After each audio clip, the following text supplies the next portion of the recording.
10 o'clock Mountain Standard Time.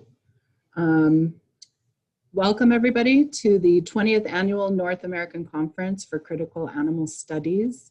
This is the 20th year of the Institute for Critical Animal Studies, which is the first and co-founding organization of the field of critical animal studies. We're broadcasting live today on Zoom from the Clifton Sanders Racial Justice Library at Salt Lake Community College in the lands of the Utes, Paiutes, Goshutes, Shoshone, and Diné. We recognize we stand on stolen land here in the state of Utah. The Institute of Critical Animal Studies, or ICAS, is rooted in animal liberation and anarchism. It's an international, intersectional, transformative, holistic theory to action, activist-led based scholarly think tank to unapologetically examine, explain, be in solidarity with, and be part of radical and revolutionary actions, theories, groups, and movements for total liberation and to dismantle all systems of domination and oppression in hopes for a just, equitable, inclusive, and peaceful world. Critical Animal Studies is rooted in animal liberation and anarchism. It's an intersectional, transformative, did I just read that? No, sorry, my paragraphs were double printed. Moving along, ICAS is a fully volunteer international working collective of scholar activists, which is why sometimes our scripts end up how they are. We have a budget of less than $2,000 that prides itself in introducing total liberation, intersectionality, and anarchism to the animal liberation movement.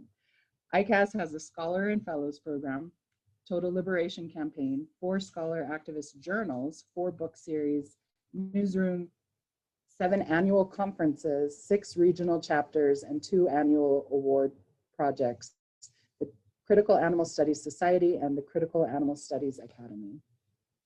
My apologies. All speakers of this conference have volunteered for free to present. The conference itself is co-hosted by Salt Lake Community College and Michigan State University.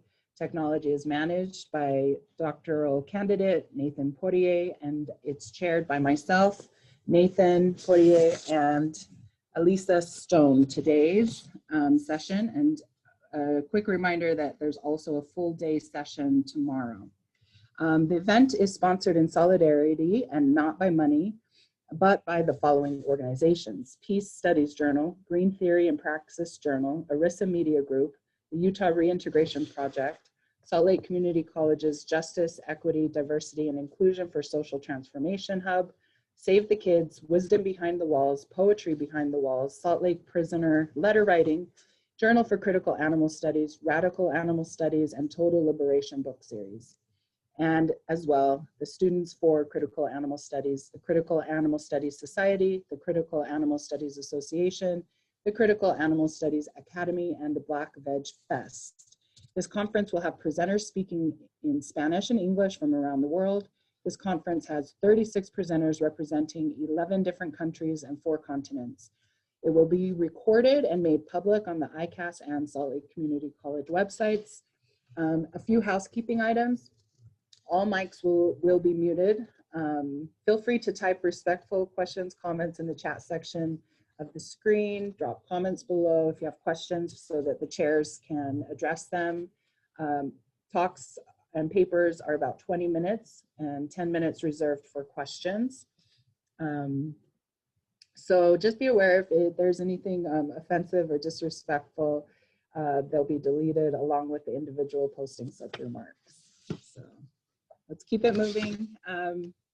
Because we have such a packed schedule, and as we go along, you'll see this is, around the planet. We have multiple speakers beaming in. So just want to give shout outs to everybody from around this blue ocean planet that we are on. Our first paper is actually by one of the co-chairs, Nathan Poirier, PhD candidate in Michigan State. The paper is well, let me just read the bio. Nathan Poirier is a PhD student in sociology at Michigan State University, seeking an additional specialization in women's and gender studies. He holds a BA in mathematics from Aquinas College, my apologies, an MA in mathematics from Western Michigan, and an MS in anthrozoology from Canisius College. His master's thesis critically examined the landscape of in vitro meat, focusing on its discourse, comparisons to vegetarianism, and potential cultural implications. Nathan is a co-director of Students for Critical Animal Studies, and the paper he will present today is called In Vitro Meat, Protection Rhetoric or Protection Racket.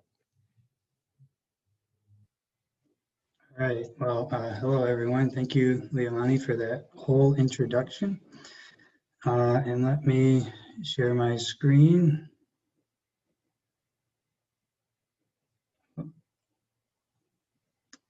Okay, so you should be seeing that now. I just need to try to put it in presentation mode.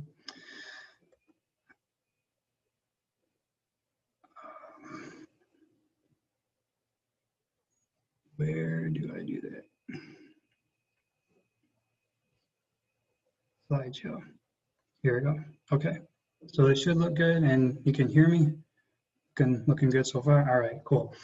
Thank you. All right, so yeah, my name is Nathan Poirier. I am studying sociology at Michigan State University, and I do have a previous master's thesis that generally kind of covered in vitro meat, or what I will be abbreviating as IVM. So this is gonna continue to look critically at IVM, kind of past that thesis and at a particular sector of where this sort of technology and product is at the moment. So first, I want to cover what is this. This is still a novel enough thing, concept where people are maybe don't know of it or not very familiar with it. So it's a highly technical process, first of all. So what's involved in the process of making in vitro meat is, so the idea is to take a biopsy, some sort of biopsy from an animal. This could be a small amount of muscle or maybe even just extracting cells. But once cells are extracted from an animal, they are put together in a petri dish, and then a growth serum is added. So this kind of plays the role of blood in an animal that grows an animal, right? And that grows flesh within an animal that's fulfilled by some sort of growth serum. Then the cells with the growth serum are attached to some sort of scaffolding mechanism. So this lets these cells proliferate, grow, expand, and start to create flesh. And so moving down to the second row here, and going from left to right across the bottom, then the cells as they grow are kind of exercised to again mimic what happens in an animal, right? Animals move, and then those that is becoming flesh at this point. The flesh is then pretty malleable. You can ground it up and then make various forms of meat out of it. So like sausages, hamburger, chicken nuggets, stuff like that. Or if you start to stack up pieces of flesh together, you might be able to create thicker cuts, such as steak and whatnot. So that's kind of an overview of what this is and how in vitro meat is made. There's a number of different approaches, but this is a general lay of that land. So it's highly technical. There's lots of steps, and there's also lots of problems. There's basically problems with every part of this process still that needs to be overcome. But this is how the promoters of IVM are doing it, are essentially creating this stuff. And so because of this, promoters, the backers of this sort of technology, are really making some, I think, very much exaggerated claims. So because this is flesh that is technically derived from an animal but does not kill the animal, one of the claims is that this will completely replace animal agriculture across the world. So 100% replacement. There's lots of people in this IVM space that are saying that. It'll also help free up a lot of wild land because large farms won't be needed.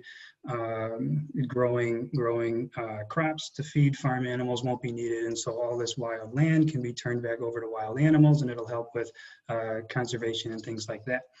And it's also said that this is going to solve world hunger. This isn't going to help solve world hunger, but it will solve it because in vitro meat will be so easy and so cheap to make that, you know, this will just be available to everyone everywhere, and this will basically solve all of our problems.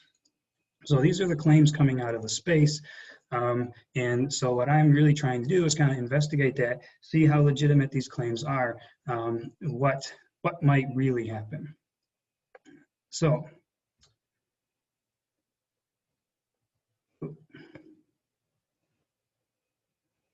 sorry, froze for a second. Okay, yeah. So to do that, there's just a little bit of theory that I came across that is really helpful. And so one of those bits of theory is, so put forward by, well, not really put forward, written on by Jesse Goldstein, and it's this concept of clean tech. And so clean tech or clean technology is basically just technology that's more environmentally friendly than some sort of existing form of technology. And so in vitro meat would fit into that. We have industrial technology for animal agriculture. We have a way to do that. IVM is supposed to be a more environmentally friendly or more efficient way to produce meat, but without the animals. So there's a concept for clean tech that Goldstein uses, and that is non-disruptive disruptors. And so this is what I will kind of argue throughout this presentation that IVM basically represents. And so because clean tech aims to target the sort of more wasteful or quote unquote dirty parts of industrial production or technology, clean tech basically puts forward solutions or so-called solutions without ever addressing any sort of underlying conditions. So clean tech does not really aim to change people's minds or behavior. It just gives them an alternate way to do what they've always been doing. So with that being said, also clean tech relies very heavily on capitalism to get their products out into market and to make some sort of impact. Now, what's interesting about these non-disruptive disruptors as clean tech is that there is often a critique of capitalism as being inherently sustainable, yet then capitalism is relied upon to get this technology to work. So there's somewhat of a contradiction and a problem there. So a couple other things of clean tech is so good entrepreneurs, or to consider good entrepreneurs in this clean tech space, are those that are willing to be constrained by investors. Particularly, that means they're willing to be bought out and then perhaps rehired as employees of companies they once owned, so they lose control over their own ideas. Similarly, investors in clean tech are constrained by capital and the marketplace. Investors are looking for what will work, so they're not going to take chances on things that will radically alter current systems. They buy into what feeds into current systems. So again, a lack of change. And so another thing that's very common with clean tech products or in people is that they gesture at this planetary improvement, a large-scale idea of we're going to revolutionize some aspect of life, right, of social, cultural life, technical life, but they end up always accepting short-term capital gains at the expense of true planetary improvement, which is another term from Jesse Goldstein. So in theory, clean tech is really radically transformative. That's what it always claims to be, but it ends up being very negligibly, I think, reformist in practice. And so IVM fits this clean tech really well. And as I'll try to provide some evidence for, I think we'll end up following suit. So there's also this notion of commodity fetishism. And so a lot of this goes back to Karl Marx, who argued that commodity fetishism, or commodities themselves, commodity fetishism is the concept that the products of human labor appear to be autonomous and independent beings unto themselves. So they basically take on lives onto themselves, just like people have lives. And so commodity exchange starts to be the focus of social relations. Rather than person interaction, it becomes reduced to the commodity exchange. And so Marx also argued that this was inherent in commodity production. When commodities are created, they're automatically fetishized. We cannot escape that. So then much more recently, Roy Ellen came up with 4 elements of commodity fetishization. And so the first is concretization. So this is creating a material object out of an abstract idea. This has happened with IVM. IVM now exists, but hardly. You can't really purchase it or taste it anywhere. Theoretically you can, but it's exceedingly exclusive.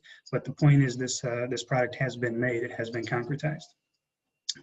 So there's also an attribution of qualities of living organisms to commodities. We see that with IVM. As I was going through the process of how we make this, IVM promoters are saying that this is literal meat. There is no difference. So the meat grows just like an animal grows. It feeds, it does all these things that animals or people or other living beings do.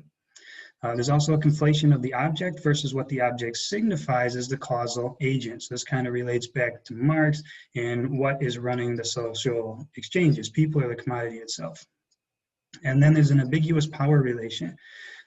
So do people control the commodity, or does this commodity end up controlling the people? And I think that's a really interesting question with IVM over the concept of meat, right? So are people controlling this idea of meat and making IVM, or is meat kind of running people and leading us to make IVM even though it's unnecessary? So then finally, there's Vasily Stanescu, and actually these points that I got from him are also in a chapter with Helena Peterson. But Stanescu talks a lot about commodity fetishism and the humane meat movement, and he asserts that humane approaches to meat consumption are themselves a type of fetishization, in that it's an attempt to kind of circumvent or pierce the commodity fetish, but in fact it actually reinforces commodities or commodity fetishism, and makes that process or practice more normalized or invisible. So humane approaches to meat, which IVM can be considered because there are major benefits asserted by proponents for animal welfare, particularly its welfare asserted, it is not rights. But so humane approaches to meat are not a critique of the system, but they're part of the same system. They help sustain the larger forces at play.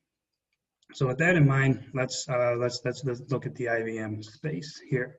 So what I'm calling the IVM space is what I looked at for this particular presentation. And so this is three conferences, or 3 parts of conferences at least. So I watched on videos the Good Food Institute. So this is an institute headed by Bruce Friedrich, founded in 2016 or so, that promotes any kind of protein basically that is not animal based. And so that is including IVM, in vitro meat, and plant-based meat alternatives. And so I watched their entire conferences from 2018 and 19. And then the Conscious Eating Conference is, I believe, an annual conference organized by Karen Davis of United Poultry Concerns. And they had a big debate as part of their conference in 2019, so I watched that.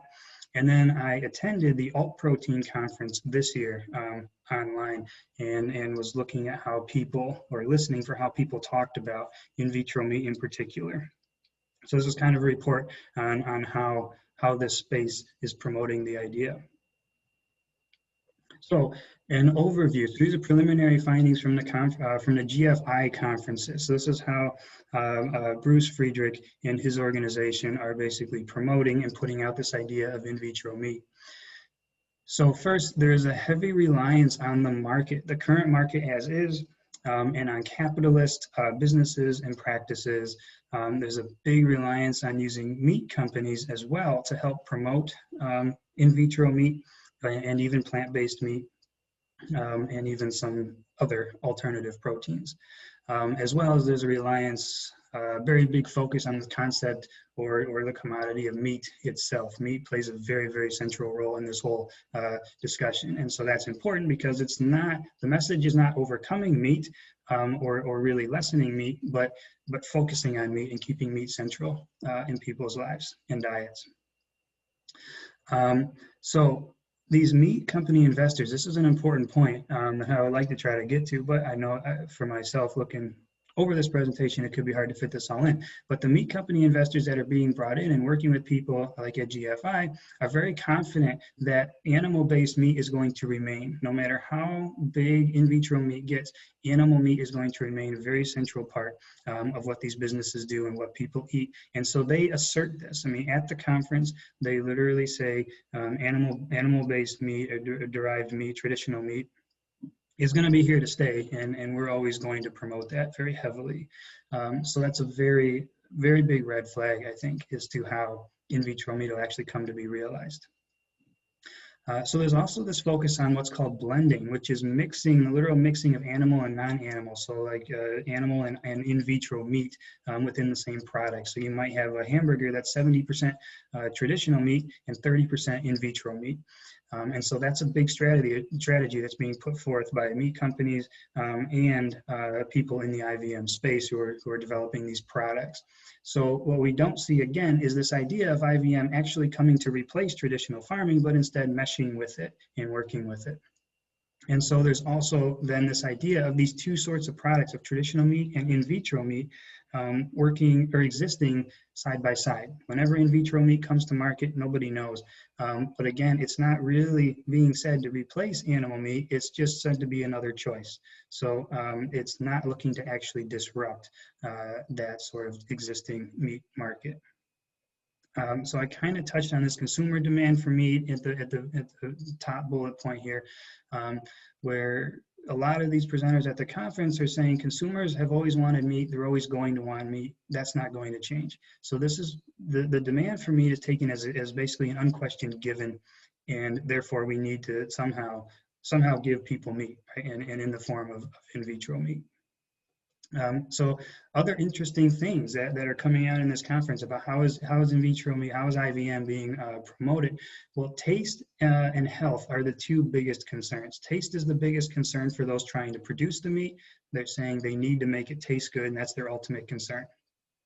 Health is apparently the leading concern for consumers. Consumers are interested in a type of meat that's more healthy for them, which in vitro meat can be.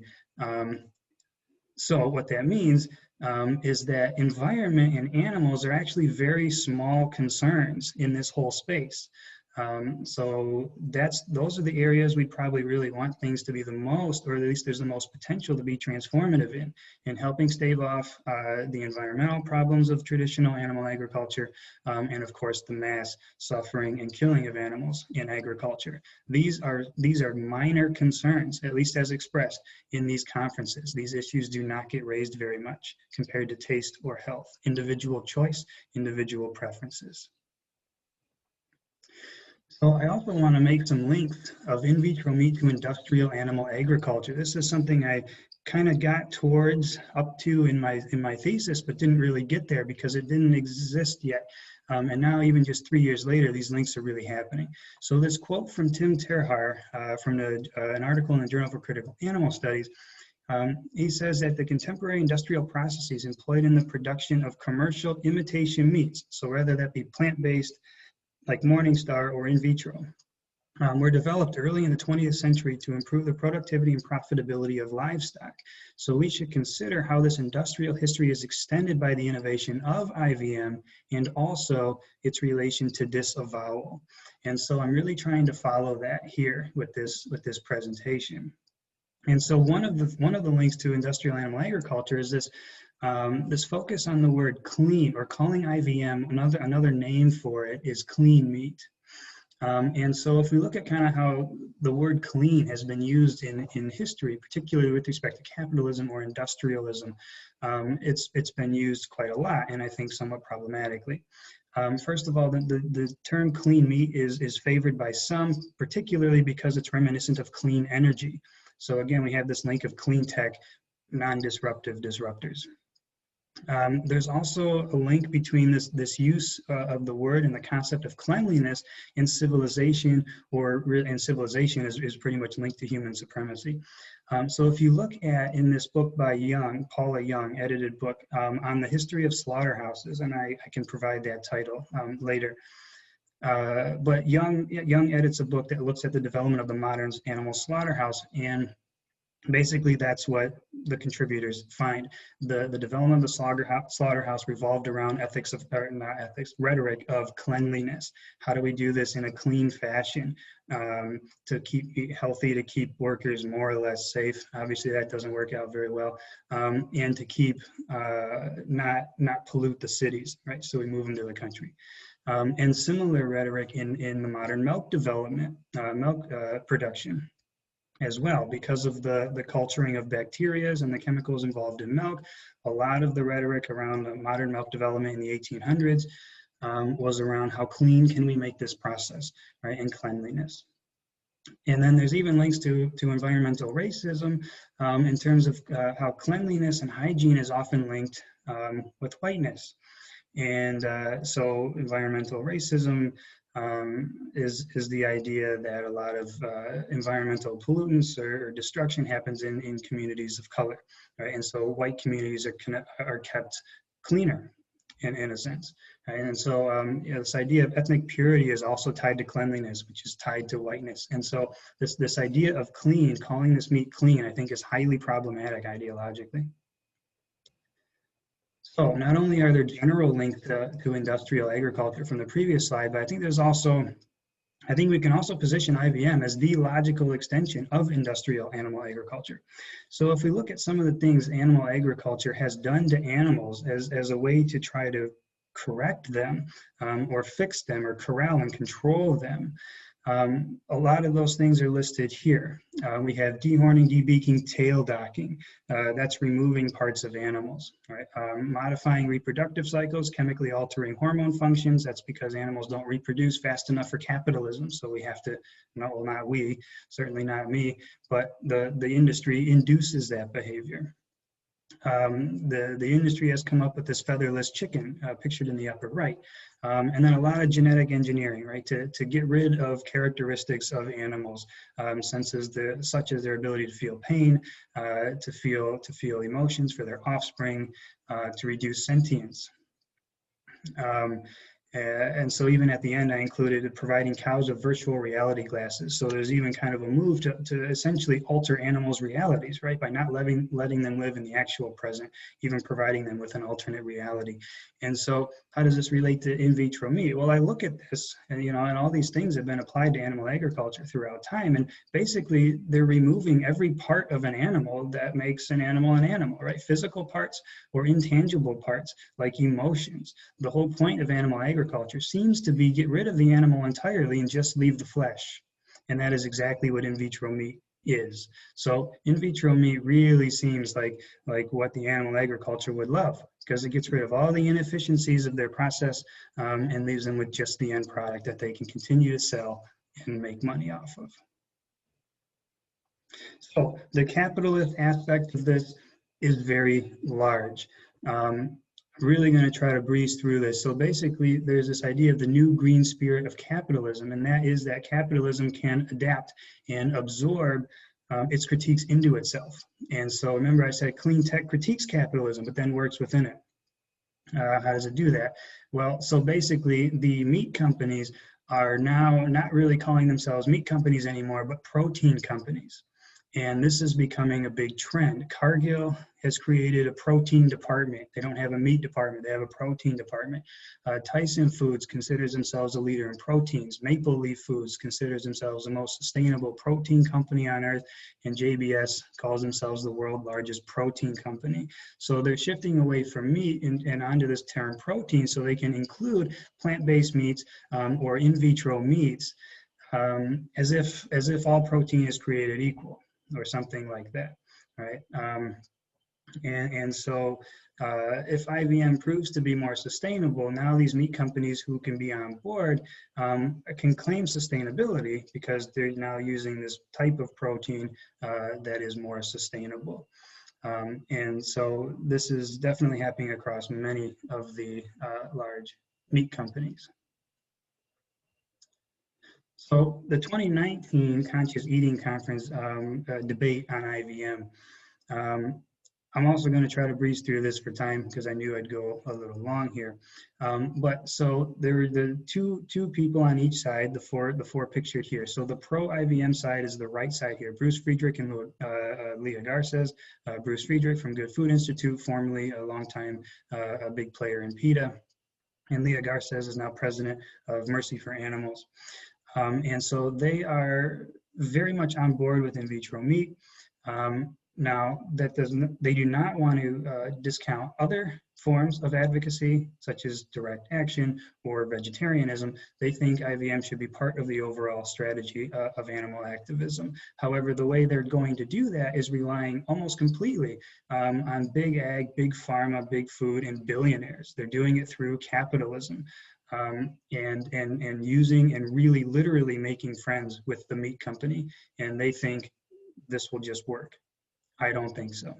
So the other side is of this debate here, particular debate was John Senvenmatsu and Vasily Stanescu, who basically critique the capitalism side and say, no, this capitalist approach is not going to work. It inherently can't work. These companies are not just going to put themselves out of business. Plus, it's still capitalism, right? It's still built on endless growth. They don't care about animals or the environment. They're just in here to make money. And a couple slides ago, that's basically what those companies were saying, is that they're going to be here, they're going to stay here, and they're going to make sure of it. And the people promoting IVM are basically like, okay, that's fine, as long as we can get our stuff on the market too. So I think there's a lot of problems here. So vegans eating IVM, this is an issue, but I'm going to skip this slide for time. We could come back to it in questions maybe. So to conclude here, is it a protection? Is IVM protection rhetoric or protection racket? Well, I think part of the problem is that it's a little bit of both. There is protection rhetoric here, especially in the earlier days of IVM. It was asserted that this is going to save the environment, this is going to save animals. The rhetoric was much more focused on that. But how it's actually starting to come out to play is, well, first of all, there's a lot of problems in technology development itself with unintended consequences and whatnot. But also capitalism. The way this is actually starting to take form, IVM, is completely capitalist. And based on the evidence I presented, and there's some more that I didn't get to, I see no reason that this is actually going to work through that route whatsoever. There is no behavioral or mental change advocated. The rhetoric, again, is let people do what they've always done, but with IVM. And so I see IVM as a non-disruptive disruptor and unnecessary, right? We know the solutions to help the environment and to help animals. We need local, organic, vegan foods wherever possible, right? And so overall, I think IVM falls into the protection racket category. Now, might there be a couple instances where IVM is useful? Maybe. Cat food, cats, adopted cats, things like that, they need meat to survive. IVM could be a decent way to provide that. Or there are some people with prohibitive allergies or diseases or medical conditions where it may be medically necessary for them to consume small amounts of meat. And so IVM, again, could perhaps be an ethical way to serve those needs. However, with the way it's actually coming to happen, I think that is majorly problematic, and therefore certainly not something a vegan should support. So with that, I will end there. Thank you. All right, thank you, Nathan. We will open up to questions. We actually had a comment from Peter, him, who, to your point on capitalism and unrestrained growth, Peter says, but capitalism does not require growth. Peter, do you want to speak to that, maybe? You can unmute yourself. If not, then oh yeah, Peter, I see you. I don't know a great deal about it. Just I remember watching a video about Japan being like successfully capitalist without always having growth. Sort of thing. Yeah. Well, yeah, that'd be an interesting idea, right? And certainly an interesting critique of at least how I've kind of presented this.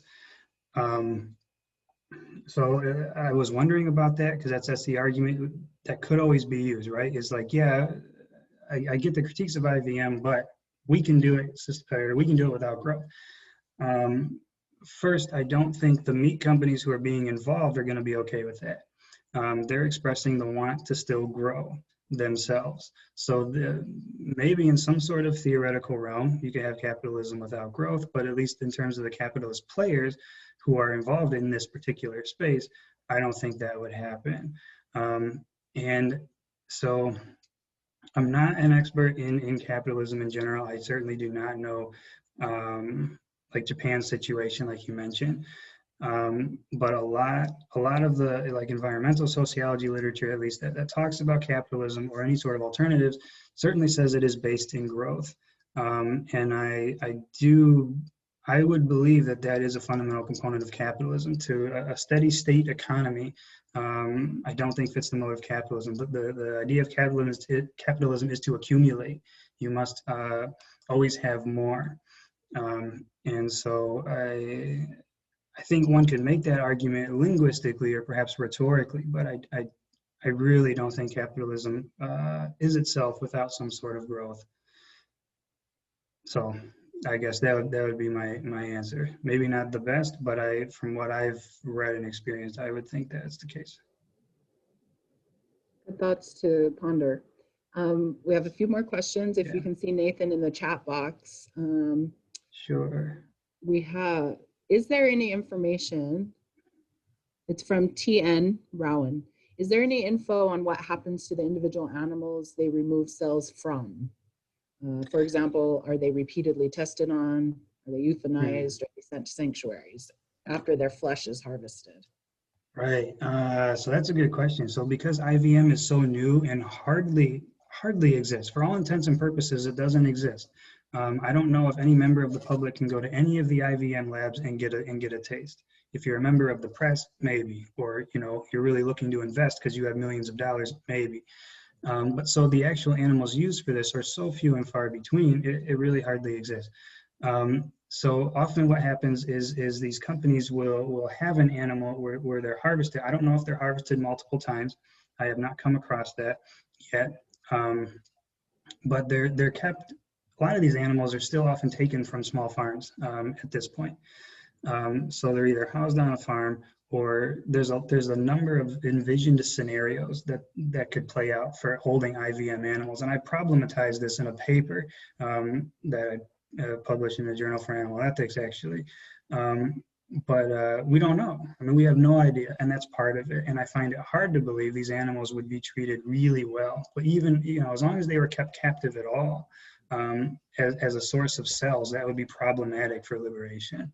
And so I certainly do not see a good scenario coming out of how these animals are housed.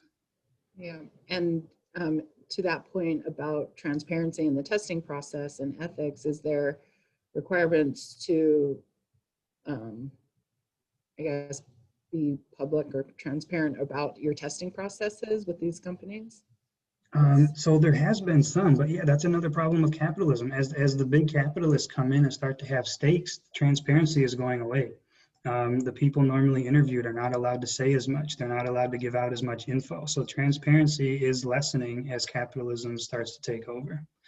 Yeah, and that's Tian Rowan's second part of the question was that the violent comments that the violent part of how IVF treats animals is being masked by minimizing the testing process, but also seeks to understand if that's true or not. But you're saying it's basically difficult to find any information about what's happening because it's a product, it's in product development state. It's not available on the market, right?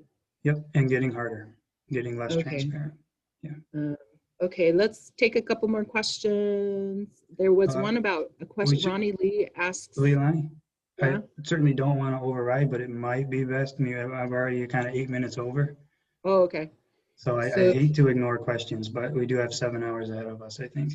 Okay, so we could wrap it up, but maybe in the chat box you could private chat. Yeah, folks, I will try to do what I can. Or public chat. I think there's a couple ones on carbon footprint that would be really great so that we can all see that. So yeah, thank you for being timeful. Yep. we'll move right along to our second presenter today, Carolyn Drew. So let me just read the bio first, and then I'll state the title of your paper, Carolyn. So Carolyn Drew is a total liberationist, activist, and academic. She currently teaches out of the University of Canberra College, University of Canberra. Her main focus in this work is developing critical thinking and writing skills with a twofold purpose. The first is to support access and equity for entry to university and disadvantaged groups. The second, inspired by a Neil Postman and Paul Freire approach to education, is to create a learning environment where the student is empowered through nurturing these important skills. Concurrent with this area of interest is her passion for non-human and human animal liberation and activism. Her early experiences showed her the sentience that all life shares, and that the divisions and hierarchies by which we view and organize the world are human constructs. Thus, her main focus is the human rupture from the natural world and its basis for the exploitation and abuse of other animals throughout human history. In 2009, she co-authored The Harvest with Ray Drew, published in the Southerly, Australia's preeminent Australian English Association journal. The Harvest is a fiction story based on the 2008 slaughter of 512 kangaroos trapped in a disused naval transmission station in Canberra, Australia. Carolyn has a BA in Communication Honours, Canberra, and a Master's in Education and Adult Education from UTS. And the title of Carolyn's paper is "And They Fled, Aliens in Their Own Land, the Precarious Relationship Between Human and Kangaroo." Hello, everybody. Sorry if I look a bit alien myself here. It's 4:30 in the morning actually it's 20 to 5 now, so that's pretty good. And forgive me if at any point I have to just quickly duck to the door to let the cat in, because my cats are really confused with me being up so early and them not getting their breakfast yet. So they're going to get, yes, they're bound to go out and rattle their tins and whatnot to get my attention. Okay, I'll try and share my screen.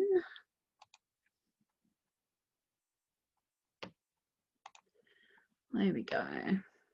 Just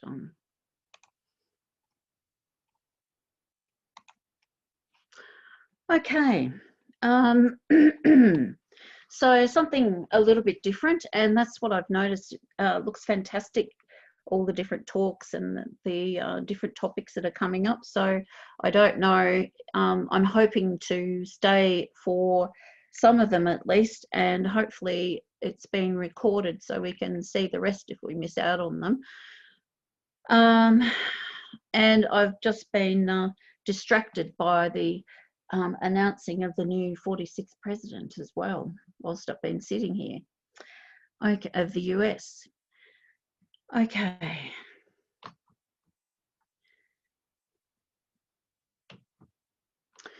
So kangaroos are made the other. They're made foreign in their own land. From the beginning, they're often, when the white intruders or invaders, as we sometimes call them, heard the name of the animal kangaroo, it was written down in many different ways. And this is one of the most popular spellings at the time. And they were viewed by the colonialists then as alien, totally alien. They'd never seen anything like it before. And so there's all sorts of descriptions, but in their attempt to try and understand an animal that they'd never seen the likes of before, and these are explorers, not just James Cook, but other explorers who had travelled to other lands around the globe and seen all sorts of wildlife. They had never seen anything quite this unique before. So they were trying to cobble together something familiar. So a hare, a greyhound, a deer, a monkey's paw. There is all sorts of ways of trying to describe this animal that stood before them.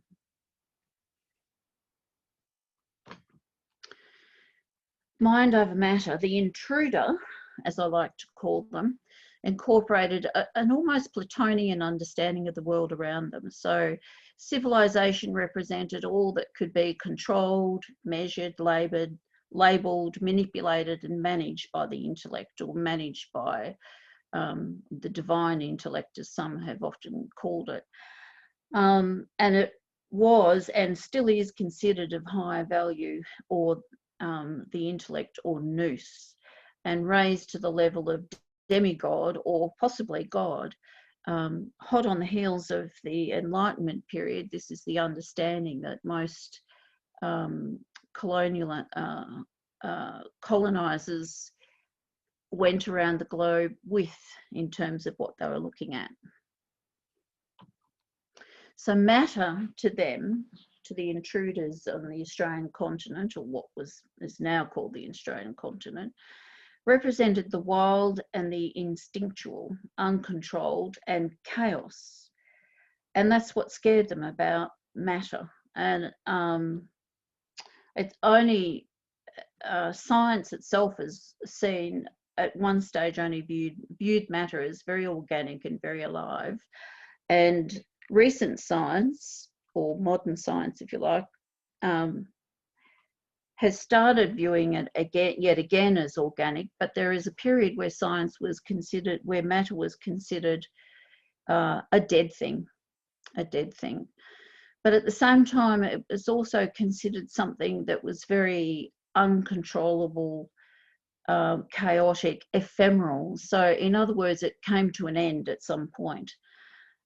So all matter to them was there for their exploitation, the intruders' exploitation, and matter included animals such as a kangaroo. However, ironically, as Weisberg observed, in proclaiming themselves master over other beings, the human has proved themselves irrational, the very thing that they're trying to escape.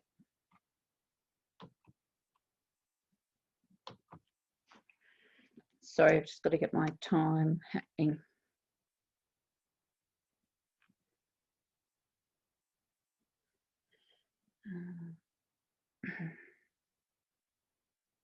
Okay.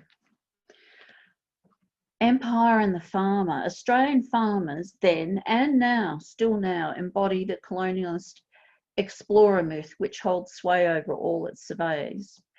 Early explorers roamed across this continent looking for new pastures on behalf of the government and on behalf of themselves, because that's how they made their wealth. And they were driven by the firmly held belief, though, as argued by Locke many years before, that according to God, if a man exploits the land, then that land becomes his by natural law or divine right. In the case of Australian explorers, exploitation was rewarded by the government by giving them huge swathes of land. So that's how they made their wealth. And that wealth was then passed on to their families who were at home, and to their sons. So Australia's colonialist beginnings were defined by wealth drawn from land ownership and literally from the sheep's back. These explorers went home, they brought out millions, literally millions of sheep with them to this country, because they could see how much wealth they could accrue through raising sheep in a new environment, which at that time didn't looked as if it would suit the sheep, but in the end they realised it didn't. Consequently, the status of the kangaroo moved from alien to food source at this point, because the new intruders, as they were settling into the country and establishing a foothold, needed something to eat. So kangaroos became a food source for the intruders at this point. Later on, they became a pest.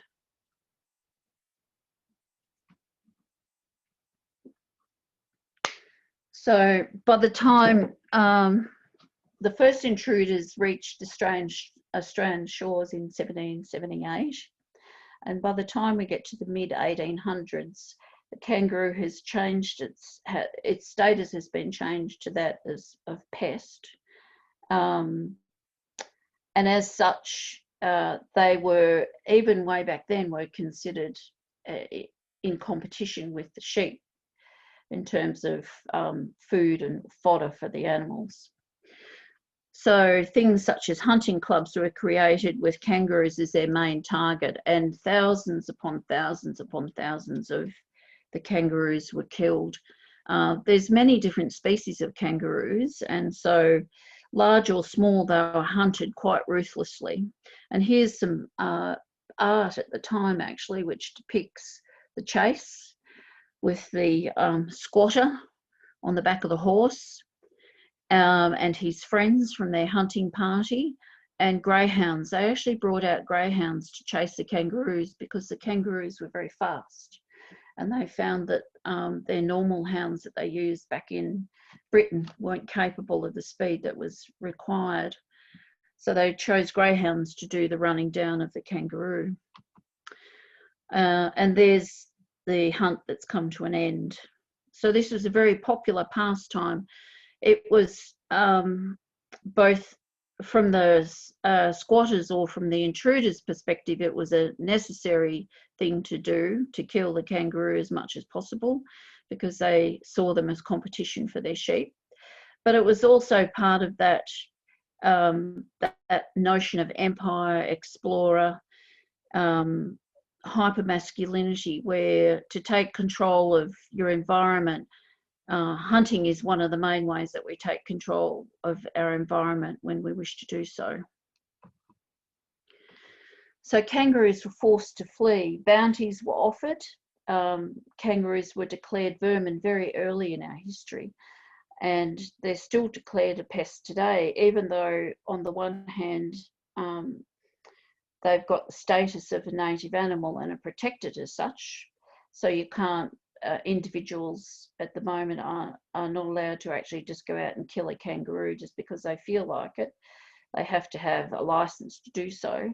Nonetheless, they're actually declared, on the other hand, a pest or vermin as well in all the narratives that surround the discussion of kangaroos in this current time. As crop and animal agriculture took hold, kangaroos were hunted down. An example there was, there were regular bounties on more than 100,000 scalps annually, and this is back in the 1800s. In 1884 alone, more than 250,000 bounties were paid for on kangaroo scalps, and that would have been eastern grey scalps, and 86,000 bounties for dead wallabies. There were commercial entities, even as early as this, who were employed to go and actually hunt kangaroos if the hunting parties weren't reducing the numbers significantly from the eyes of the colonialists. So nothing has changed since then. Kangaroos are still persecuted by the agricultural sector.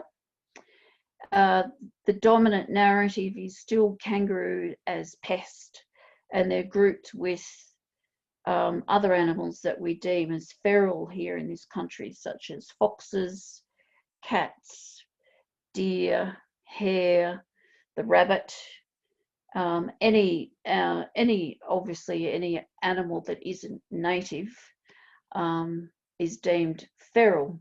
And of course, those two labels in themselves are interesting because they're labels that are deliberately brought to divide and to stereotype, so that we don't actually be able to, can't actually get close to the animal with those labels plastered on them.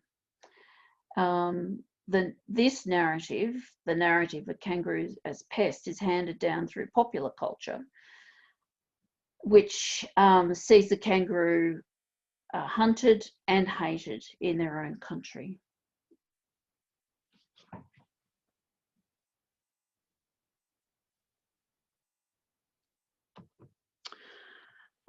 The other way that kangaroo, the other type of relationship we have with kangaroo besides killing, and I mean the kangaroo killing, it is the world's largest massacre, land-based massacre of an animal in the world. And it's, on the one hand, that's an easy thing to say. On the other hand, it's a very difficult thing to say, and it's fraught with all sorts of nuances, because on the one hand,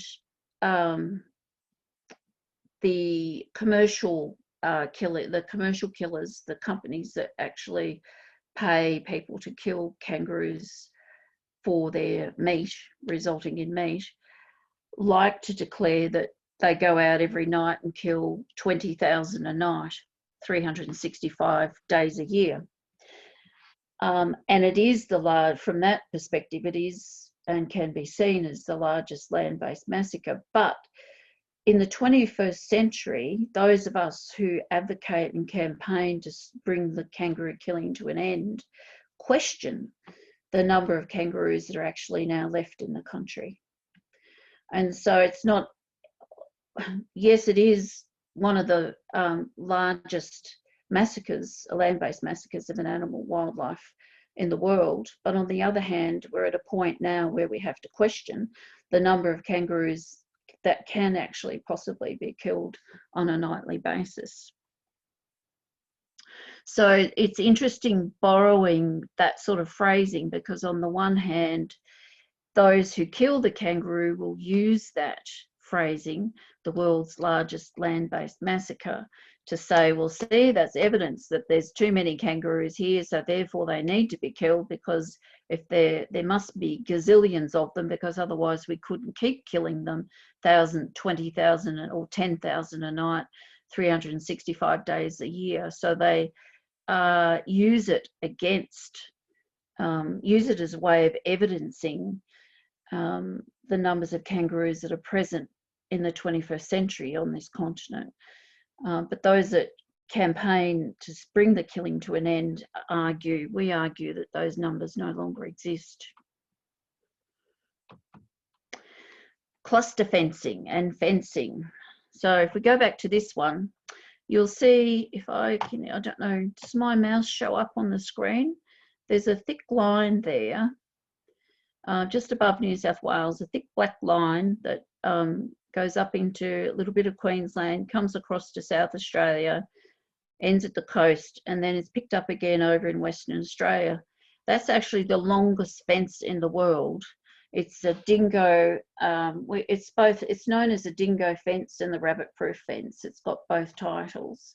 And it was erected in the early 1800s as an attempt to stop the movement of wildlife from the north to the south, and the movement of wildlife from the south to the north.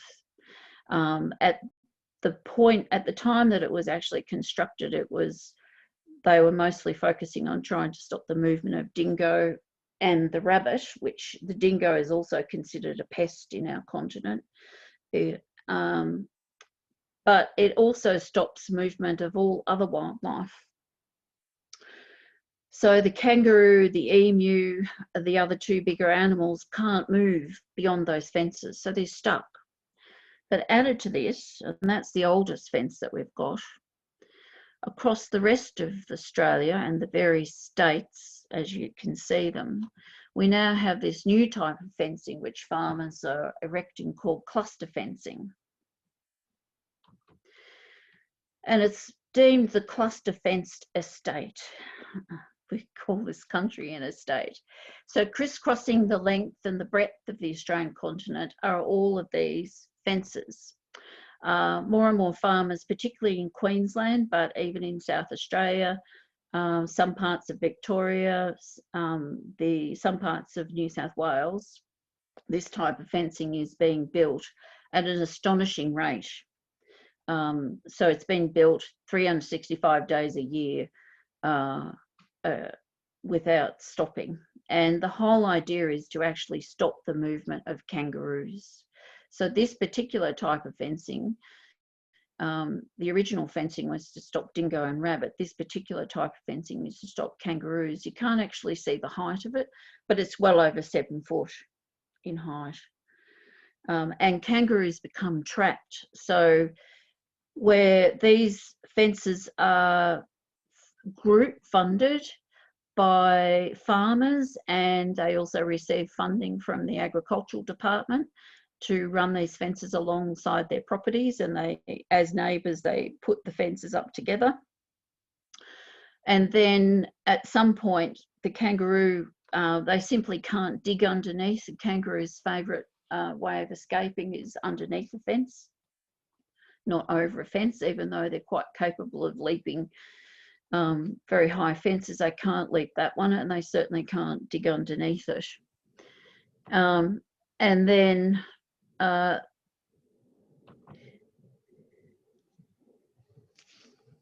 the kangaroos are targeted by farmers using these fences to force them to die within the confines of the land.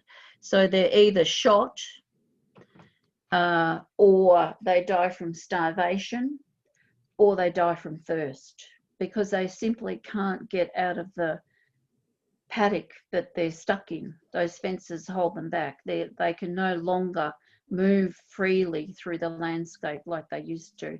And cluster fencing is becoming a terrible problem on this continent, because eventually the whole continent, if you remember that map that I put up before, that whole continent will be crisscrossed with thousands upon thousands upon thousands of fencing, of cluster fencing, which come to corners, and that's where the animals get trapped.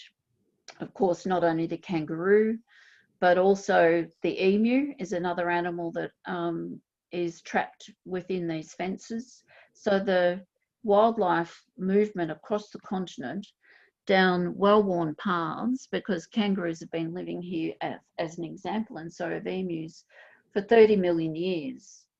And their pathways are inherited. So the female kangaroo, the mother kangaroo, will take the young female kangaroo, not the male kangaroo, will take the young female kangaroo at a certain age down the pathways that she has been taught by her mother, and her mother before her, and her mother before her. So there's a maternal influence in the kangaroo culture, contrary to popular opinion and popular belief, even in a continent like, even in Australia itself and by Australians themselves. The matriarch is dominant in kangaroo society, not the patriarch. So the mothers will show the young females the pathways, but of course they can no longer wander freely across the continent down those inherited pathways, and they will continue to walk down them and run straight into the fence. And then they will try and find another pathway, but all they can do is run up and down the fences in a desperate attempt to make their way through.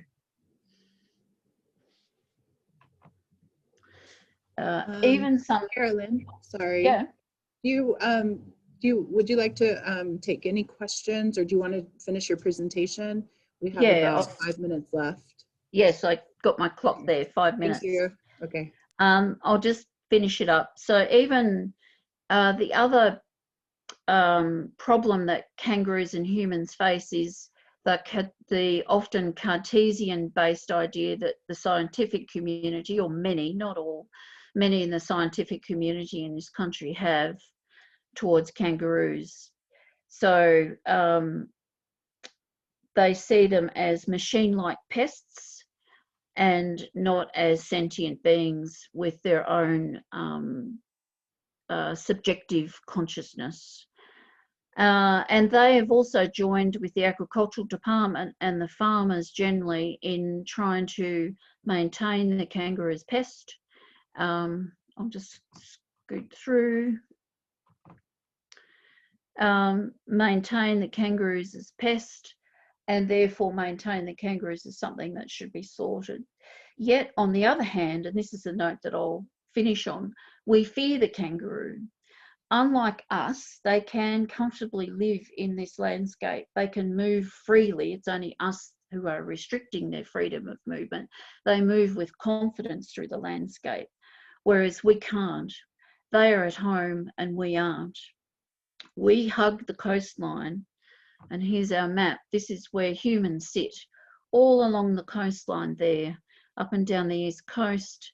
And as you can see, and very little population in the middle, because we hug the coastline with our backs to the mountains, looking out to the ocean.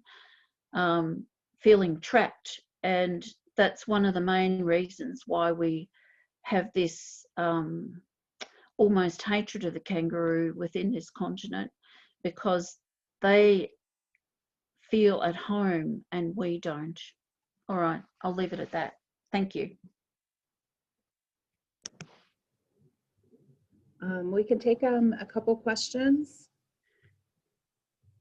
If there's any couple questions. Anthony says, thank you, Carolyn. And so is Drew. Elisa Stone says, how can people help the kangaroos? Elisa, just simply by being aware of what's happening to them. And the only people who will help the kangaroos are people who live in other countries. Australians will not be able to help the kangaroos at all.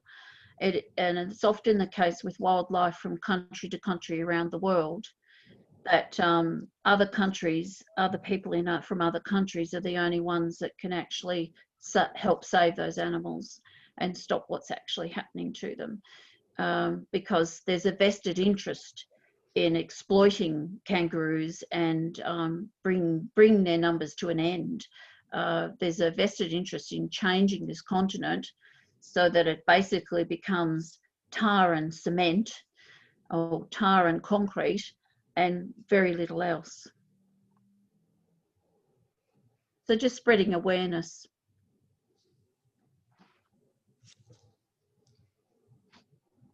Yeah, someone had a comment. It reminds me of America's war on wild horses. Yes, very similar.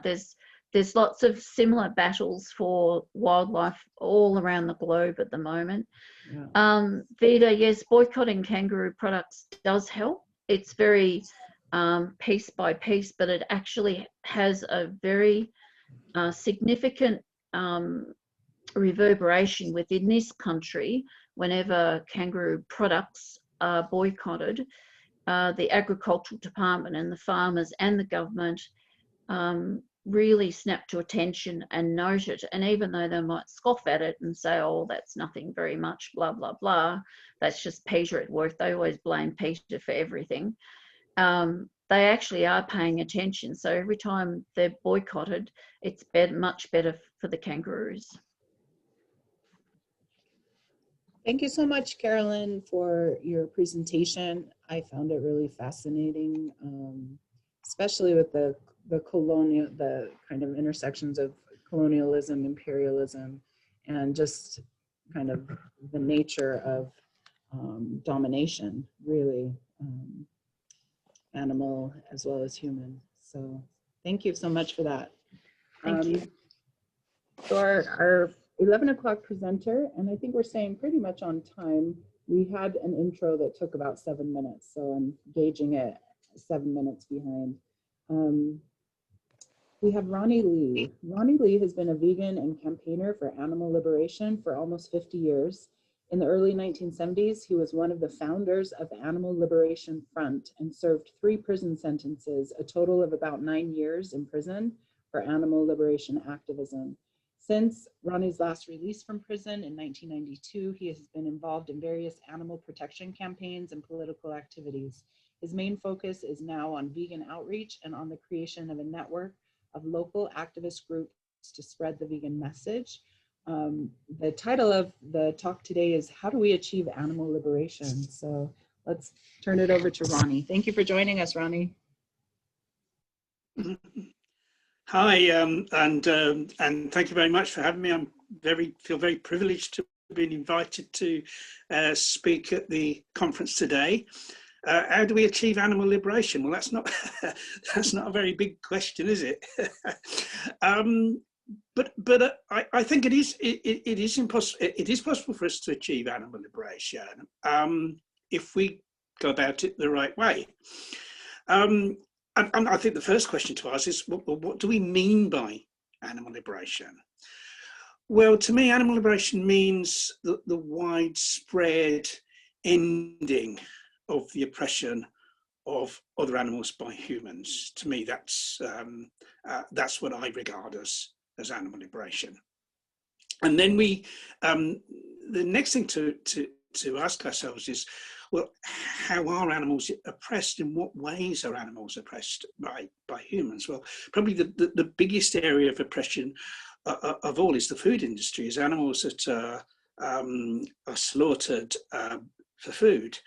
And that amounts to a horrific figure worldwide of at least 50,000 animals a second, 50,000 animals a second killed to feed humans. And many of those animals go through a great deal of suffering, either through how they're kept and reared or through fishing, through being trawled up from the ocean. So that's probably the biggest area of animal oppression. But then I think coming very close behind that is oppression caused to other animals by adverse human impact on the environment. Such things as the climate crisis. You know, the climate crisis is already wiping out millions of wild animals. Our species has wiped out hundreds of other animal species over the last few centuries because of our impact. And then we have other adverse impacts on the planet and on wildlife, such as pollution, industrialization, you know, our transport systems, overconsumption, overpopulation, etc. And there's a whole list of other ways in which humans oppress animals: animal experiments, hunting, the fur trade, zoos, circuses, rodeos, for instance, animal racing, and the list goes on. And this is a horrific edifice of oppression. An edifice so huge that it's kind of very tempting to think that we could never, ever overthrow it, that we could never, ever achieve animal liberation. But as I said, you know, if we go about it the right way, there is every chance we can. Because we've got to look at what is the fundamental reason why animals are oppressed by humans. And I would say that that fundamental reason is speciesism, or human imperialism, human supremacism.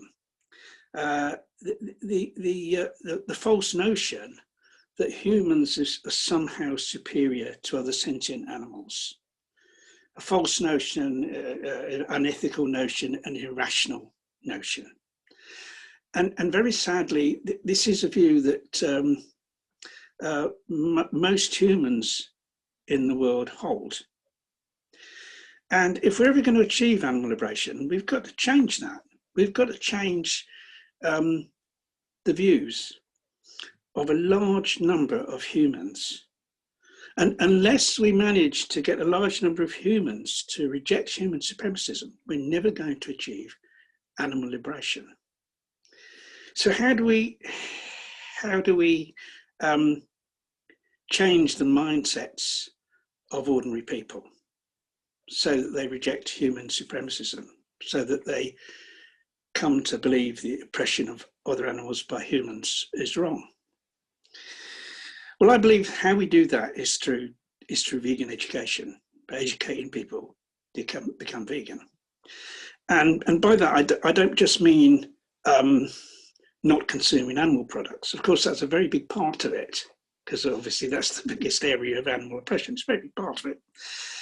But it's not all of it. I mean, true veganism means the rejection of human supremacism, the rejection of the oppression of other animals by humans.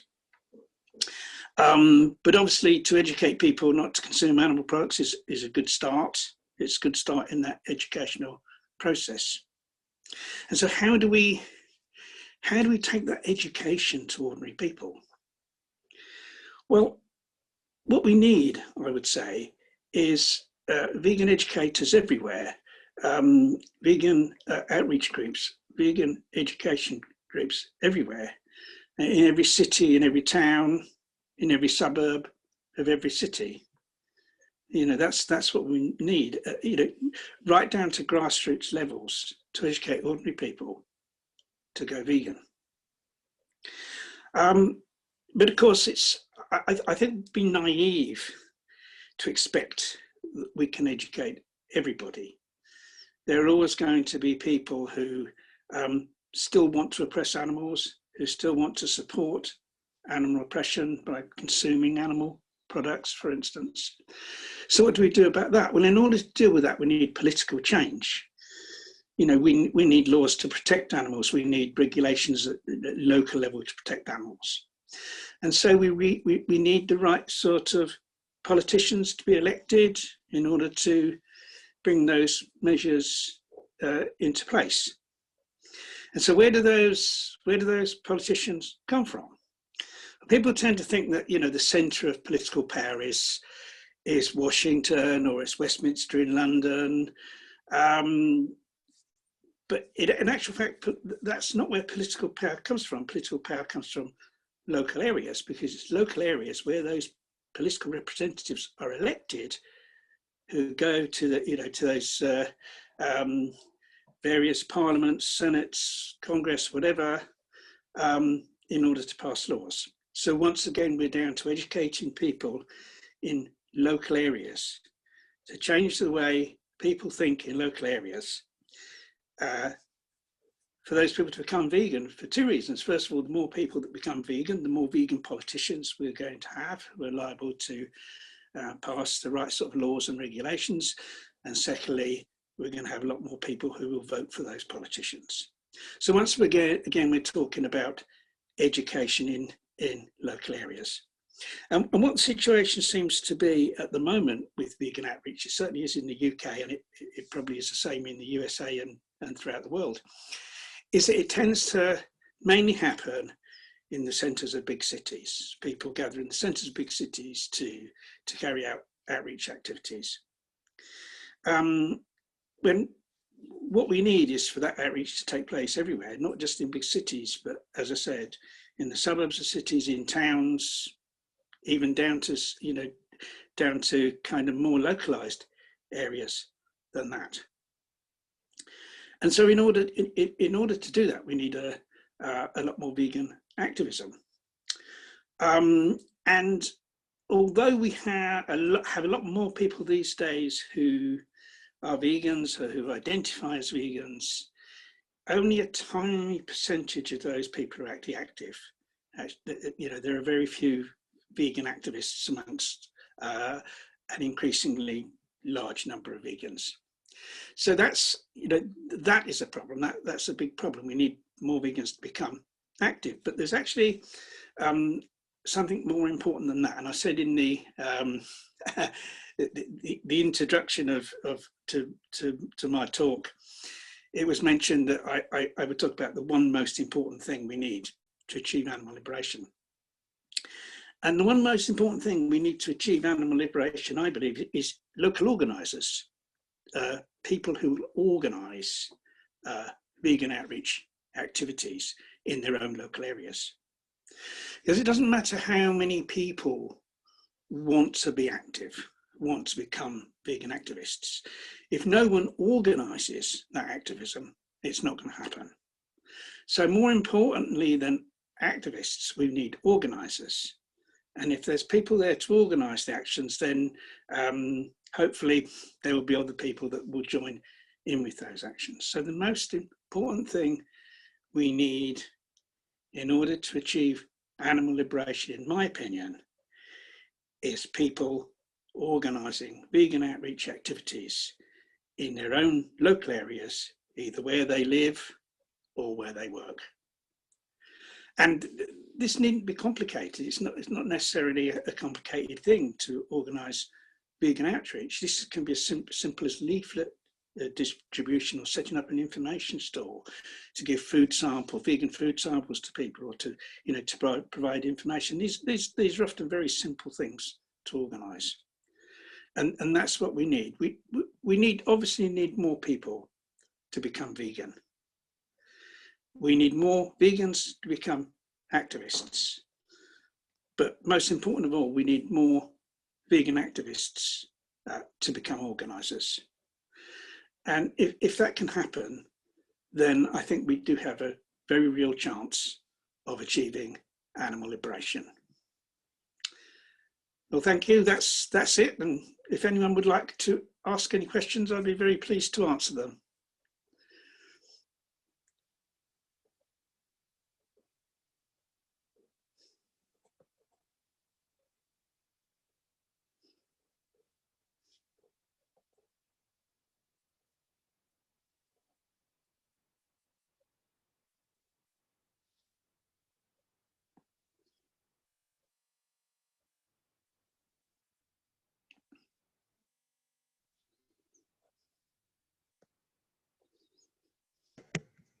All right, thank you. Are you, sorry, my video was off in my, sorry. Are there some questions? There's a lot of appreciation in the chat box. Emma asks, how can we avoid to just, quote, scream in our own bubble? So how do you avoid a bubble? You mean just talking to other vegans? Well, that's kind of exactly what I'm talking about. I'm talking about getting the message out there to non-vegans. And in order to get the message to non-vegans, we've got to be where non-vegans are. You know, we've got to be on the street, we've got to be at events that those people attend, you know, providing information to those people. So this is very much about getting out of our own bubble. I think one of the problems is when things kind of happen so when we try to just spread the vegan message on social media, for instance, there is a danger of us just being caught in our own bubble now. And this is a particular problem at the moment with COVID and the lockdown and people not being able to get out as much. And what my own local vegan group has been doing, we've been actually advertising on social media. We've been advertising, you know, paid advertising in our local area and social media to spread the vegan message, so that those adverts, those posts you know, break out of the vegan bubble and get to non-vegans. And that's one way that we've kind of tried to do that when we've not been able to get out on the street. Okay, we have a question. What qualities, whoops, it went too fast. It's what qualities should the ideal local organizer have? I think one of the most important policies is diplomacy, really, because you'll get, within any group of people, you'll have kind of conflicts and you have differences of opinion, and you've got to kind of keep everything running smoothly and to try and kind of have a group of people that will work together in a friendly way.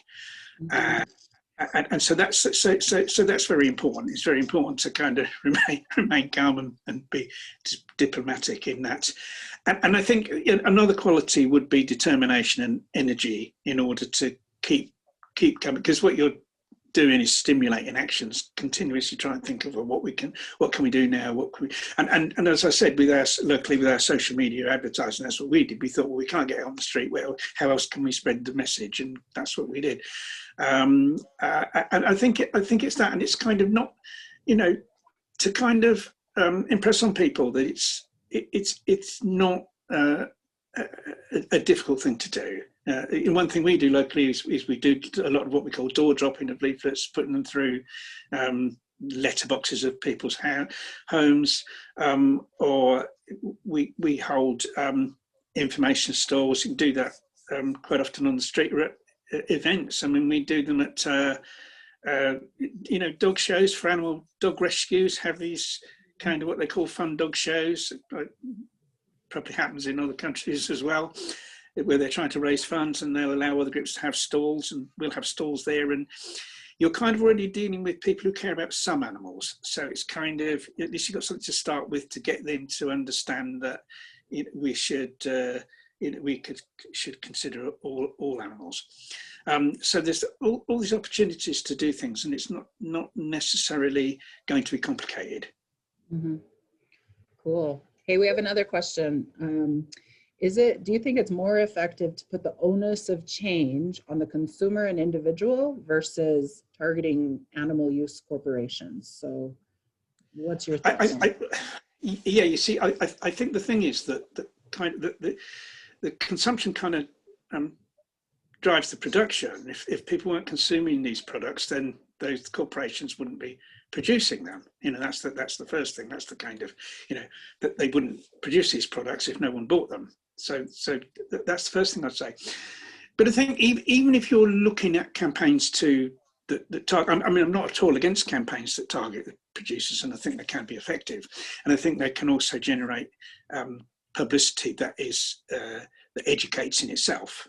You know, they can, as well as putting pressure on the producers, they generate publicity that can cause people to become vegan as well. So I think there is a positive role for that type of activity.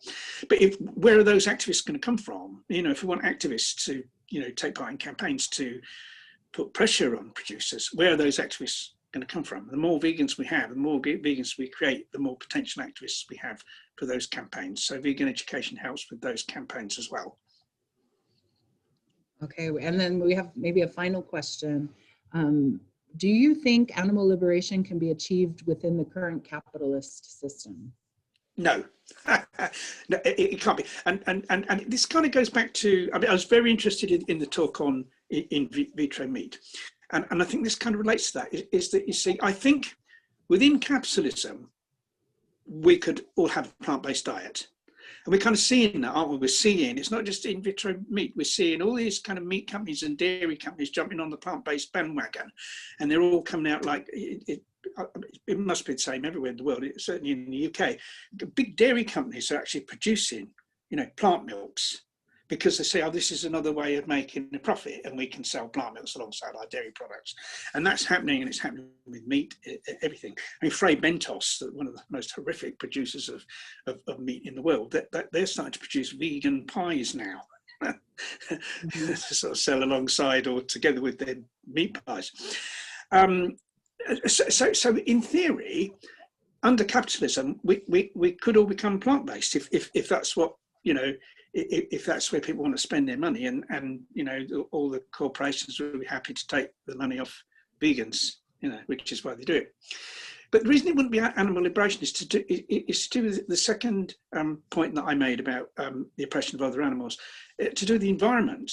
Because if you've still got the same level of consumption, if we're still all consumers, but instead of being consumers of animal products, we're consumers of plant-based products, and we carry on our consumption, and we carry on our, industrialized society, and we carry on everything the same, you're not going to have animal liberation, because there's still going to be a huge negative impact on the natural world. It won't be as much because, of course, animal agriculture and fisheries, those things, it create a huge impact on the natural world, and especially animal agriculture drives the climate crisis.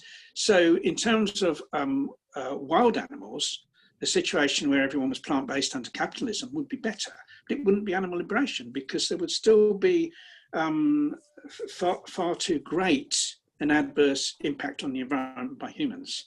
And capitalism needs that. Capitalism does need growth in order to continue. It does need to continue to exploit natural resources, continue to adversely impact the natural world. So really, we can't have animal liberation under capitalism. There are certain types of socialism as well that we probably couldn't have animal liberation. If you have the kind of types of state socialism that exists in the past, so-called, where that's all been about, production and materialism, you can't have that either. But the type of economics we need, we need, the economics we need would be degrowth, which involves redistribution of wealth as well. So it's definitely a form of left-wing economics which we would need in order to ensure animal liberation. All right. Hey, Ronnie, thank you. So much respect for the work you've done, the work you're continuing to do. In the chat box, there's a link to the video, a 3-part series that you've done on one of the YouTube channels. So if anybody has the resource channels and stuff, put them in the chat box, because that gets saved too. And we can also kind of push that out to everybody who's in attendance. So Ronnie, thank you so much for sharing today and providing the inspiration that you've provided. So. Well, thank you for having me. It's been a great pleasure, and I hope that people will take on board what I've said and maybe start organising some stuff if they're not already doing so. Thank you. Absolutely. All right.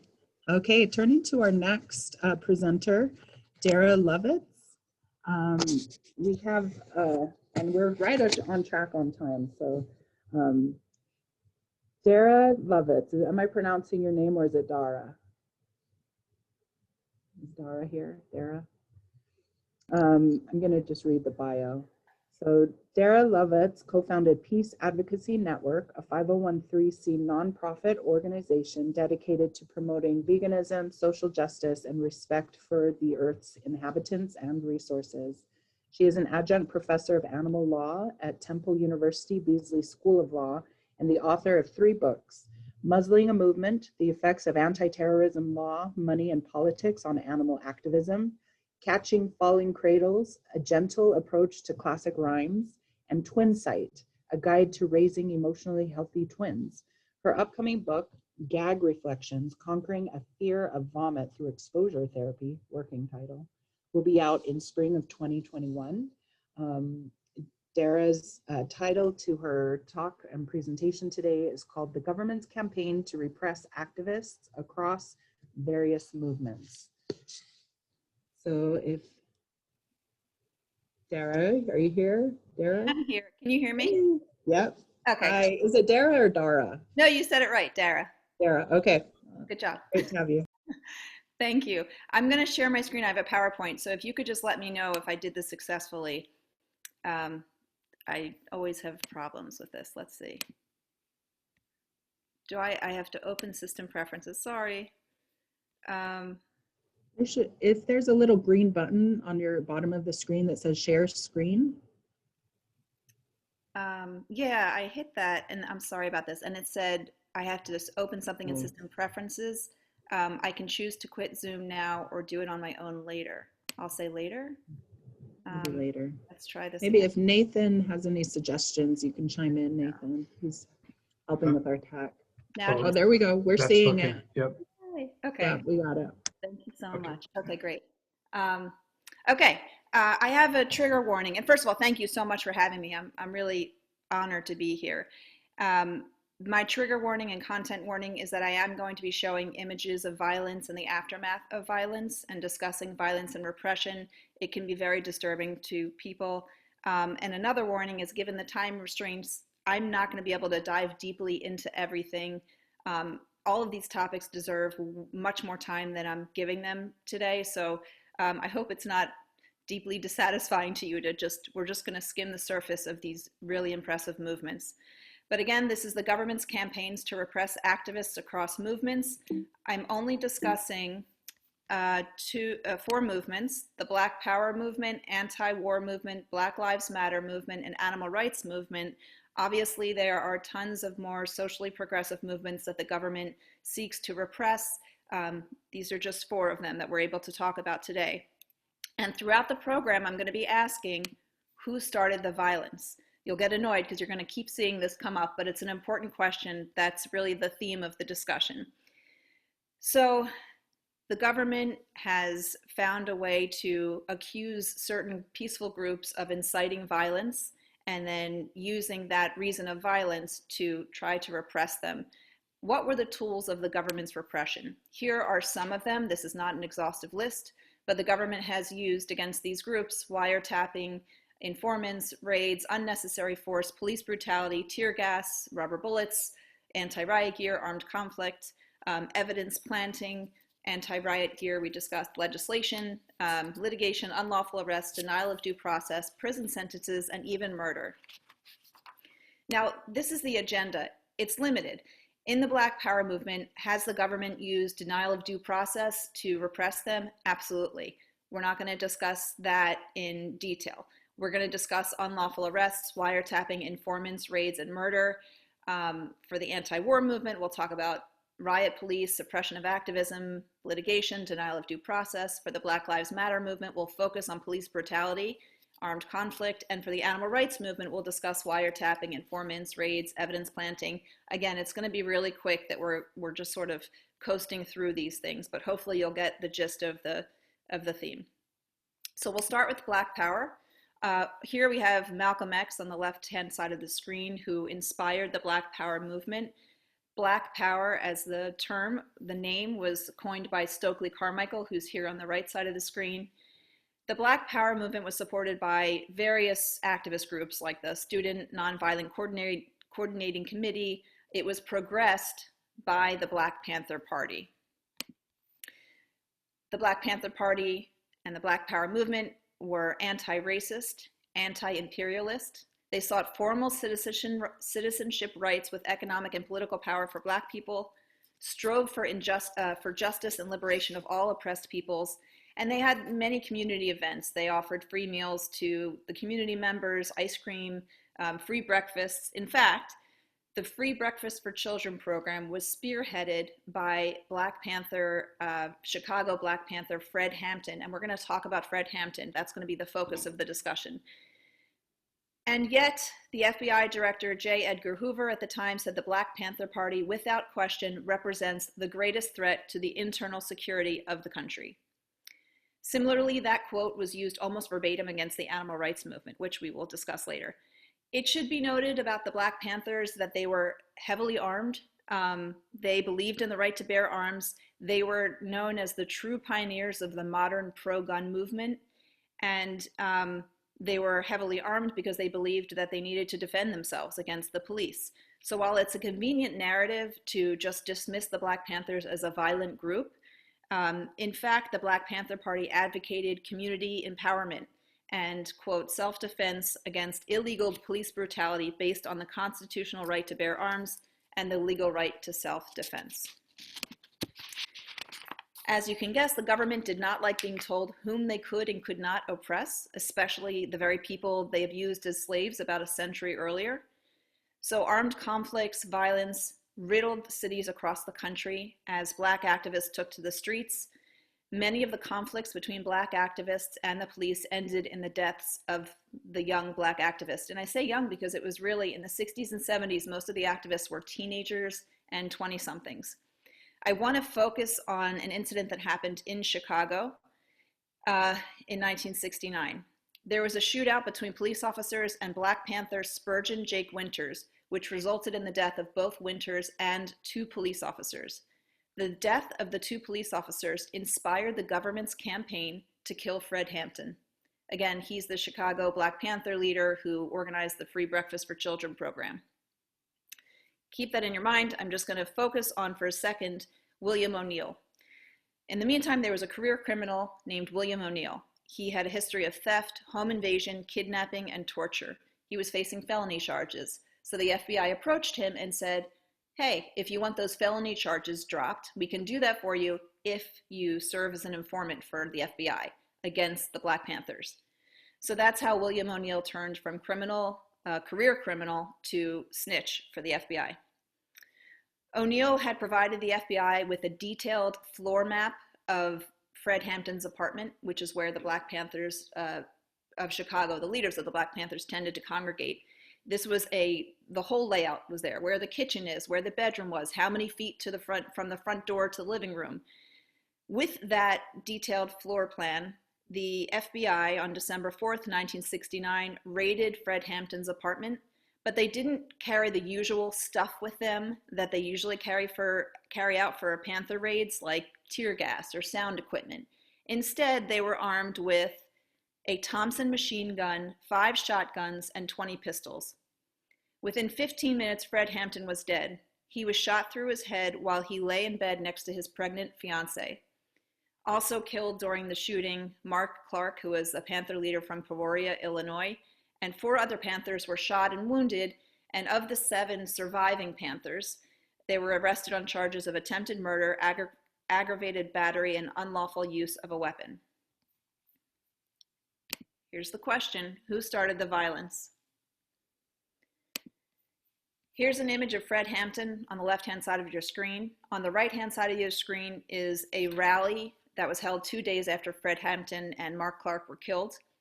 The picture in the middle is of the blood-stained, blood-soaked mattress that Fred Hampton was lying on when he was shot dead, and you can see bullet holes. That was his bedroom. This picture and other evidence suggests that this was a lynching. It was not a shootout. It was not an event that was brought to fruition from both sides of aggression. This was a one-sided attack against the Black Panthers. There were no bullet holes outside in the hallway, only big holes in Fred's bedroom where they fired on him. The New York Times reported, quote, most of the rooms and walls were free of bullet gun blasts except where the Panthers had been. There were no bullet marks in the area of the 2 doors through which the police said they entered. Again, this was not a shootout. This was a murder.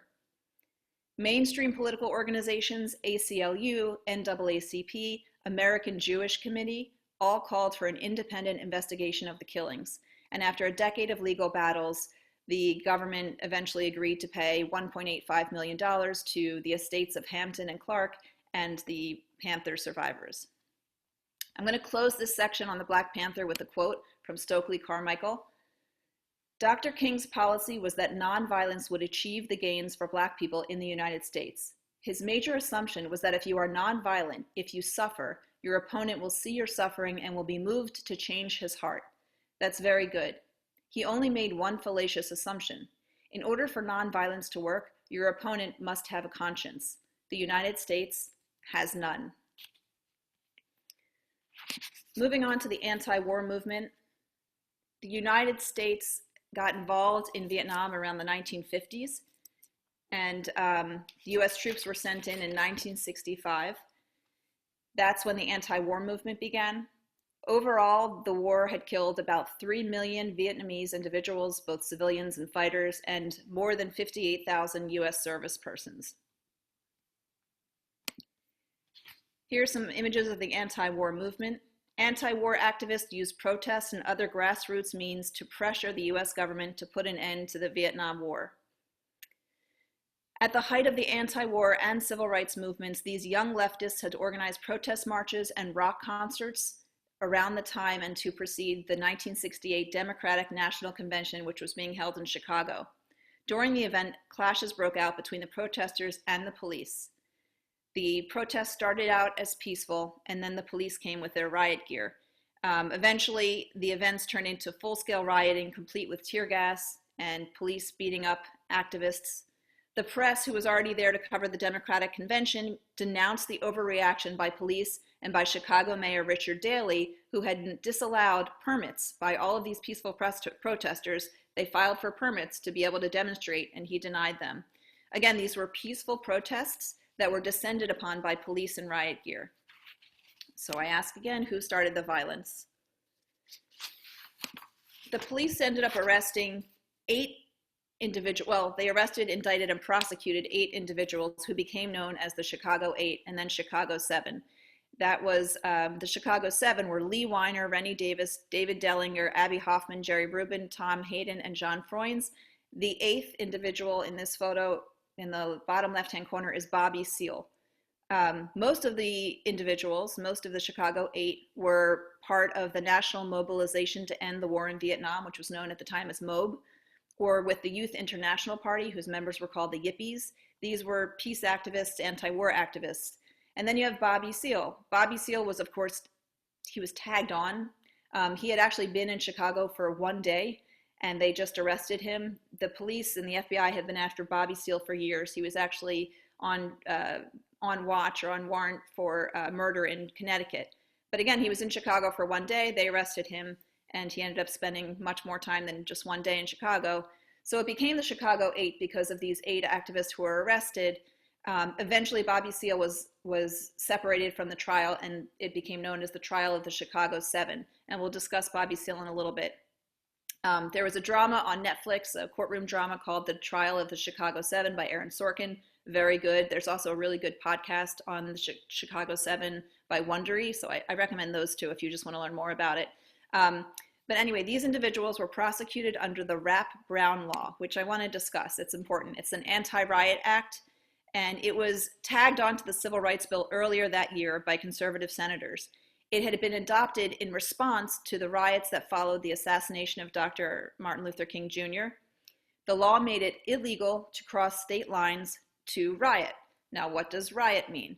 Riot is very broadly and unconstitutionally defined as a public disturbance involving an act of violence, which could result in damage to property. I'm just selecting that language because that shows how broad this language is. It basically encompasses almost every single action that an activist could possibly take.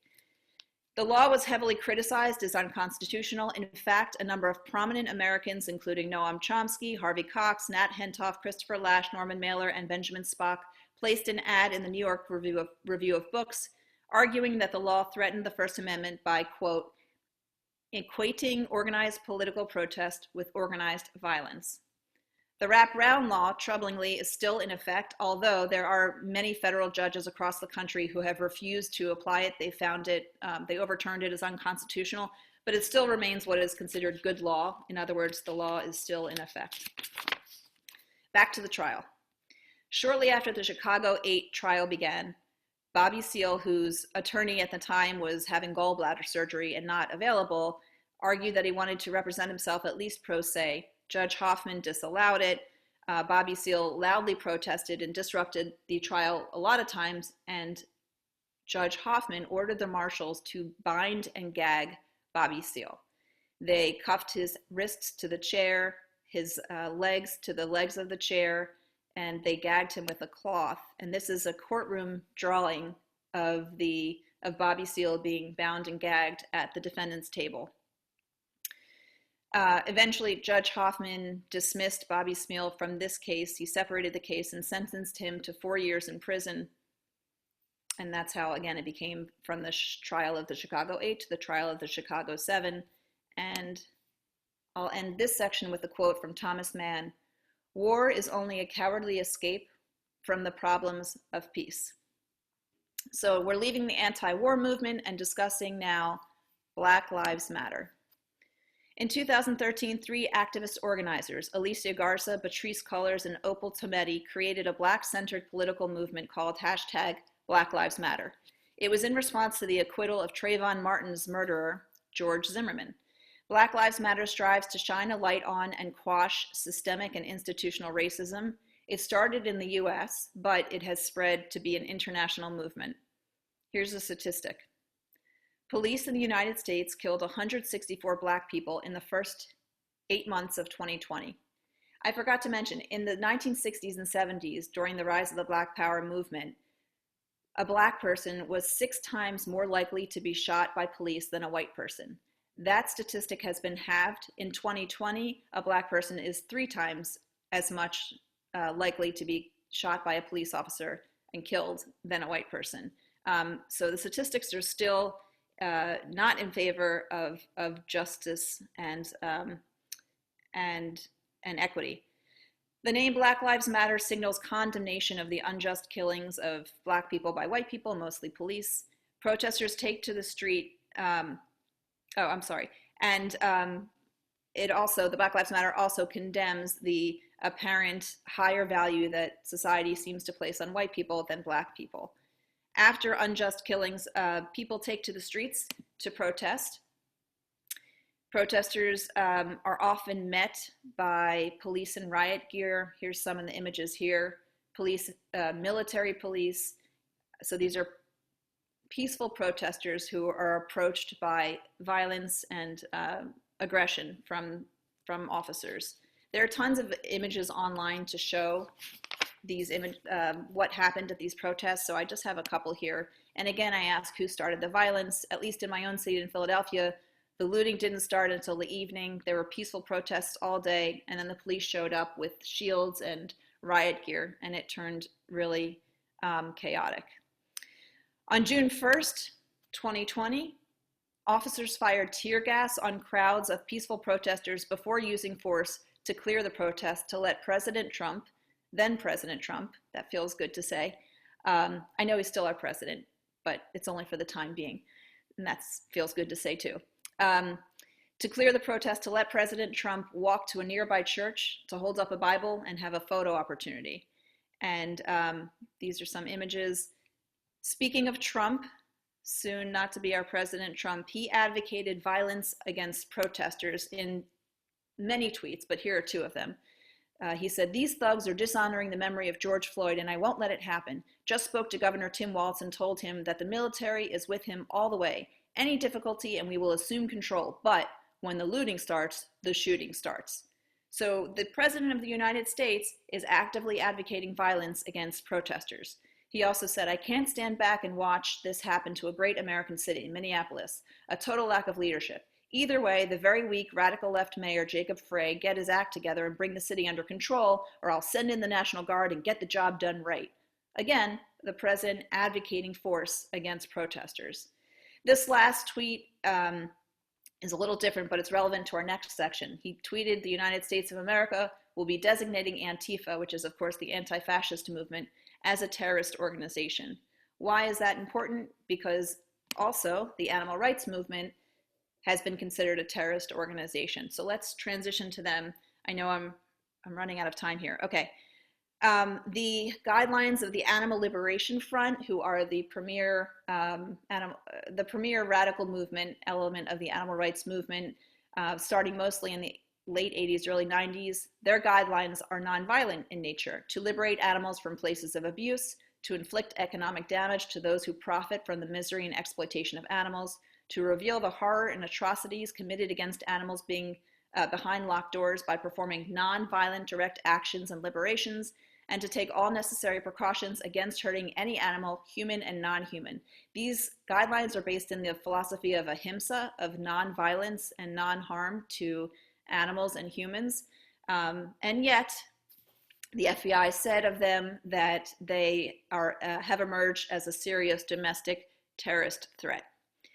After several congressional hearings about these animal rights terrorists, the Congress created several laws: the Animal and Ecological Terrorism Act, the Animal Enterprise Protection Act, the Animal Enterprise Terrorism Act. These are all bills designed to silence the animal rights movement, to inhibit the free speech rights of animal rights activists while protecting animal abusive industries, specifically pharmaceutical labs and fur farms and animal farms, animal agriculture. And again, I ask, who started the violence? The Animal Liberation Front, animal rights activists, are based in the philosophy of nonviolence. So again, this is just a snapshot. This is one moment in time, but the first image is of the Shack Seven. The Shack Seven are 6 individuals plus the corporation, the Shack Corporation, who were indicted under the Animal Enterprise Protection Act, and they had to serve prison time.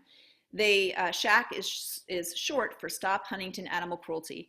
These activists were dedicated to dismantling one of the largest animal vivisection labs in the country, in the world actually, having tortured billions of animals every year. As we've seen, when activists are successful at getting the momentum they seek, the government swoops in to stop the progress. The Shack activists were prosecuted. First they were victims of evidence planting, wiretapping, infiltration, raids, unlawful arrests. And after their homes were raided, they were arrested and indicted for operating a website. And they were accused of conspiracy to inflict harm or fear among employees of Huntington Life Sciences. There was no direct evidence at trial that any of them did anything illegal. Again, no direct evidence that any of them did anything illegal. And yet they were prosecuted by then U.S. Attorney Chris Christie in the United States District Court of New Jersey, and they were convicted, and they had to serve prison time as shown in that drawing. The case was appealed to the Third Circuit, which is what you see in the middle, and unfortunately they lost in the Third Circuit. They tried to appeal the conviction to bring it up to the Supreme Court of the United States, who refused to hear the case. So, and I'd be remiss if I didn't shamefully promote my book that discusses the Shack case and in general the government's silencing of animal rights activists, its muzzling a movement, the effects of anti-terrorism law, money, and politics on animal activism. So I'm going to conclude this section and the whole presentation. We're coming to an end. There comes a time when one must take a position that is neither safe, nor politic, nor popular, but he must take it because conscience tells him it is right. That's Martin Luther King Jr. Throughout this talk, I consistently ask the question, who started the violence? And I'll say, as a parent of twins, when one of them comes to me when they're fighting and one says, well, she started it. As a parent, I'm supposed to say, because the parenting books tell me I'm supposed to say, I don't care who started it, I want to know who's going to end it. Now, that does not apply here. It's still a valid question, who started the violence? Why? Because when the balance of power is so disproportionate between the fighting parties, it does matter who started it. And it should not be incumbent upon the oppressed to forgive the oppressor when the oppressor has yet to show a change of heart. Thank you. Well said. Thank you, Dara. We can take a couple questions from the chat box, or if there's a couple questions. I don't see any questions, but there's a lot of positive comments. about your book, especially. Thanks for the talk. Smiles. Smiles back. Are there any questions from anybody in particular, or want Dara to elaborate more on a particular topic? Thank you, that was great.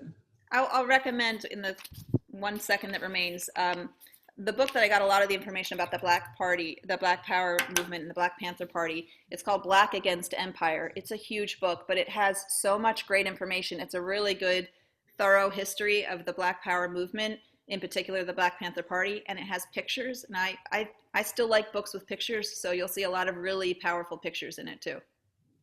That's a good tip. Thank you for that. I'm going to order that for our library here. Oh, one question. What's your definition of violence? Well, that's loaded, but in this case, when we're talking about statutory violence and when it's used to suppress certain activist groups, I would say violence against persons is the one that matters. I don't think violence against property is really violence. That's destruction of property. That's different. Absolutely.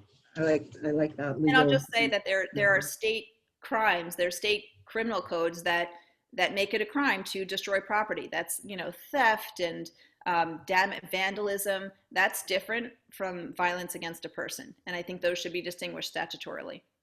Mm-hmm. All right. Can you talk a little bit more about how to resist that muzzling of the movement?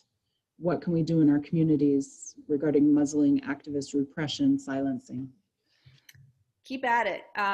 You're doing it the right way if you're making everybody feel concerned. When you make people uncomfortable, you're probably having an impact on them, and discomfort is their first reaction to it. So when I say that the movement is being muzzled, I don't want people to be fearful of prosecution or arrest. If you're within the realms of the First Amendment, you should be fine, and you should just stick at it. And I think conversations are worthwhile, just conversations with people you know.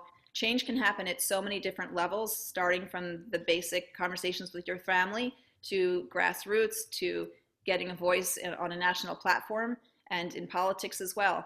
So I think everything helps. And I think it behooves us to also celebrate all these other ways. We can't all be everything.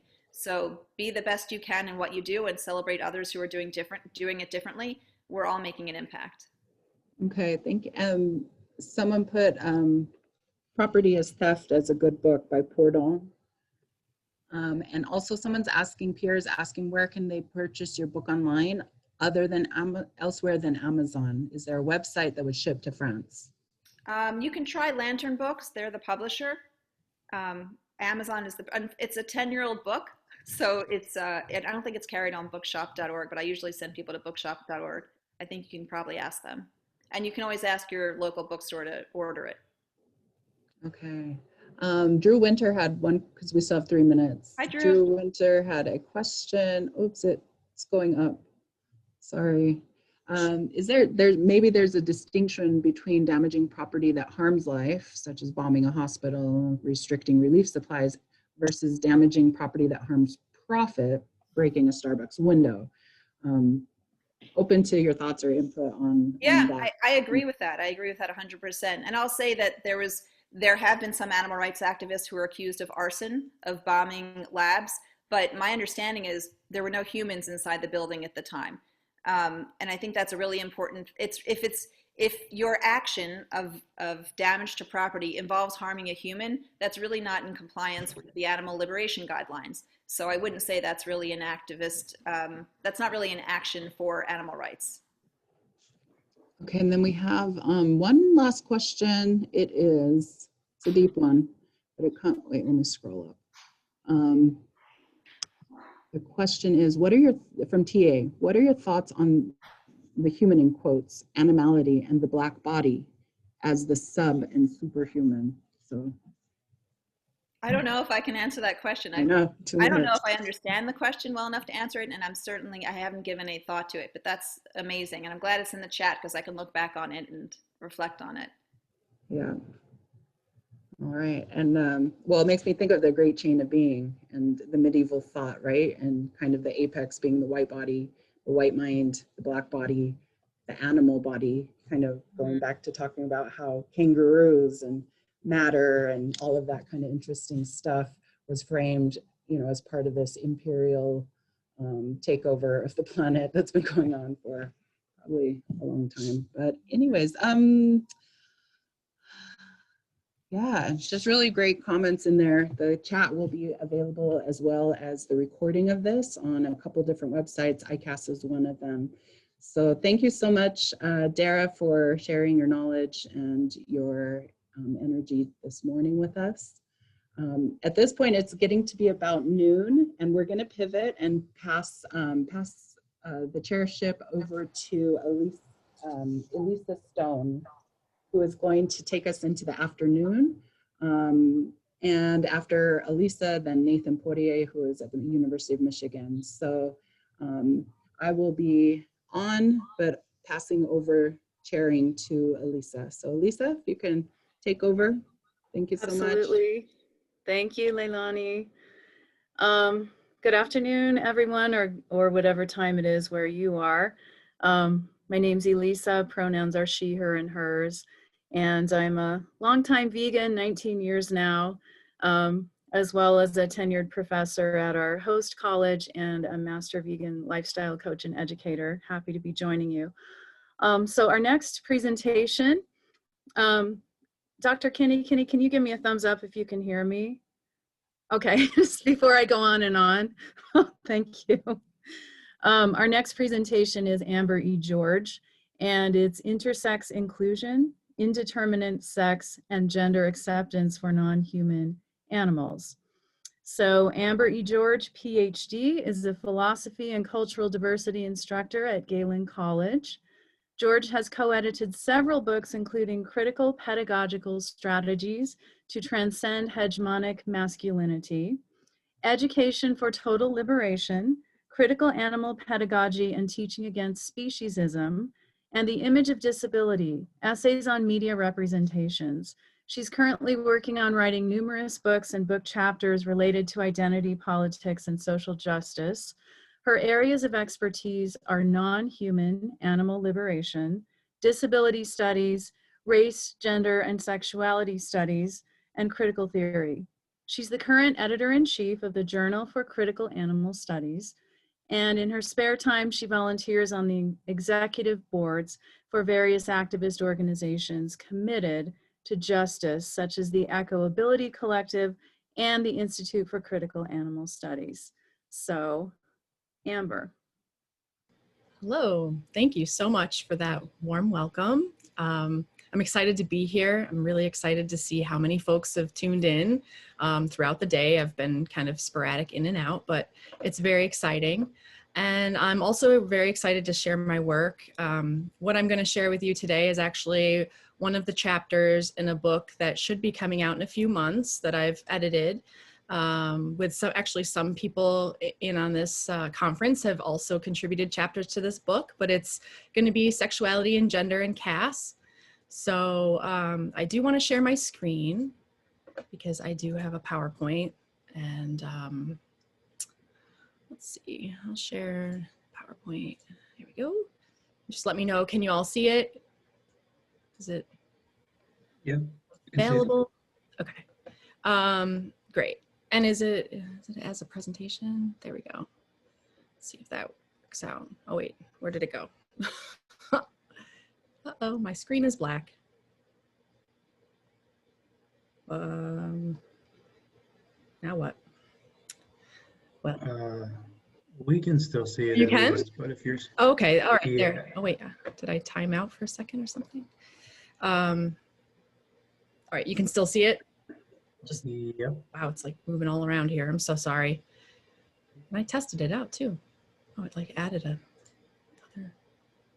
What happened? That is bizarre. It got rid of one of my slides. Well, that's okay. Whoops. I'll just stick with it. Okay, well, that's embarrassing.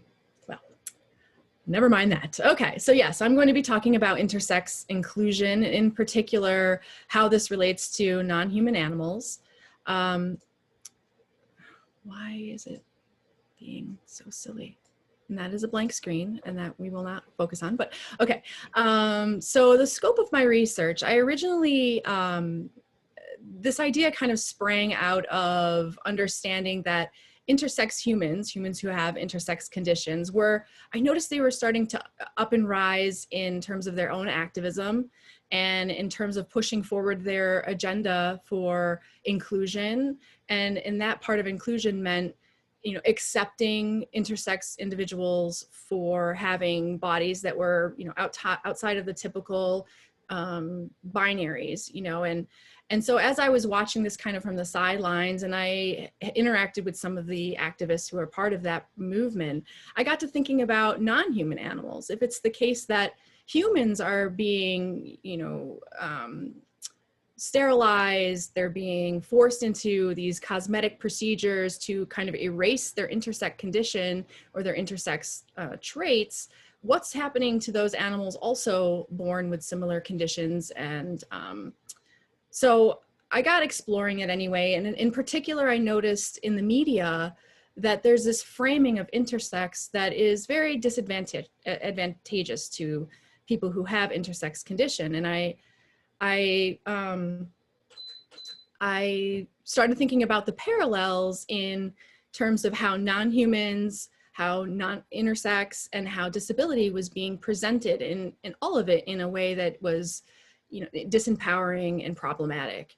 So that was kind of the basis of my research, and in thinking about the parallels of experiences and applying that to try to come up with a better way of encouraging the media as well as everyone in presenting intersex as something that's not outside of the norm, that's, you know, should be perceived as natural and normal. And those terms I know are fully loaded, but just not perceiving it as outside the norm, outside of, you know, or being abnormal. So that's kind of where I started out. And that led me to understanding, as so many other caste scholars do, that we have to deconstruct the binaries that are related to how we think about sex and the sex system we have, gender, species, and disability in particular. So my whole impetus was, like I mentioned earlier, to empower those people who identify as having these identities, along with empowering non-humans. And I know that sounds kind of odd because, you know, it's difficult for us to engage in those types of conversations with people or with animals who have these identities, but just even in how we think about and relate to non-human animals that have these particular conditions. And then I think that also really relates to media as well, and how our imaginations, you know, construct and then present our thoughts on these particular experiences. So just like with Dara's presentation, I'm just going to be able to scratch the surface in terms of the time I have here with you all today. But I wanted to help to kind of spell out these intersections that I noticed and observed between those who experience their intersex identity in a world that is not very accepting or inclusive of them, along with those who have disability identities and may also have intersex identities as well. I don't want to at all, you know, suggest that these identities exist in isolation, because there's many intersections that we know of.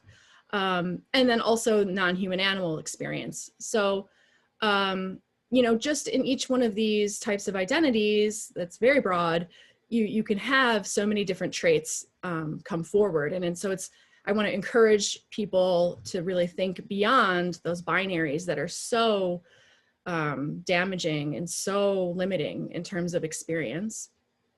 I want to encourage people to think about intersex as a spectrum, right? It's an umbrella. It can encompass so many different types of being and ways. And I mean, I hesitate to even go into what a definition of intersex might be. Typically it's, you know, those who fall outside of a spectrum. You know, we want to lean on this notion of a person with an intersex condition as being a hermaphrodite, right? That's the very common perception. You're half man and half woman. Well, clearly that's not the case. And that's also very disempowering as well. You know, there's often this idea that intersex conditions are ambiguous. The same as for disability. And then you have non-human animal who, you know, that can also play a part. And if the non-human animal has an intersex condition, then it gets even more layered in terms of the oppressive perceptions and terms that are used to define them. Abnormal is, overarching theme. Anything outside of the norm is perceived as being, worthy of sensationalism in the media. And I talk about that quite a bit in my chapter. All three identities, all three beings are referred to as freaks. There's like a long history of that understanding, what does that do in terms of engaging our perceptions in a negative light toward how we treat non-human animals, and then even further, how we treat non-human animals who have intersex conditions. And then I talk about the different types of, oppressions that these groups are privy to, and how they're often subjected to medical and scientific interventions that are absolutely unnecessary. So in my chapter, I talk about this, and I go through several case examples from the media that I found about various non-human pets or, domestic animals who had, gone into being in a position of being on display as similar to, a person with a disability. They're often on display, or non-human animals are on display. Intersex beings have a history of being on display. And for what sense, for what purpose? Just to reiterate that they are less than, that they are inferior, that they deserve to be treated as though they are, outside the norm.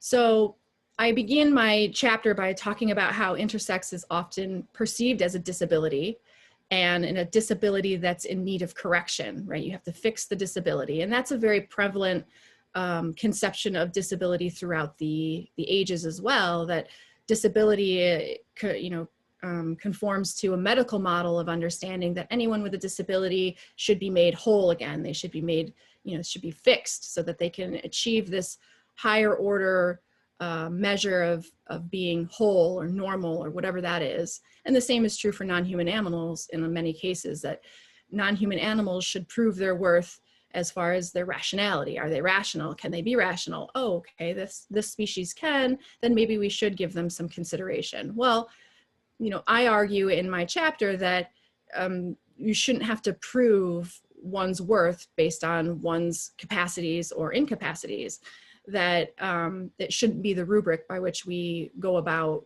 our interactions and our valuing of people or beings or non-humans and so on and so forth.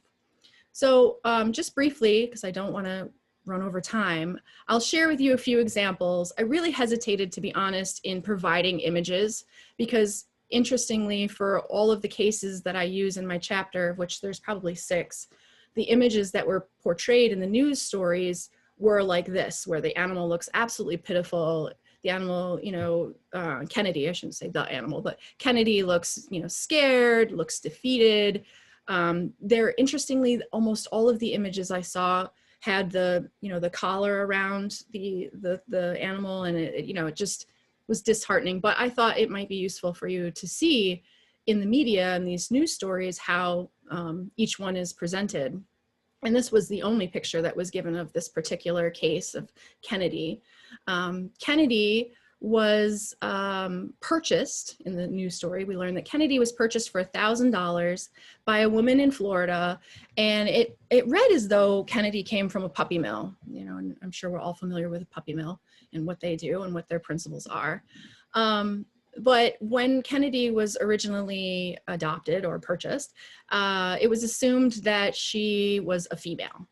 And then what happened with Kennedy was the owner took Kennedy to the vet to become sterilized, and found out that Kennedy had internal testes. So then there was a lot of uproar in terms of, the owner was very upset and distraught that she had been duped with this imperfect puppy, and that, the puppy was odd, and the puppy was a hermaphrodite, and that it was defective. And, all of these terms were used in this very, very short news article to discuss this intersex puppy. And from everything I gathered, there was absolutely no need for the Kennedy to be sterilized or even surgically corrected, but they did it anyway.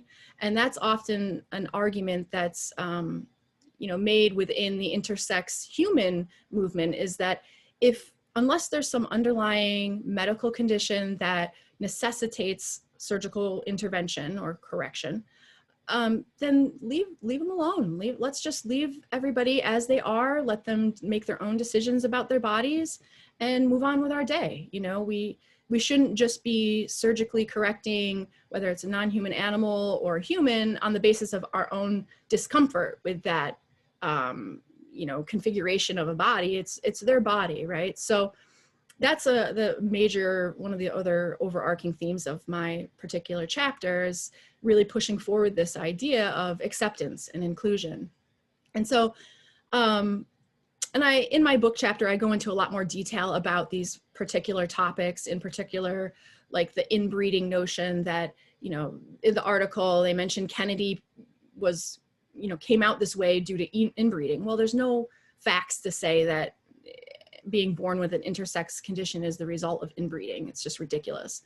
Another chapter talked about how this is a genetic defect and that, you know, perhaps, another news story talked about this being a genetic defect and that as a genetic defect, all of these intersex animals should be sterilized so that they don't continue that genetic line of, you know, problems, right? And that's something that also we see within disability studies is this notion of, well, let's cleanse, you know, eugenics, right? Let's cleanse that genetic line so that no humans are born with disabilities, now non-humans are born with, you know, so-called disabilities or intersex conditions because we want everything to resume as normal as possible. So that's just the example of Kennedy. And then the next example was Cody. And the news story tagline was "Rare hermaphrodite dog turns up at Detroit Animal Control." So with Cody, you know, it was the case that I believe, if I recall correctly, and I'm going to refer to him as he because that's what the article referred to him as, but he had, I believe once he got a little bit older, he started to grow a penis. So the other way around. No, wait, let me think for a minute how it worked. I think when he got a little bit older, he started to grow a bit of a clitoris that they hadn't otherwise seen previously. So, you know, again, I don't think it's really necessary to talk about Cody in terms of his or her genitalia, but, you know, that's kind of the way that it is discussed. And that's another argument that I make is that whether it's a non-human or a human, we shouldn't be simply defined by our genitalia, whether it's, you know, obvious or many cases when an animal is sterilized, that's when they discover that there may be internal reproductive organs that aren't matching the external organs. So anyway, with Cody, it was rather interesting. There was much discussion about sending him to the University of Michigan, sorry, Nathan, to be on display for research and to learn more about human sexual conditions based off of Cody. And I go into a lot more detail about the problems of doing that. And then there was discussion about sending Cody to be a therapy dog for a particular organization that supports LGBTQIA youth. And I talk about that, the problems of being a mascot or a spokes dog in this case, and how, you know, there's parallels with how people with disabilities have been put on display in similar fashion. And then the story goes on to talk about how Cody was later adopted by a same-sex couple, an attorney. So overall, I mean, there's so many things to unpack with this along with the other case studies, but you can kind of get a little bit of a flavor of what, you know, I'm saying and so on. So, you know, what I ultimately do in this chapter is to try to kind of provide alternatives, right? What can we do if we come across a news story that discusses a non-human intersex individual in a disparaging way? How can we counteract this sensationalism and this disempowerment of the particular person or being that's being used in this fashion? So I just took an example. This is Cameo. Cameo, I read about Cameo from a news story. And the title was "Discovery of a Female Cat with Testicles Among Weirdest Pet Claims." So clearly, like I mentioned earlier, this image of poor Cameo, it looks pitiful. I mean, it's just, you know, and my heart does go out to him, but why don't we just show him, you know, and what you show him in a positive light. What you can't see because the image blocked it out, and I didn't want it to be too troublesome to everyone, is that you can see where his stomach, and I call him because that's what the article originally called him, his stomach is shaved, right? So I believe that what they did was they went in to, again, sterilize the animal, and they find that Cameo has ovaries, right? So, you know, why do they have to show animals in that light? You know, again, it's just to put them on display, objectify them, do all the things that we know happen when trying to create that divide between us and them, and you're inferior and superior. What I would encourage is, if you know you come across an article like this and you feel like you want to share it, or maybe even you share it for the simple purpose of saying, look, the way that this is presented is really problematic. Why don't we think about it in another way? And this is how we can change it, or we can, you know, help everyone understand that intersex actually isn't so rare. It's actually somewhat common, whether it's in animals or other species. You know, we shouldn't be thinking about it as such an oddball type of thing. And instead of saying it's strange, it's weird, it's shocking, it's all these things, let's say, okay, you know, it's not actually. Or even maybe we could write comments at the bottom of a news article and help to put that idea out there in the hopes that it might make a difference. So, you know, just in conclusion, you know, like I said, our response, whether it's our own or others, should not be that bodily types different bodily types require cosmetic surgery to fit into these preconceived binaries of either or.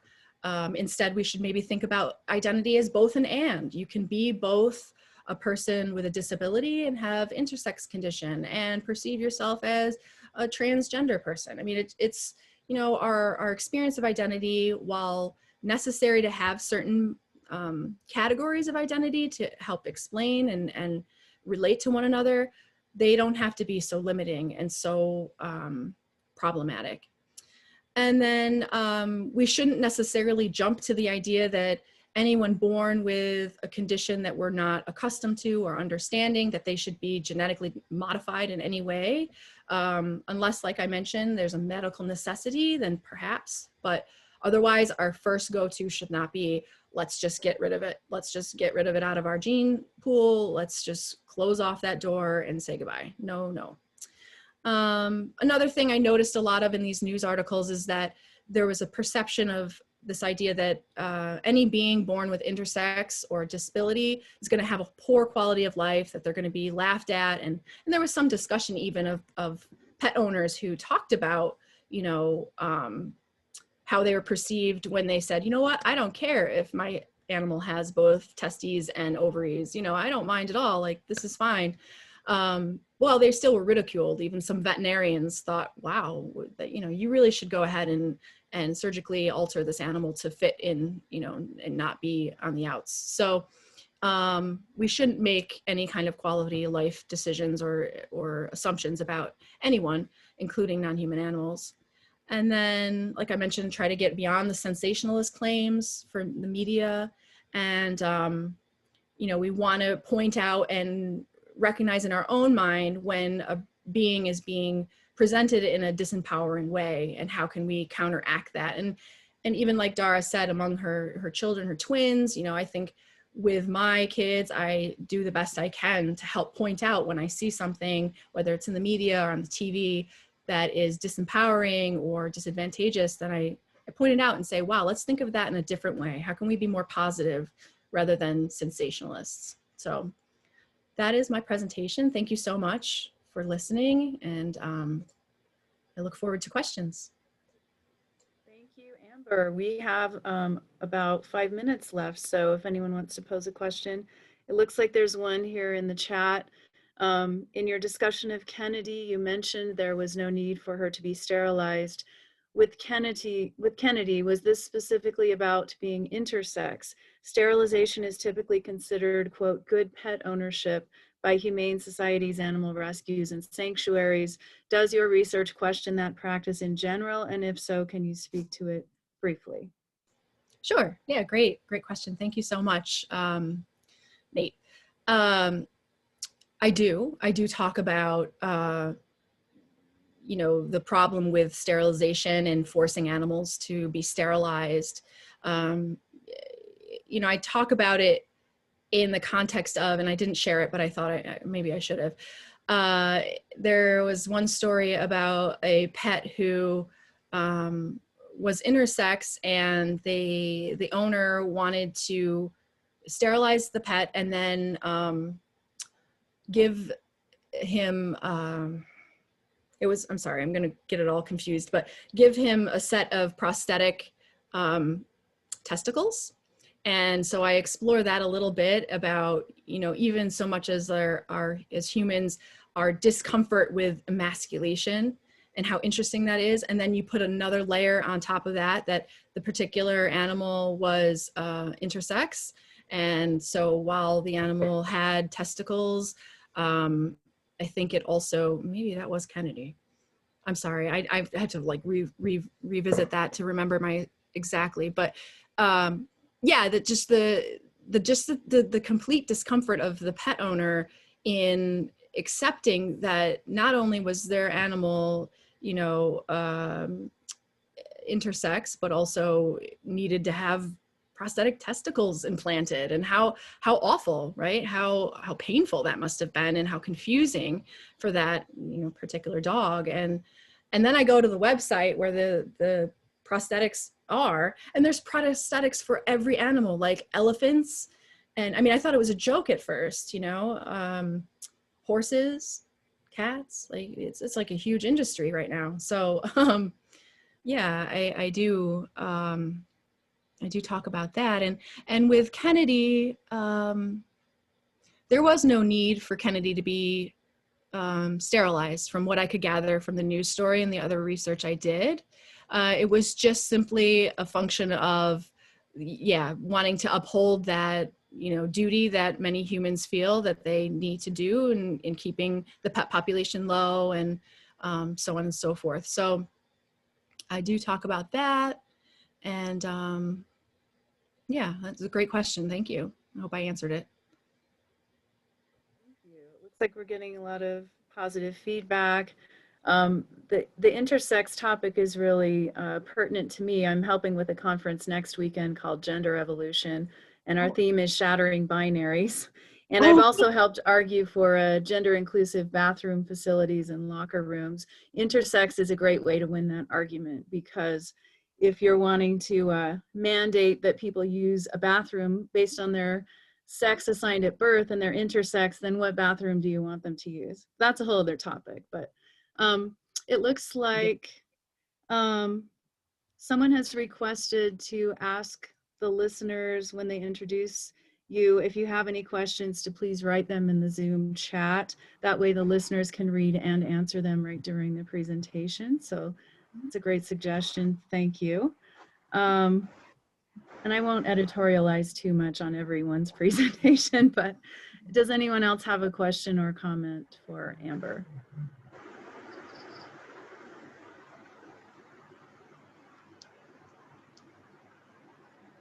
Okay, well, thank you. So as we move forward, it became clear to me when I was reviewing the program that there are names on here that I may not be able to pronounce, and I apologize if that happens, and I hope that when it's your turn to speak, you will say your name the way it's supposed to be said.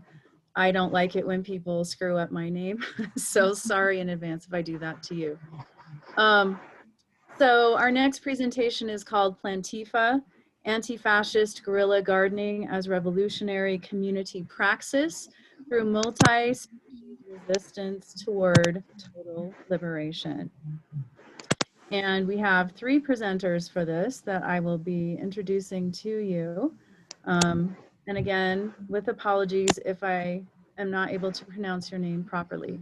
But the 3 presenters are Johnny Lupinacci, Brandon Edwards-Schuth, and Marco Gramacho Cerqueira.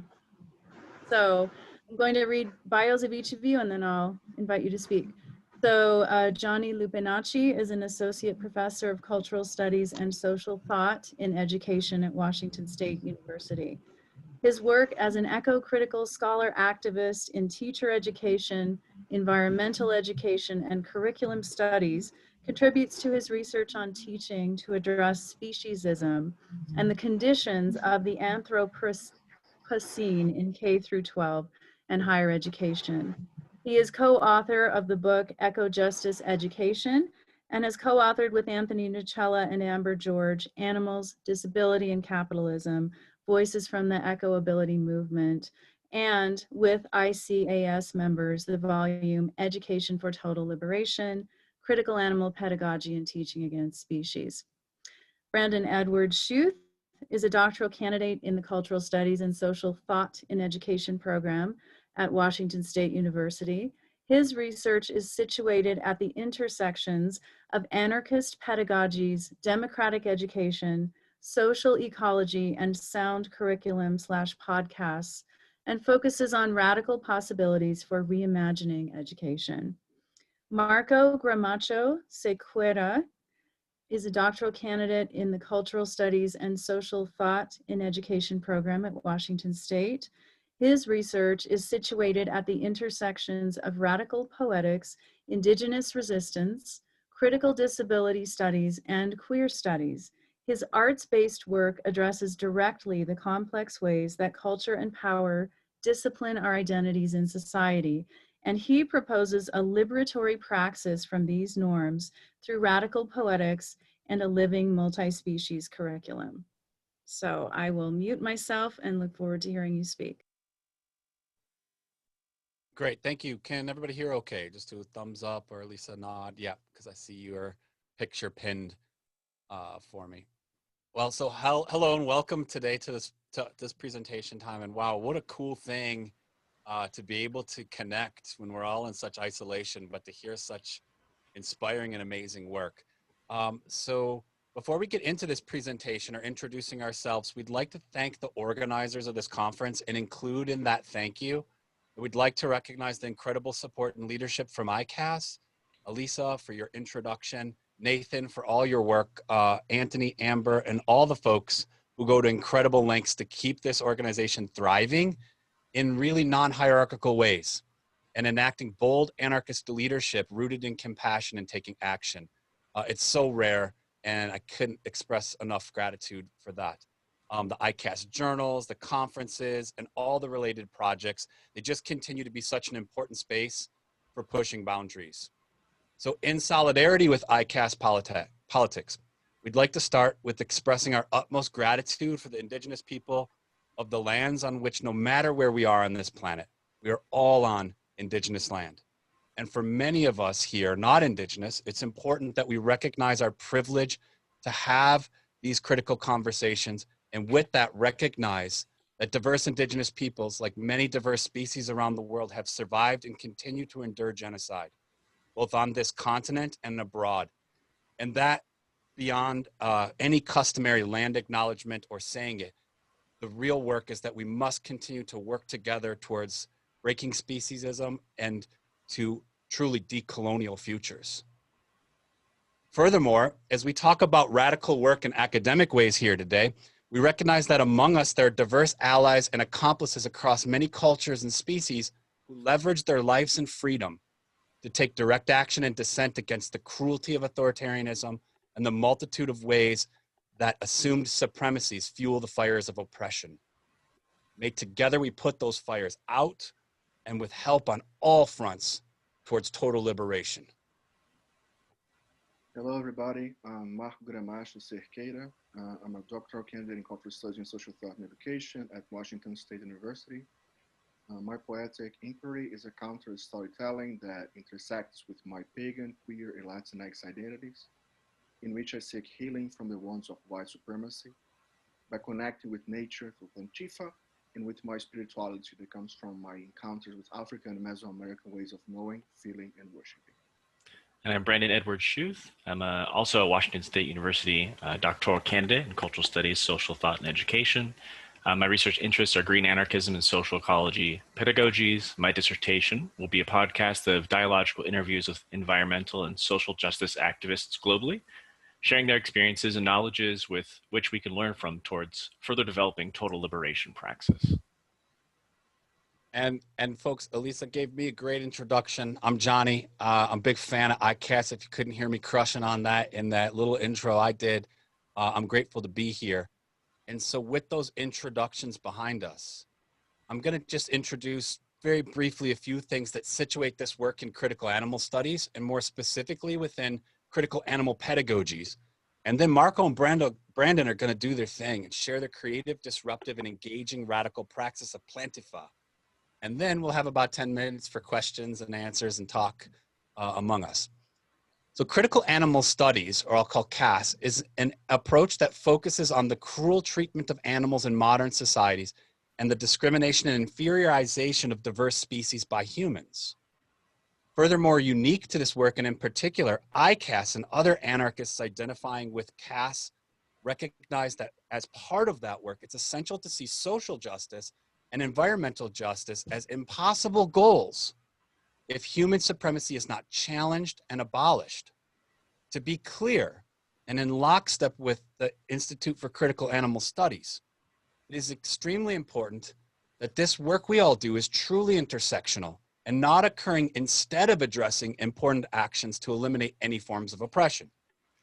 For example, we work in solidarity with Black Lives Matter, with feminisms, with water protectors, the Zapatista, Rojava, and diverse anti-fascist activism, which includes Learning from the Earth and Animal Liberation Front, and currently being inspired by the Spore Liberation Front, while being accomplices to social justice activism necessary to demand racial justice and end inequality in our political systems and communities.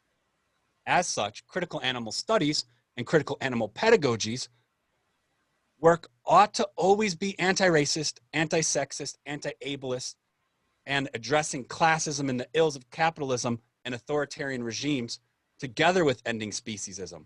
And this is harder to do than to just say. So it's like ongoing work.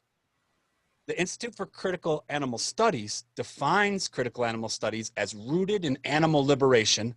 Critical animal studies is interdisciplinary field dedicated to establishing a holistic total liberation movement for humans, non-human animals, and the earth. Critical animal studies is engaged in an intersectional theory to action politics in solidarity with movements to abolish all dominations. And that last sentence is a direct quote from the ICAS webpage. So building on work for us in eco-pedagogies, eco-ability, and eco-justice education together with anarchism and critical animal pedagogies, we work together as groups asking how our shared scholar activism and teaching is both politically and pedagogically aligned to the kind of intersectional work defined by the diverse work here, not only at this conference, but by ICAS. As part of examining Western industrial culture and the impacts on diverse communities with attention to both social and environmental justice, we focus on the interrelated ways that value hierarchies are culturally constructed and contribute to inequality and inequity via racism, classism, sexism, ableism, cis heteronormativity, and speciesism, just to name a few. And it's such an honor too to follow up with PLANTIFA here, following Amber doing this work, the same kind of work that we're interested in and learning from, with looking at really breaking that binary, shattering that binary around doing gender across these different kinds of work. So together with that commitment, we work to examine, identify, and imagine how to teach, share skills and habits of minds that support socially just and sustainable communities centered on valuing diversity, mutual aid, and taking direct action. As part of this prefigurative practice towards total liberation, emerging from such a time together, plotting, scheming, and asking what might such creative actions look like, feel like, sound like, Marco and Brandon, together with their compañeros, some quality time spent with large trees in the Pacific Northwest, the mushrooms that we shared, a special magpie that loves Marco's playlists, they imagined and creatively proposed the project PLANTIFA. So responding to the interrelated exploitation of both humans and more than humans brought to attention by a global pandemic and the Black Lives Matter protests, this presentation addresses the importance of anti-fascism, or Antifa, together with the idea of considering the multi-species resistance and what such considerations mean for pedagogical practice and solidarity with radically reimagining democracy. Drawing from critical animal studies, anarchism, and eco-justice education, we illustrate how human supremacy is culturally constructed and dominant through not only school curriculum, but also too often in our resistance movements. Furthermore, we'll draw attention to the potential for scholar activist educators to interrupt human supremacy together with diverse species as integral to environmental justice and inextricably linked with social justice, highlighting the important role of diverse more than human species in aiding in how we as humans learn to live in accordance with Earth in ways that support environmental and social justice. We draw from the work in environmental education, critical animal studies, eco-ability, and anarchist pedagogies to share and teach about and learn from diverse species that include plants, animals, and even mycelial networks to model radical organizing, activism, and anarchist principles of mutual aid, anti-authoritarianism, and decentralization. Additionally, we draw from theoretical and autoethnographic representations of total liberational guerrilla gardening, which we are referring to as part of PLANTIFA. In our work we share here today, we suggest that guerrilla gardening offers unique educational opportunities in the form of wholesome and much needed praxis.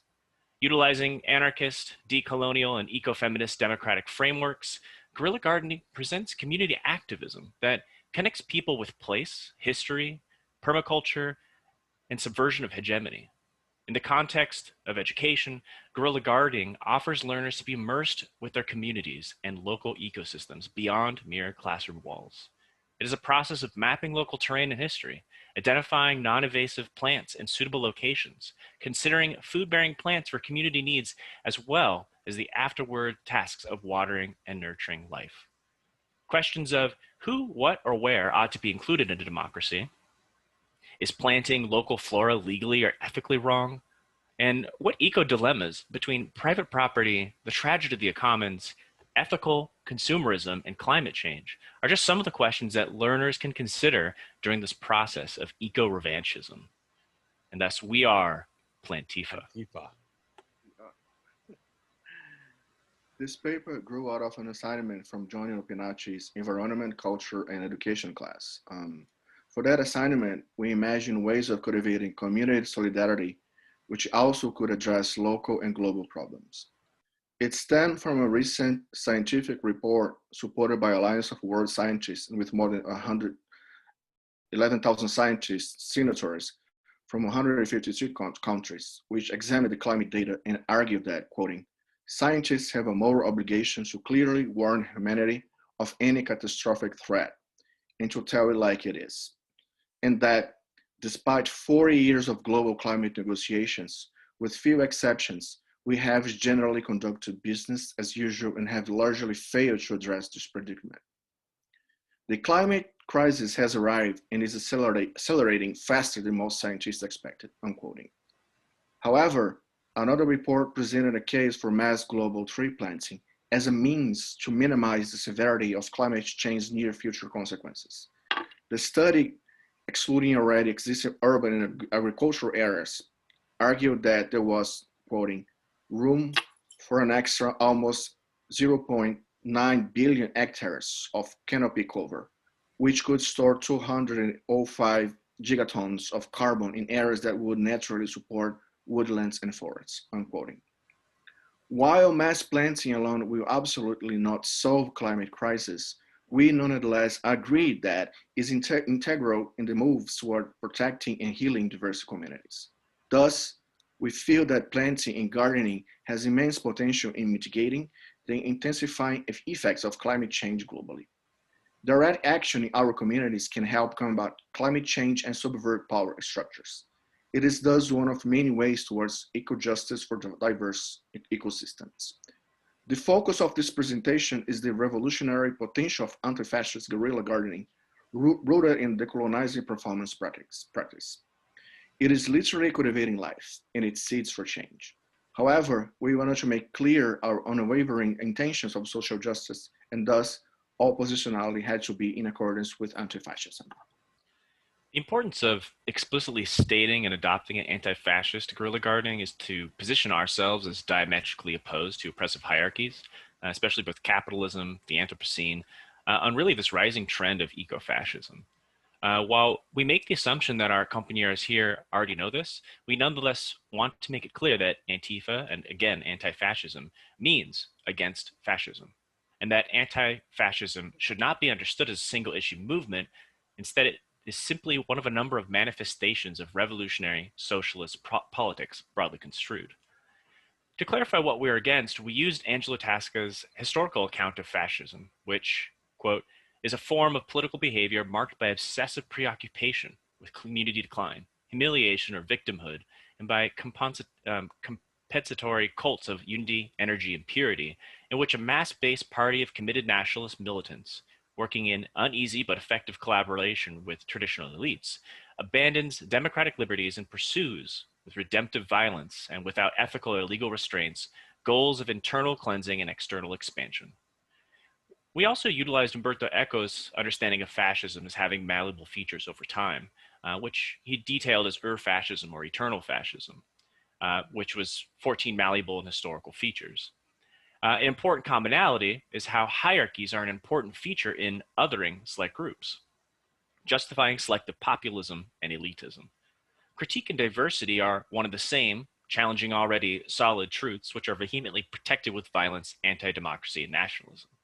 And thus, for us, anti-fascism combines what Henry Drew would call democratization, which, quote, stresses the dynamic aspect of a still unfinished process, while rejecting notions of democracy that are given a definitive formula, end quote.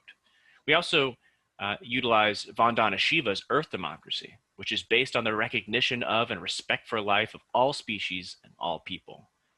It is also an homage to the political movement Antifa, hence PLANTIFA, as it embodies an anti-fascist perspective and community ecosystem defense versus oppression, bigotry, and while at the same time pursuing eco-justice. So guerrilla gardening is a subversive and communal eco-justice approach to environmental degradation and inequity. According to Richard Reynolds, at its core, quote, guerrilla gardening is a battle for resources, a battle against scarcity of land, environmental abuse, and wasted opportunities. It is also a fight for freedom of expression and for community cohesion, end quote. In its essence, it is a green revanchism. While traditional gardening in communities may be made manifest in designated flower beds or defined community gardens, which is great and unequivocally a necessity, guerrilla gardening is an intentional gardening without borders. It is direct action in the specific form of illicit cultivation of someone else's land, because it ought to be utilized for growing trees and food for the community, as Richard Reynolds would say. Thus, vacant lots, medians, and what might be known as derelict land are still spaces for eco-potentiality. Most people assume that neglected spaces are someone else's responsibility. As Reynolds says, while we are encouraged to take responsibility for our private space, public space is usually the responsibility of a faceless overseer, a distant body that benevolently grants us access to pass through, yet the space is public. And to me, Richard Reynolds, this means it is our responsibility both to care for it and to make good use of it. Thus, the real tragedy of the commons would thus be to not use the spaces to the benefit of the community. Part of our project for Johnny's class was to scout locations on the WSU or Washington State University campus that would be able to sustain gardens. We found many spots on campus that had either space for plants or were vacant with no other use present. Our long-term plans are to utilize Washington State University's derelict spaces for eco-justice. Our ideal would be plants that could provide free food to those in need, while at the same time cultivating meaningful relations and instances of place-based learning. In fact, according to the Washington State University's Center for Civic Engagement website, under what they said here is the PALUS, which is our, our district, our County, the Palouse Fresh Food Project, quote, Whitman County is the most food insecure county in the state of Washington. Simply put, this means 19.6% of residents, or about 9,000 people, don't know where their next meal is coming from, end quote. Now, one of our influences in writing this paper was the Zapatistas, who took back colonized land from the Mexican government to grow food for their communities. Not only is planting food and utilizing land a necessity of survival, but for the Zapatistas, it also means for nurturing community growth and colonial resistance. The indigenous-based movement of the Zapatistas in the state of Chiapas, Mexico, inspired us to see the dialogue planting about guerrilla gardening as a way of subverting land ownership. On the eve of 1994, indigenous Mayan peoples stepped from the profound Mexico, Mesoamerican community and land base, respecting the cycles of nature to take as much as needed from the earth for sharing, not for surplus, into the imaginary Mexico, westernized, capitalist, colonial, exploitative-based. México Profundo and México Imaginado, a concept from the book México Profundo, Reclaiming a Civilization by Guilherme Bonfil Batalha, who engages in the permanence and resilience of Mesoamerican civilization against the hegemonic capitalist system in Mexico. According to Batalha, the ongoing Mesoamerican civilization of México Profundo plants corn as an embodiment experience. As you plant maize, you become maize. Excuse me. This is ultimately our aim as guerrilla gardeners. Planting as a way to reconnect with nature, as a way to create an organic experience of embodiment to ultimately raise awareness of our connection with nature. The very act of planting seeds is based in a claim for performative cultural studies, as stated by Norman Danzig in his book, Performance Ethnography, quoting, performance is an act of intervention, a method of resistance, a form of criticism, a way of revealing agency. Performance becomes public pedagogy when it uses the aesthetic, the performative, to foreground the intersection of politics, institutional sites, and embodied experience. In this way, performance is a form of agency, a way of bringing culture and the person into play. Performance and performativity intersect in a speaking subject, a subject with a gender and racialized body. In transgressive performance, performing bodies contest gender identities, creating space for queer politics of resistance, unquoting. Planting as a performative cultural studies fell in our flesh. Our flesh is a plant. We are what we plant. Plants are our roots. In the same way, we believe that the Zapatistas movement are the embodiment of the México Profundo. From this Mexico profoundly Zapatistas, we draw inspiration for guerrilla gardening. For us and the Zapatistas, planting in land is not only nurturing, but protecting life and diverse ecosystem from imperialist and colonial legacies and capitalist hegemony. PLANTIFA, while not a universal solution, it is, as Abraham states, part of the process of healing our communities by human recklessness, with how, quoting, in the heart of the city, they plant collective gardens with endemic species and hold equinox feasts with the homeless. At every juncture, they strive to discern those modes of human community that are most appropriate to the region, most responsive and responsible to the earthly surroundings. They rejuvenate their senses by entering into the reciprocity with essential surroundings, unquoting. So the world is facing a looming existential threat caused by exploitative habits and intentional human negligence. While the impacts of climate change is inevitable, what we do now is important in mitigating the severity of what is to come. This requires an eco-praxis. We urge the Black Bloc to go green. A large part of this will require a genuine adoption of the different, more than human worldview, coupled with practicing a democracy which better represents diverse species and ecosystems, and total liberation. An anti-fascist guerrilla gardening, or PLANTIFA, is one of many possibilities in doing this. It is a practice of community knowledge building and performance as a way to expand awareness of our deep connections with nature. We are PLANTIFA. Thank you. Thank you so much. We have about 5 minutes for questions, and please pose your question in the chat first, and then we'll convey it to our presenters.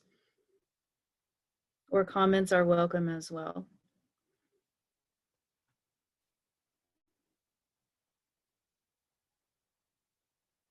We've got a nice work comment.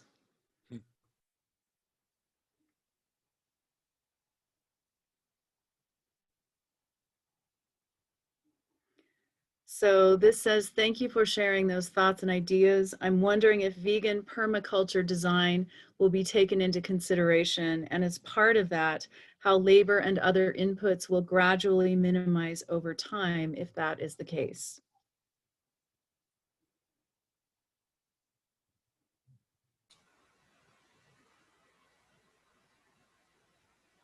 Yes, I will speak to it. And it's diverse because every place is different. One of the things about all the work that both Marco and Brandon are doing in the guerrilla gardening concept in general is that it's situational, local, and in support of living systems. And in some contexts, permaculture has provided a framework for doing that, and most certainly towards, if not already vegan, towards vegan work, because when you begin to liberate, you know, your eating from colonialism, from oppression, from slavery, and from these things, you really, like most of us here, we find very quickly that we're a plant-based diet. And so I kind of also talk about it's a very decentralized way of sharing veganism, because it doesn't come from an authority. Or typically I came to veganism through like punk communities that were like, you're gonna be straight edge and you're not gonna consume animals. And I'm like, yes, because I was, you know, a white kid who wanted and liked to be told what to do. But this is not how it works in ground up, sort of, to put it in the terms of Marco and Brennan, PLANTIFA way, it grows like the garden, right? And so when we commit to decolonizing, working with decolonization, when we commit to removing oppression from the intimate relationship of planting and putting into our bodies, right, living species, then we find very quickly that vegan politics become very close to our politics. And so it spreads and shares that way. So permaculture has been a useful tool in helping, I will say mostly with like white, more scientific communities who are like, yes, you don't control the garden, right? You sort of think about working with and being with the food piece, if that answers it. Thank you. We have a lot of questions. So the next question is PLANTIFA in Europe, international, worldwide? How can we start it up in our local communities? And thank you for your great work. I love that comment and question there. Thank you. I would say, and I'll just speak for myself, I think that PLANTIFA is worldwide. It's global. It starts with you and your community, and it's a leaderless movement. It starts with you. It starts with you taking action, and starts with all of us for a better future. And we should be clear, you guys. They I don't want to speak for them, but they didn't name it, right? They're just speaking truth to this existing thing that's ancient, right? Food growers, landless farmers, and I say that loosely with the term because farming has meant so much factory kind of politics, but really, true sort of anarchist food production, consumption, sharing in communities like that existed before it's named everything, and that wisdom is grandmother wisdom around the planet, right? And so it's saying like it's resisting that is named. So yes, it's everywhere. We just have to find it and amplify it and work with it. I love that. In the future, there will be no land to garden. What are your thoughts on destroying buildings to grow gardens and forests? Oh yeah.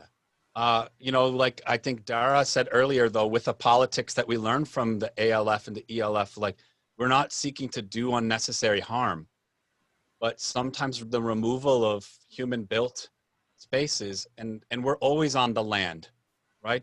We're never off the land. I mean, I guess if you go to space somewhere and that's like your thing, but here we're always on the land, even when there's buildings and pavements and asphalt. So yeah. I think critically cautious, but bold, right? And on different kinds of politics, maybe not following the rules all the time, but yeah, removal of asphalt and buildings.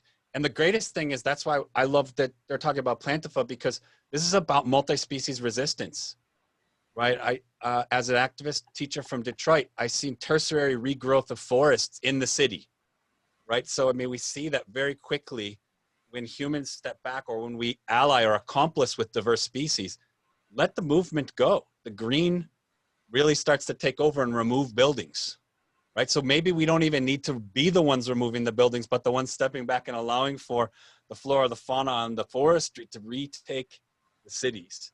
And we can do that together with. Yeah, I would just say real quickly, I'd love to see like your local Walmart be mossed up and, you know, transformed into a green renaissance. I share that vision. There are other sophisticated comments and questions in the chat, and I think what I will do, just to try and be fair to all presenters, is invite the three of you to please respond in the chat, and we can keep watching that. And thank you so much for your contributions today. Our next presentation involves you having to listen to me mispronounce Spanish, so fasten your seatbelts for that. I'm sorry. I did study a little bit of Spanish, but not enough to be any good. Just to let the audience know, this presentation is going to be on Espanol, but I will be introducing the bios of the speakers in English as per their request, so that you, if you are an English speaker as your home language, you will understand who they are. So the next presentation is called, and sorry again if it sounds terrible, Pensar desde Latinoamérica, una lectura interseccional sobre el carnismo, which translates into Thinking from Latin America, an intersectional interpretation of carnism.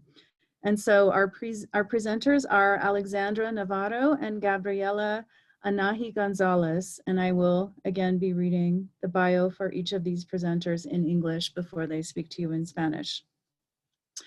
Alexandra Navarro is graduated professor in social communication and doctor in communication from the Faculty of Journalism and Social Communication of the National University of La Plata.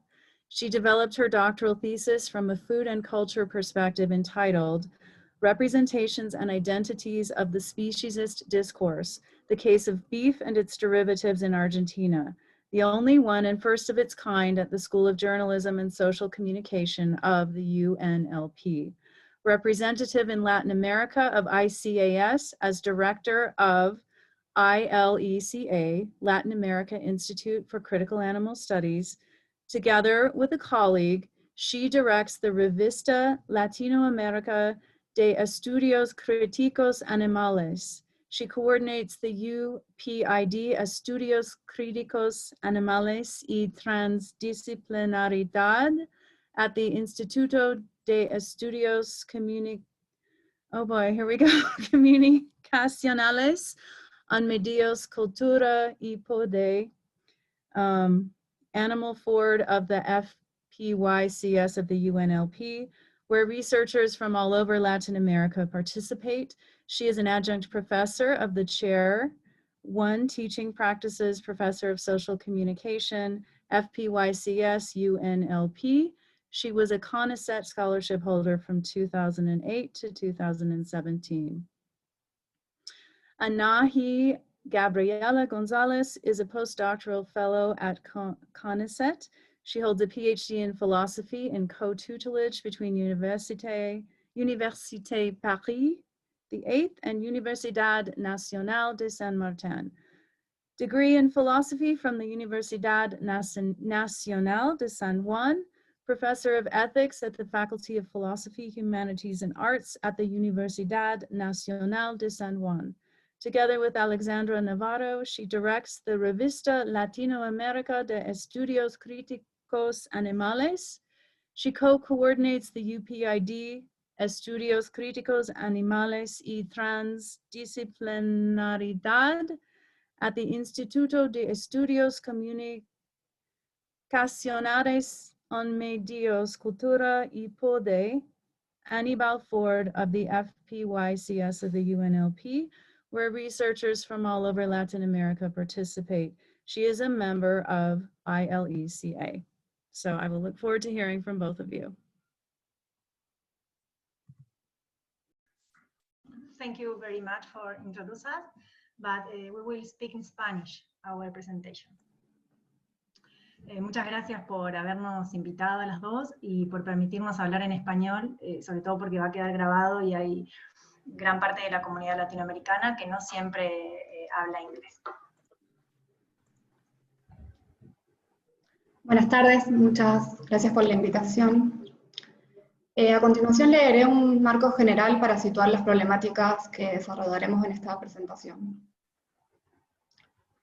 El mundo tejido por el orden heteropatriarcal, colonial y especista nos arroja hacia un panorama desolador, caracterizado por la devastación del planeta Tierra, la violencia y la desigualdad institucionalizada hacia las mujeres, las minorías sexogenéricas, las personas racializadas y los demás animales. Particularmente en Argentina, durante el 2020, la proliferación de incendios forestales, así como el potencial acuerdo comercial con China para crear megagranjas de cerdos, suponen políticas que se han vuelto, más que nunca, un riesgo incalculable hacia las condiciones de reproducción de la vida. Por supuesto, no se trata de dos eventos desconectados. Los incendios forestales inducidos, que arrasan con la vida de los demás animales, de los animales silvestres, se orientan a la extensión de la ganadería y a la producción de soja, para fomentar la acumulación extractivista del modelo agroindustrial. Este circuito tan atopolítico de la agroganadería tiene por objetivo principal la elaboración de carne, en el contexto de una producción capitalista y colonial de los alimentos, y en detrimento de la soberanía alimentaria. Se trata de proyectos que se implementan negando las consecuencias nefastas e irreversibles de la devastación ambiental, mientras los demás animales son concebidos como recursos disponibles o desechables, despojados de todo valor que no sea su utilidad para la existencia humana. Por tanto, la producción de carne se racionaliza y se legitima a partir de normas especistas, capitalistas y alimentarias. Más aún, problematizar el consumo de carne en nuestro país tiene dificultades particulares, debido a que la naturalización de la muerte de los demás animales está articulada en una gramática de poder nacionalista, patriarcal y colonial. En efecto, la nación argentina se definió como tal a partir de un proyecto agroganadero al servicio de la lógica del capital. Es en la industria de la carne donde Argentina sitúa el eje de su producción. De ahí que, como ha mostrado Alexandra Navarro, el consumo de carne está ligado a una idea compartida de identidad nacional. Si el asado es uno de los arquetipos de la identidad argentina, cabe añadir que también tiene una fuerte dimensión falocéntrica. La parrilla funciona frecuentemente como un espacio de celebración, reunión y encuentro heteropatriarcal. Esa tradición nacionalista encuentra en la producción de carne el signo del progreso y el desarrollo. Pero el costo de la expansión de la ganadería ha sido la producción de los animales domésticos para su explotación, a la par que se encuentra ligada al exterminio de los denominados animales salvajes, al genocidio de las poblaciones indígenas y a la concentración de las tierras por parte de las élites económicas. En este marco general, a continuación Alexandra nos hablará sobre las representaciones sociales ligadas al carnismo en Argentina. Bueno, muchas gracias. Yo voy a hablar poco porque, bueno, son 10 minutos y me va a alcanzar para algunas explicaciones, pero creo que en este momento en particular, en América Latina y en Argentina en particular, hay una determinada cantidad de instituciones que están sosteniendo, legitimando de manera muy fuerte el consumo de carne e impidiendo que el movimiento animal legitime la cuestión animal como tema emergente. Una de esas instituciones es el sistema económico, para empezar. En Argentina estamos atravesando un momento clave con el tema de la instalación de las megafactorías de cerdos. Es un tema que casi no se discute en los medios. Cuando sale solamente se habla de manera positiva acerca del consumo. En ningún momento se plantea cómo va a ser la vida de los animales que van a vivir ahí, y tampoco de las comunidades de seres humanos que van a estar alrededor. Por otra parte está el sistema legal que ampara toda esta situación, siempre mencionando a los animales como si fueran solamente cosas, o cosas movientes. El sistema de salud que sigue sosteniendo en cada espacio donde se puede hablar y donde se puede intervenir, que el consumo de carne es saludable para las personas, que es necesario, que es algo de lo que no se puede prescindir. Lo avalan médicos nutricionistas, y no hay carreras de nutrición vegetariana o vegana, sino que son posgrados pagos, a lo que solamente puede acceder cierta cantidad de los egresados de las carreras de medicina. Hay todo un sistema científico que también sostiene el sistema económico y evita, por ejemplo, que científicos que trabajamos este tema podamos acceder a carreras de investigación y mencionan que nuestro trabajo en realidad tiene un corte dogmático y que no tiene en cuenta otros modos de crianza, y que no solamente se trabaja el fielded en Argentina, sino que en realidad hay otras maneras de criar animales que son más éticas, amparadas en el bienestar animal. Y por otro lado, bueno, el sistema educativo, que desde la más tierna infancia nos enseña que los animales son cosas a nuestro servicio, y no solamente cosas a nuestro servicio, sino que su sumisión es voluntaria hacia nosotros, de manera de, a lo largo de toda nuestra vida, pensar de que lo que sucede dentro de las granjas son cuestiones menores, no violentas, y que en realidad lo que sucede es casi imposible de impedir. Lo que me interesaba trabajar hoy, sobre todo dentro de estas instituciones, es la cuestión de los medios y las plataformas de redes sociales, cómo están trabajando en este momento y cómo están incidiendo en el consumo de carne. Por un lado, los medios de comunicación imponen agenda. En este momento, al imponer agenda, también imponen marcos de lectura, o sea, espacios desde donde se van a poder discutir las conversaciones. Entonces hay un bloqueo de información, hay situaciones que no llega al común de las personas, que no están enterados. Por ejemplo, dentro de las megafactorías de cerdos, hay todas discusiones alrededor y en torno de cómo va a ser la vida de los animales que van a vivir ahí, que es algo que ni siquiera es un tema, no se habla de eso, solamente algunos científicos y algunos activistas han retomado el tema en redes sociales, pero en los medios masivos de información eso no se discute. Hay además una estigmatización acerca de las personas que defienden los cerdos y hablan de proteccionistas de los chanchos, denigrando de esta manera a quienes están intentando poner en relevancia el tema y la discusión acerca de los animales. Y también se trabaja con una sinécdoque, o sea, el uno por el todo, hablando entonces, no sé, eligen a un personaje dentro del activismo que tiene, no sé, algo en su pasado que es malo, y lo toman como que él es el representante de todo el veganismo, y por eso entonces el veganismo no tiene nada que decir acerca de las cuestiones que hay que debatir en este momento para impedir, o por lo menos para, en una primera instancia, reducir el consumo. Dentro de esto está el blindaje de temáticas y enfoques. El enfoque antiespecista no existe en los medios de comunicación. Y el problema es que todo esto que sí se debate en las redes sociales pasan por otras problemáticas que son propias de las redes, que tienen que ver, por un lado, bueno, que dentro, más allá de ser un medio alternativo y un espacio especial para que trabajen los activistas, muchas veces también las verdades pasan por mentiras. Digo, al ser un espacio lleno de fake news, de pronto uno se encuentra que hay muchas personas que dudan acerca de lo que leen porque sienten que no es un espacio donde la información que ahí se emite sea realmente verídica, y les cuesta mucho poder chequear las fuentes. Por lo tanto, muchas veces eligen no creer en eso. También que hay muchos movimientos de haters dentro del mismo movimiento, que en realidad lo que hacen es obstaculizar a otros activistas y colegas, en realidad enfocándose solamente en maneras de abordar los temas, en vez de pensar, bueno, que es un momento crítico en el que tenemos que trabajar todos juntos desde el mismo lado. Otro problema muy grave que está generando en este momento las redes son que hay muchos académicos que usan la cuestión animal como nicho donde desarrollarse, pero en realidad ni siquiera comulgan con la causa, pero usan el espacio de las redes para generarse visibilidad, y lo logran. Y muchas personas que recién se inician en el activismo no saben a qué perfiles seguir, o no saben cuáles son personas que son idóneas en el tema, y siguen a otros que en realidad terminan reproduciendo discursos especistas. Y hay también, bueno, activistas que no colaboran citando a los académicos que están trabajando en el tema, algo que en realidad nos serviría a todos, porque demostraría, bueno, que los activistas están al tanto de los últimos avances en la temática de la cuestión animal, y en este momento, por ejemplo, de la cuestión de los cerdos. Se podría superar los recelos que hay entre el activismo y la academia, por lo menos en Latinoamérica, y podríamos elevar también la calidad de las discusiones que estamos teniendo en este momento.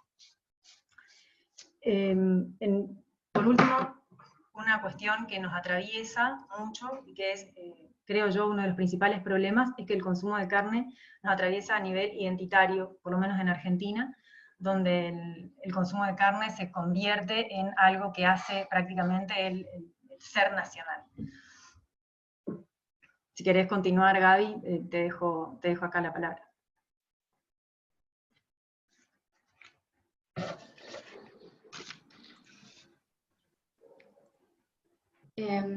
Siguiendo esta línea que desarrollaba Alex, en torno a la cuestión del comer carne en relación a la identidad nacional, me gustaría hacer énfasis también en la relación entre sexismo y colonialismo en el consumo de carne en Argentina. El proyecto orientado a consolidar la nación argentina, en tanto nación blanca y civilizada, tuvo como eje constitutivo el sacrificio de la carne animal y de otras formas de vida subalternas. En efecto, el exterminio y la aculturación de los pueblos originarios aseguraron que el sujeto varón, blanco, europeo y civilizado, se convirtiera en el modelo de la vida comunitaria, en aquello que se constituye como un nosotros, distanciado de esos otros, extraños, clasificados como bestias salvajes. Si los pueblos originarios sufrieron el exterminio de la violencia colonial, la nación argentina también se organizó en torno al sacrificio carnívoro y al proyecto de un sistema económico sostenido en la producción y matanza del así denominado ganado. No se trata de dos procesos desvinculados. En efecto, a fines del siglo XIX, a partir de la posibilidad de exportar carnes frigoríficas al extranjero, la producción de carne en Argentina aumentó descomunalmente. Para poder expandir la industria ganadera, el presidente Roca organizó la campaña del desierto, a fin de apropiarse de grandes extensiones de territorio donde habitaban los pueblos originarios. A partir de una ofensiva militar, se incorporó al control efectivo de la República Argentina una amplia zona de la región pampeana y de la Patagonia, mientras las poblaciones indígenas sufrieron la aculturación, la pérdida de sus tierras y el exterminio. Como ha mostrado Osvaldo Bader, la matanza de los pueblos originarios en la campaña del desierto fue financiada por la Sociedad Rural Argentina, fundada por Martínez de Hoz en 1868, y las tierras apropiadas fueron distribuidas entre los terratenientes. En la década de 1940, la producción de carne vacuna se reorientó al mercado interno. Fue durante la presidencia de Perón que las políticas gubernamentales promovieron una bajada de los precios y un aumento de la ingesta de carne vacuna. La tradición del asado se arraigó en la vida de los trabajadores y emergió como una comida popular. Si en ese momento histórico se produce una cercanía de la ingesta cárnica con los sectores populares, lo que entonces queda en silencio es la violencia colonial que supuso la implementación de un sistema económico basado en la ganadería. El país del asado es un sintagma que invisibiliza una cultura sacrificial sostenida en la producción de animales para su sacrificio y en el exterminio del otro. Dicho aparato económico estatal ha supuesto el subjugamiento de la vida animal y la constitución de una jerarquía política entre formas de vida que importan y otras que son sacrificables, a saber, animales, mujeres y pueblos originarios. Asimismo, en nuestro país, el consumo de carne está relacionado con el género y la masculinidad. Frecuentemente son los cisvarones quienes tienen acceso legítimo a la captura, sacrificio y al control de los demás animales. Al respecto, Carol Adams ha argumentado que existe en Occidente, sobre todo a partir de la segunda mitad del siglo XX, una conexión histórica y cultural entre el consumo de la carne y ciertos ideales normativos viriles de dominación y supremacía. Es decir, las sociedades occidentales han considerado el consumo de carne como un indicador de la masculinidad dominante y de superioridad intelectual, mientras que los vegetales aparecen como el alimento privilegiado de las mujeres y de los cuerpos racializados. En este sentido, existe entonces una distribución diferencial de los alimentos, articulada a una normalización sexogenérica y racial de los cuerpos, donde lo que está en juego es la reiteración y la reproducción de la norma masculina, cisgénero, blanca y heterosexual. Es la virilidad concebida en dichas coordenadas hegemónicas la que se construye en la cultura occidental como estrechamente ligada al control de los cuerpos de los demás animales, de las mujeres y de los cuerpos no normativos. Esa conexión se patentiza en ciertos rituales de Argentina, particularmente en el asado, pues en general son los cisvarones quienes son celebrados en su rol de asador, mientras las mujeres suelen a preparar las ensaladas y poner la mesa. La dinámica heterosexual de género en torno a la comida se despliega a partir de la imagen del gaucho que doma al caballo y come carne vacuna. Para la tradición nacionalista, como indica Alexandra, el gaucho es arquetipo de la identidad nacional, pues su vinculación y utilización del ganado vacuno forma parte de la cultura argentina. Dicha tradición carnista nacional se articula en eventos donde se despliega un ejercicio de virilidad carnívora, tales como la doma y la jineteada. Se trata de rituales que articulan una política sexual en torno al estereotipo del jinete gaucho, concebido en tanto viril, valiente y violento, enfrentándose a la bestia y a la naturaleza que ha de doblegar y domar, es decir, a los caballos. Estos eventos son, además, parte de una tradición defendida por sectores de varones capitalistas ligados a la posesión de la tierra y de los animales. Por último, no podemos dejar de mencionar que en los últimos años en Argentina son cada vez más visibles algunas apuestas antiespecistas en clave interseccional, que se constituyen como insurrecciones frente a dicha tradición carnista, nacionalista, colonial y heterosexista. En consonancia con dichos movimientos, consideramos que la ética animal debe apostar por la búsqueda de articulaciones colectivas frente a las lógicas de sometimiento. En tal sentido, es necesario configurar políticas antiespecistas que visibilicen la complicidad de la industria de la carne con los sectores económicos y políticos, y sus consecuencias devastadoras para los animales, la naturaleza y las poblaciones indígenas desplazadas de sus territorios. Se trata entonces de apostar por alianzas antiespecistas que hagan frente a las continuas e innumerables exclusiones y desigualdades históricas en el contexto latinoamericano. Muchas gracias. Gracias, Alexandra y Anahi. And we have 2 comments in the chat. Thank you so much, Alex and Gabby, for your presentation on behalf of Latin American academic activists. And beautiful and urgent interventions. Thank you very much for working on the issues of animality in Argentina. And excellent.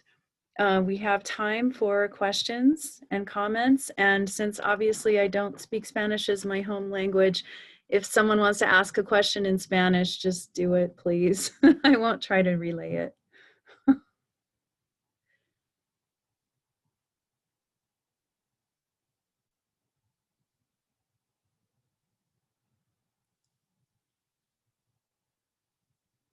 Muchas gracias, gracias.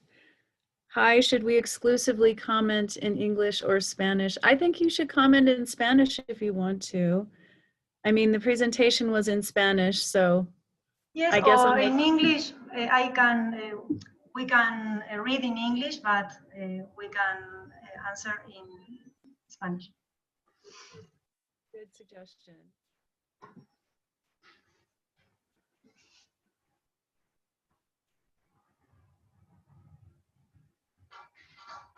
Genial.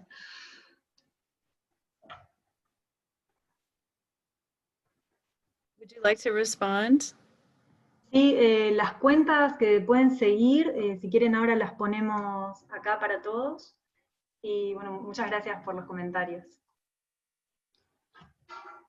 Vamos a compartir las cuentas, no solo las personales o profesionales que tenemos, sino por ahí también las del ILECA y las de la revista para que las sigan, que estamos trabajando en un ciclo de charlas también para que puedan ser accesibles los materiales que estamos publicando al público en general.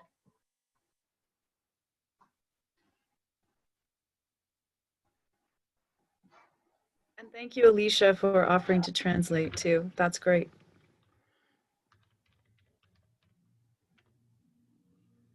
Anyone else have a comment or a question?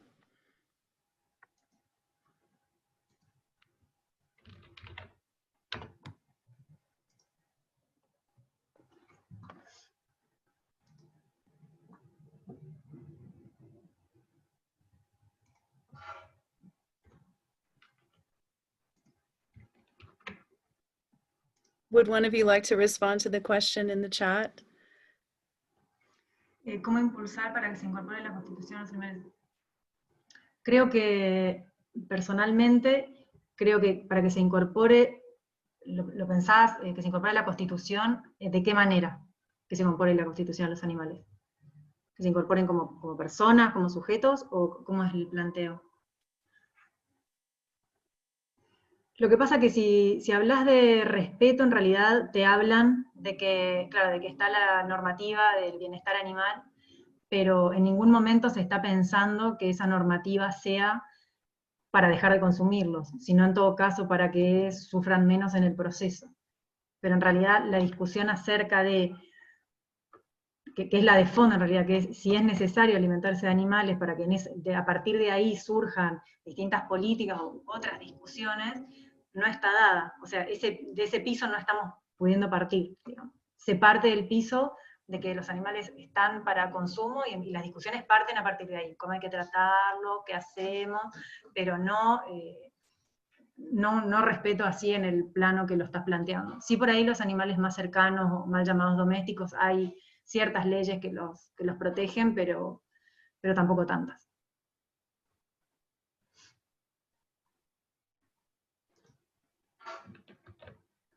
No, de nada. Would you like to respond to the next one, please?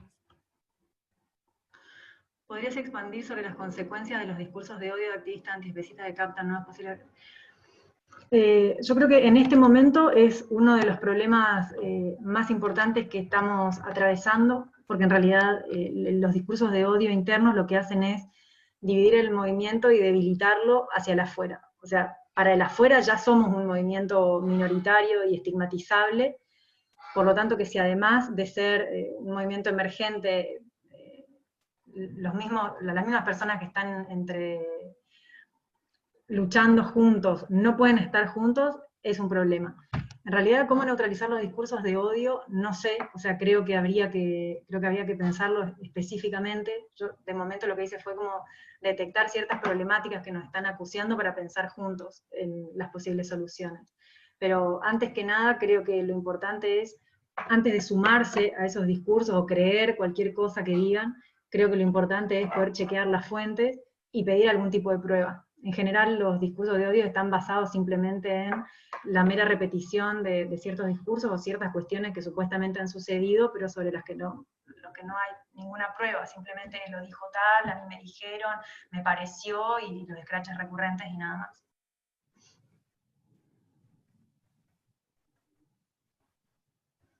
Gracias. We have 2 or 3 more minutes if anyone else would like to ask a question or make a comment.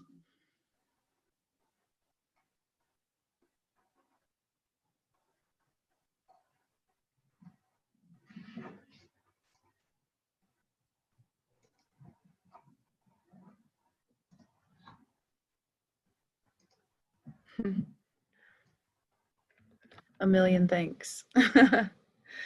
Ay, gracias.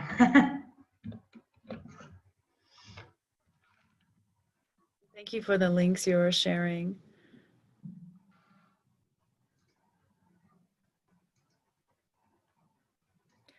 I guess I would like to add that I helped with this conference last year, and although we were allowed to meet in person, we didn't have the international presence we have today. So I am really thankful that that has happened, that we can connect across the globe. Despite the circumstances that allowed us to do so, there are some unexpected gifts that come from our pandemic, and I suppose this is one of them. So thank you so much for being part of our conference and for allowing other languages besides English to be voiced here as they should be. Gracias. Muchas gracias a ustedes. Muchas gracias. I would say de nada, but that doesn't feel right, but maybe it is. Okay. There's one last comment. Would you like to respond to that?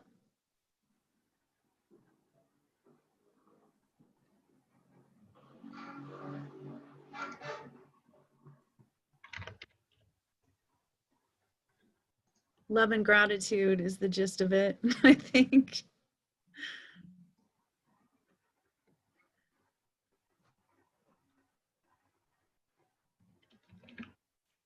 Okay, so I think I will now move on to the next presentation. And if there are any more comments or questions about this presentation we just finished, please continue those in the chat. Our next presentation is called Towards an Anarchist Necropolitics, and the presenter is Sean Parson.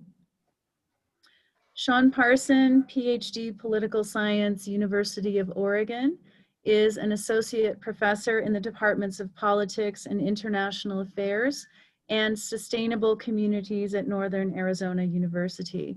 He is the author of the forthcoming book, Cooking Up a Revolution, Food Not Bombs, Homes Not Jails, and Resistance to Gentrification. So, Sean, whenever you're ready. Thank you. Thank you everyone who helped organize this too. It's been a weird year, and I sadly had to miss the ICAS conference last year. So it's nice to be able to be here and see many familiar faces, even though the pandemic has made it impossible to travel. But maybe this could also become a model as we try to build networks without expanding environmental destruction through carbon emissions through travel. So hopefully this could maybe be at least somewhat of a example or a model to move forward to. So I'm going to be talking a little bit about a project that I've been working on and off for a couple of years. It's based off of a series of projects I have. I have an edited book with some friends coming out on science fiction and the politics of resistance. So some of this comes from that. Some of it comes from a series of works on horror and politics that I've been working on. And of course, I have a long-running interest in resource politics. And so it's kind of a fusion of all these, but this is a much more abstract political theory-esque argument. And it's one that I'm just now starting to put together, so it probably has a lot of holes, and I'd like people to tell me where you see those, and also it needs support in arguments and other work. Sorry, the dog in my life is barking at the neighbors. But so yeah, any examples that might help here of readings? Hey, buddy, okay. of readings, of work, etc. would be great. So the main premise of this entire project is to center and take seriously the scientific data that's coming out on climate change, and take it very seriously, primarily in thinking about what it means for those of us who are trying to push for a liberatory future. Because the work that's coming out on climate change, I think, changes some of the ways we need to think about liberation moving forward. And so that's the premise of it. And the main claim is that one of the core features that has already been built into climate change and is not going to go away is a politics of death, species extinction, and human life loss. And that a liberatory politics needs to make sense of and understand and try to figure out ways of dealing with the pending necropolitics of the 22nd century. So to start with, I wanted to start with some of the climate realities. I'm sure a lot of this is stuff that people already know, but I'll just kind of highlight it, because I think it helps make sense of what I'm talking about. So the most recent IPCC report, which came out during the Trump administration, argued that globally, we need to see a 40% cut of all CO2 emissions by 2030 in order to avoid a likely catastrophe from climate change. They argued that we needed to see 100% reduction in CO2 by 2050. That's globally. With no country even coming close to that standard, no corporation having any plan to, and the US backing out of the Paris Accord, which even that was not even coming close to doing what was needed. The likelihood of that, of us in the US, let alone the world, reaching 40% cuts by 2030 seems incredibly unlikely. In fact, the Biden-Harris administration won't even come out against fracking or any other kind of major fossil fuels. They're talking still about a slow erasure or removal of fossil fuels for renewable using market-based solutions. So why this is important? In that same report, the IPCC argues that the path we're heading on by 2040 we should start seeing the major increases in climate refugees and increasing extinction rates. According to most of the data, a 4-degree increase in temperature, which is what we're on path for, maybe even a little bit more, would mean over 1 billion climate refugees and the extinction of 50% of all species on this planet. But the point to realize is CO2 lasts up in the atmosphere for up to 200 years, which means that if we continue to pollute, we're talking about a 22nd century in which the numbers will increasingly grow exponentially, with the possibility of reaching what they consider to be the threshold for the most dangerous prospects, which is a 6-degree increase. At a 6-degree increase, climate scientists argue that rainforests throughout the world will be turned into deserts.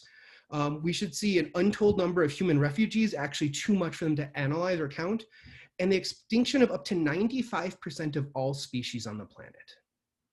So that, to me, is the data that we need to start with, that any liberatory politics is happening in the background of a climate trajectory where even if we're successful and we create a network, we're looking at a possibility of half of all species going extinct and billions of climate migrants and refugees. And so any liberatory politics needs to center how we're going to address, deal, and heal from this kind of catastrophe. So that's the main kind of scientific aspect that's I take as the assumption that we need to start from. So to me, and another piece that I'm working on and trying to get out, and I'll probably hopefully get it published in the next year or so, I refer to the period upcoming as the Cthulhu-cene, taking the phrase not from Donna Haraway, who has a book that uses it, but from the openly racist and anti-Semitic and anti-feminist horror writer H.P. Lovecraft, the founder of cosmic horror. And I use this phrase to kind of counter the narrative of the Anthropocene. So the Anthropocene is the idea of the human caused or the human impacted geologic epoch. And I argue that instead of viewing it as human caused because of the way that that erases differences and problems, and it also kind of highlights the role that humans can act to solve this crisis, which is not actually the case. In fact, I think discourses on the Anthropocene promote things like bioengineering, which can have catastrophic effects. I use the Cthulhu-cene to make an argument that the era should be understood as a period of cosmic doom. That this is a period in which we are entering what should be seen as a horror period. And from that, we need to learn how to live, act, build communities, and resist from that perspective of a dangerous and potentially catastrophic future. So moving into the main kind of components I want to talk about. I want to talk about the idea of necropolitics. Necropolitics are increasingly becoming really popular in the field of political theory. There is a phenomenal new book, I have it here. If anyone has not read it, it's totally worth it. It's phenomenal. It's from the African political theorist Akile Memembe, and it's a continuation of his work on what he called the necropolitics of the colony in Africa, in Palestine. And to him, necropolitics is the flip side of Foucault's biopolitics. So for those who don't remember or haven't read Foucault, the concept of biopolitics is it explores the ways in which state institutions manage and manipulate the bios, the biological life of beings, in order to maintain the stability and flow of resources and wealth. So biopolitics can be applied and is often applied to humans, but it could be applied to non-humans as well. It's impossible to look at CAFOs or anything else that most of us in ICAS are interested in without seeing kind of the hint of biopolitics shaping the biological life of these beings. And even you could argue things like farming have biopolitical components of managing and controlling life for specific purposes. To Mbembe, the opposite of, or the flip side to biopolitics, which is the managing of biological life, is necropolitics, or the management of death. And to him, death is increasingly becoming more important in the 21st century and moving forward. One of his main claims that I think kind of helps to give you a sense of what he's talking about, and I think makes sense with the last 4 years we had, is there's a connection in his mind between the stability of liberal democracy and violence overseas. Roughly that the violence from colonial empires in, for instance, Iraq and Afghanistan, which require the killing of Black and brown bodies, is essential to maintaining the stable order at home. And that when you have that going on, you should see some anti-war movement, but at the same time, a lot of people happy. Once you see the breakdown of happiness in an empire, he argues, then you see the increase in violence overseas and a decreased effectiveness of that to pacify the population. And I think you see that with Trump, who actually dropped more bombs per day than Obama or Bush, yet the conversation was not necessarily about his increased violence overseas, but the increased violence here. But to Mbembe, the main thing is that there's this connection between politics and death that we need to take seriously. And another really good example, there's a phenomenal newish book called Dead Labor, which highlights the ways in which capitalist corporations, for instance, like Walmart, are finding ways to commodify the death of their workers, so that we are actually seeing capitalists finding ways to accumulate wealth through death, and therefore pushing for policies that might even increase the death of workers. So for instance, Walmart, which is so hostile to healthcare, both universal and otherwise, has a plan of taking out life insurance policies on employees. And if the employees die, they make benefit and money from their death. So kind of a continuation, that's kind of like the neoliberal version of kind of benefiting from necropolitics. So in short, I want to highlight, so in short, necropolitics is merely the ways in which the state, oh, sorry, I'm seeing comments. Achille Mbembe, thank you. But so necropolitics is merely looking at the ways in which the logic of states manipulate and control death for the benefit of stability, docility, order, and wealth at home. I argue that climate change complicates aspects of necropolitics, primarily through the confusing and expanded aspect of time and space, what Timothy Morton refers to as the hyper-object nature of climate change. So normally the management of death is in a relatively short-term narrative.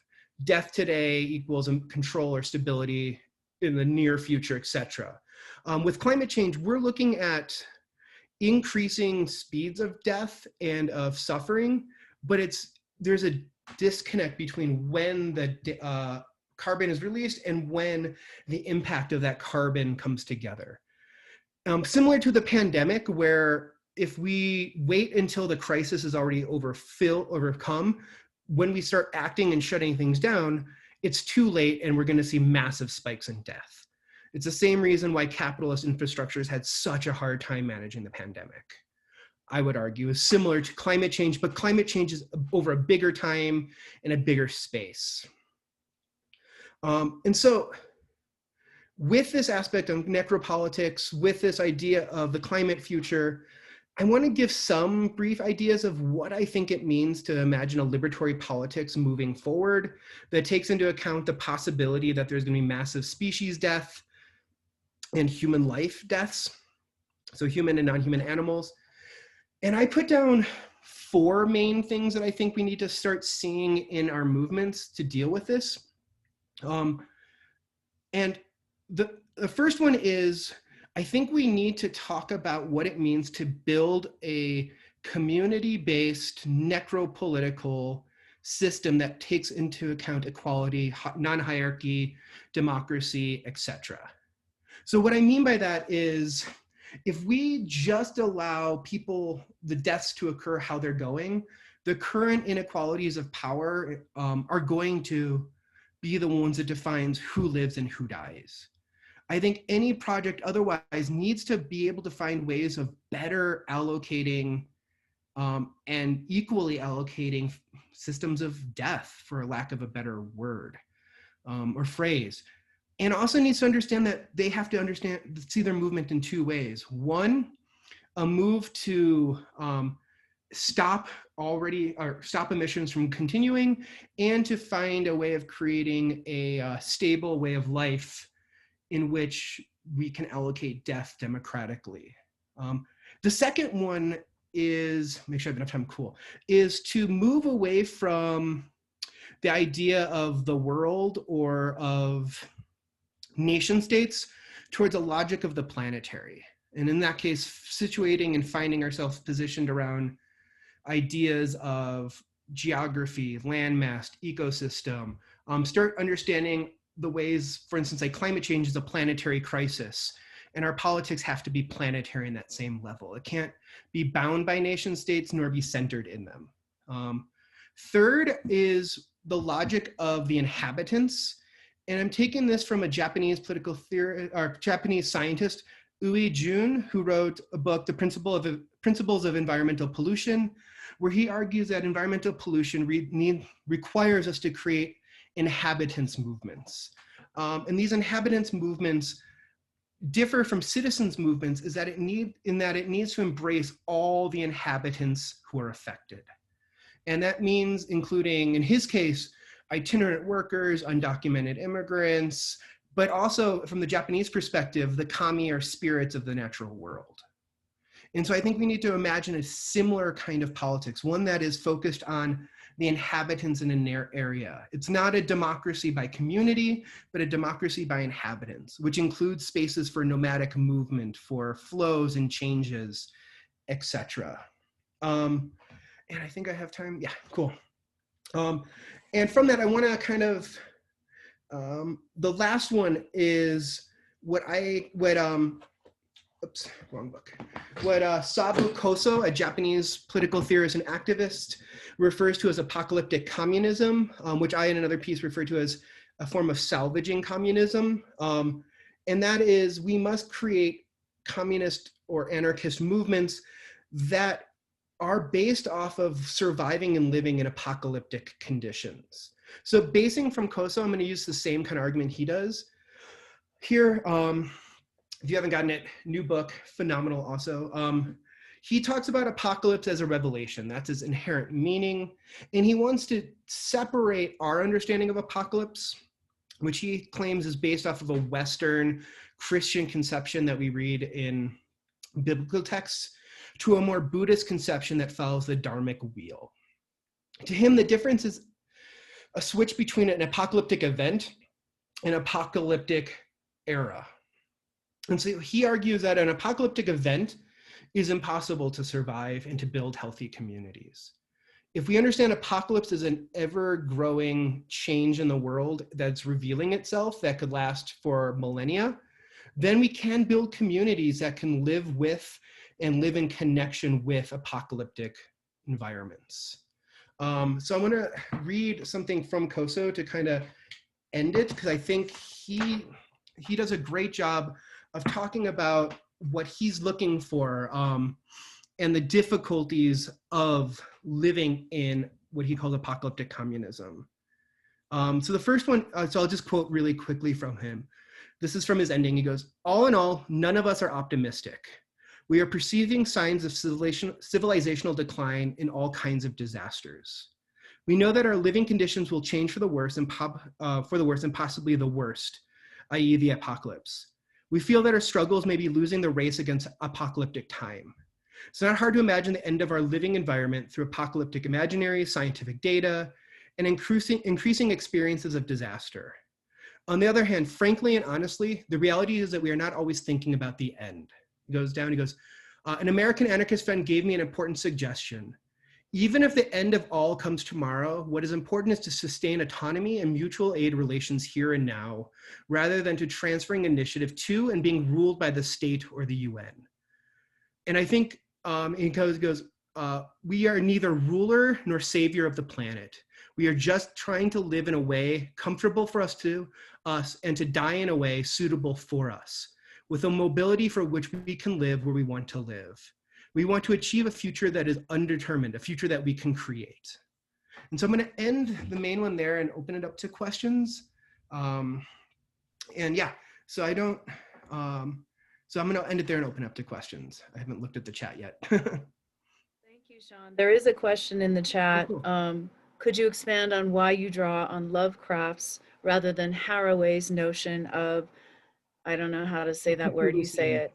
Yeah. Thank you. So my understanding of Haraway's is that she wants to see the Cthulhu scene looking to as a system of networks, something that interlinks and connects us all in positive and in some ways negative ways. So for instance, you know, if the Cthulhu scene, we should see it as we are collectively building a story for our new future. We are collectively, like what impacts happen to the environment impact me. This kind of, lack of a better word, new materialist argument that there's kind of these complex assemblages, and this era highlights the interconnectedness of all these pieces. And I think there's truth to that. What I don't like is that Haraway tends to focus almost exclusively on the positive aspects in which we can solve this crisis through interconnection. And in one of my pieces on the Cthulhu scene, I make the argument that we need to reject concepts of liberal hope using Berlant's idea of cruel optimism. I argue that a lot of these narratives of the future that avoid looking at the darker side are inherently going to engage in a form of cruel optimism. So instead, I choose Cthulhu because I want to center the possible negative aspects. Maybe it's growing up in a Jewish household where the narrative tended to be, you expect the worst, so when it doesn't happen, you feel better. But it's that kind of logic. If you expect the worst parts and organize and find a way to live happily in that. But yeah, and Frederick, I see your comment. Yeah, I think you're right. I think there is like aspects of vulnerability and mortality. I think I just want to focus on more of the darker side and the lack of agency side. I think we've put into place changes that human action can no longer fix. We could fix some of the worst parts and maybe find ways of building better communities, but we can't stop climatic change of at least a certain amount.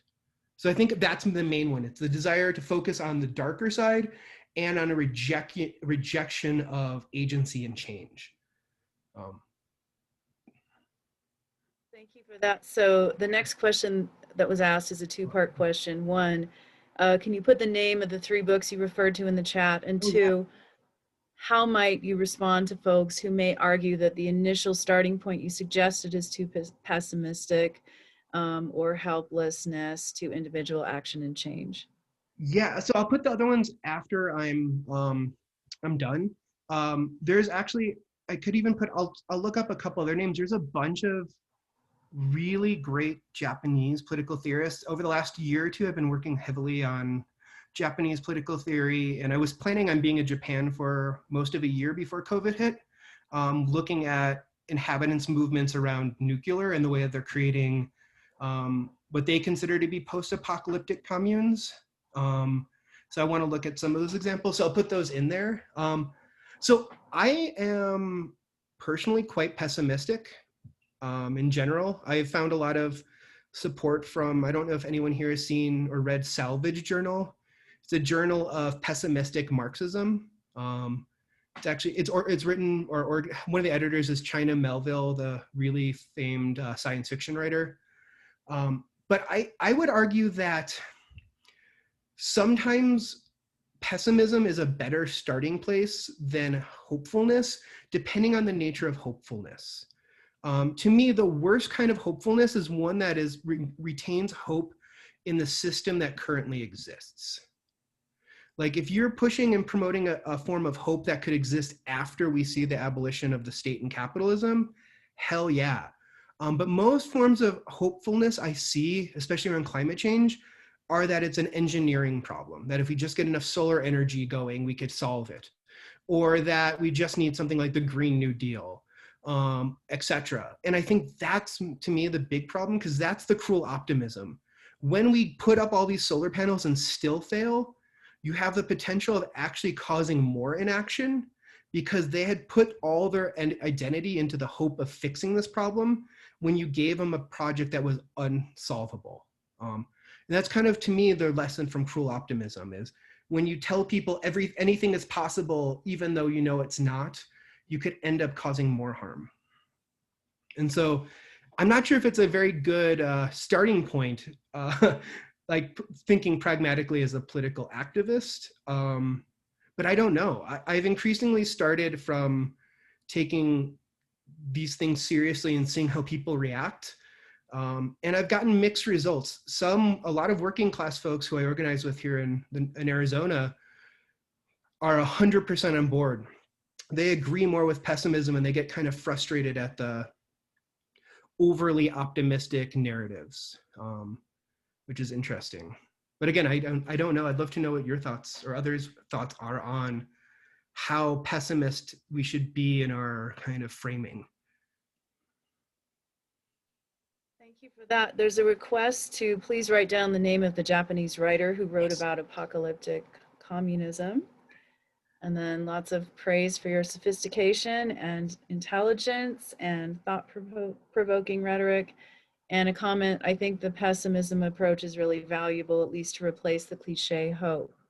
So are there additional questions and comments?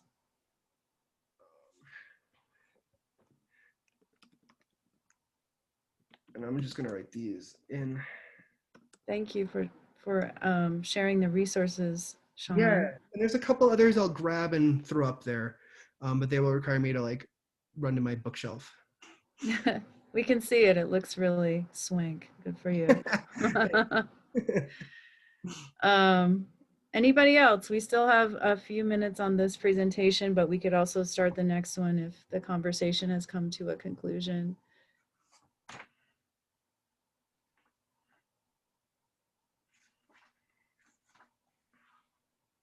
All right, well, thank you very much, Sean. And any other comments and questions, please continue those in the chat. And what's that? I said thank you for. Oh, sure. Thank you. We got any studies or literature for pessimism as a starting point? Oh, there are a couple more comments. Okay, so that's one question. And then the next is, I really like the point about removing the human agency and fixing problems. However, not every person falls under the term human today. And what are your thoughts on that? Well, you got 2 minutes to field those, Sean. So. Those are tough. I'll put some more studies for literature on pessimism in the chat. There's a lot of, I actually really like In the Dust of This Planet by Eugene Thacker is actually quite good. On cosmic pessimism. TA, your point is actually really interesting, and I would love to hear other people's thoughts too, but yes, not everyone is a human. If you look at, I mean, that's part of what Mbembe's main claim is, right, and coming off of Fanon, is that there's an entire masses of people who are dehumanized as part of the need to create death. And also there's a lot of people who aren't human who should have roles. I don't have a full answer. Living here near the Navajo Nation, having many Dene friends, I think there is ways of thinking of inhabitants movements that include the non-human natural world, which seems to be really central to Dene traditional political philosophy. And I think it's also really traditional to Japanese traditional political philosophy with the idea of the kami or spirits that inhabit all aspects of life. So I think there's a lot of indigenous and non-Western conceptions that might be ways to think of how to include the non-human in our politics. And then I think the other one is partly why we need to keep fighting for things like Black Lives Matter or for Palestinian rights, is those humans who are denied like their existence as humanity, we need to fight for them to have the same equal rights and livelihood as everyone else. So we need to find a way of like making it so that the non-humans can find a way to be involved and participate in part of our community, but we also have to lift up those who we've dehumanized for centuries. But that's more abstract. Ooh, I've never heard of that Mark Manson book. That sounds great, Rowan. I know. What a great note to end on. Everything is fucked, a book about hope. I think that sums up everything quite nicely. Yeah, and I don't mean to be a downer, because I actually think there's a lot of hopeful spaces for liberation if we think through some of these, actually. It's hopeful in a different way. Beautifully expressed. Thank you so much, Sean. Thank you. All right. And again, the conversation can continue in chat. Our next presentation is entitled Prison Abolition, Prisoner Support and Black Liberation. And the presenter is Brother Hest. Brother Hest was born in California Department of Corrections while his mother was incarcerated in 1980. His life found drugs, juvenile, and gangbanging at age 13, and he was rejected from schools. His first stint in prison was from age 16 to 25. Upon entering Georgia prison the second time at age 27, Mr. Andre Hester sought self-help with a passion for studying addiction recovery, criminal psychology, spiritual principles application, and motivational speaking. Through an unheard of method, Mr. Hester founded Prisoners Organizing PEACE systems in prison while serving a life sentence. People across the nation learned of this and carried this message into radio, social media, street marches, rallies, peace summits, youth summits, and more. His presence has found its way into books, speeches, and videos. He is a Save the Kids Brother Hess continues to fight for social equality and abolition of the prison system as we know it, from a cold cell in the Georgia Department of Corrections, in love and service. Brother Hest.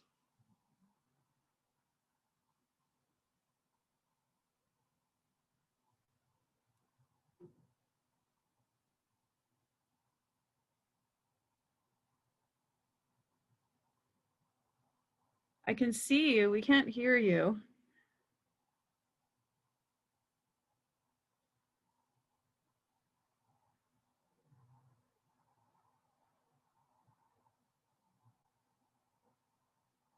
Whenever you're ready, though, you can go ahead.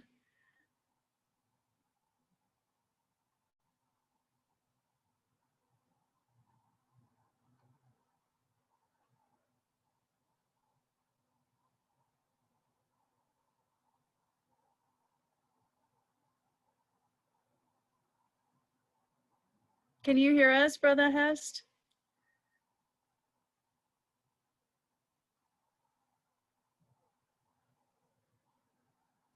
I will try to message him in the chat and see if we can get connection here.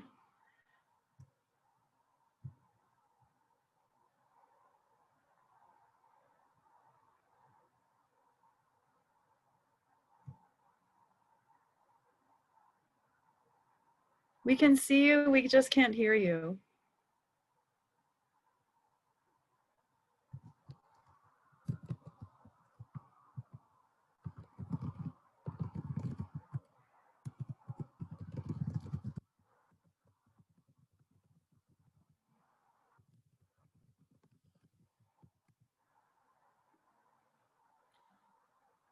I would suggest that if for some reason you can't get your computer to work, if you're doing it from a computer, you can also call in if it helps.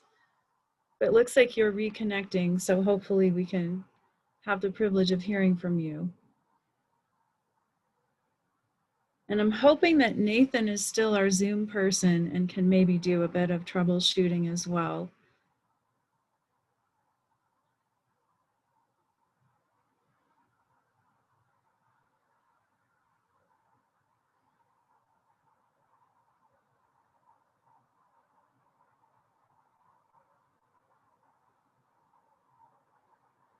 While we're waiting, we do have one of our presenters who is unfortunately not able to join us today. I will fast forward to that just to let people know.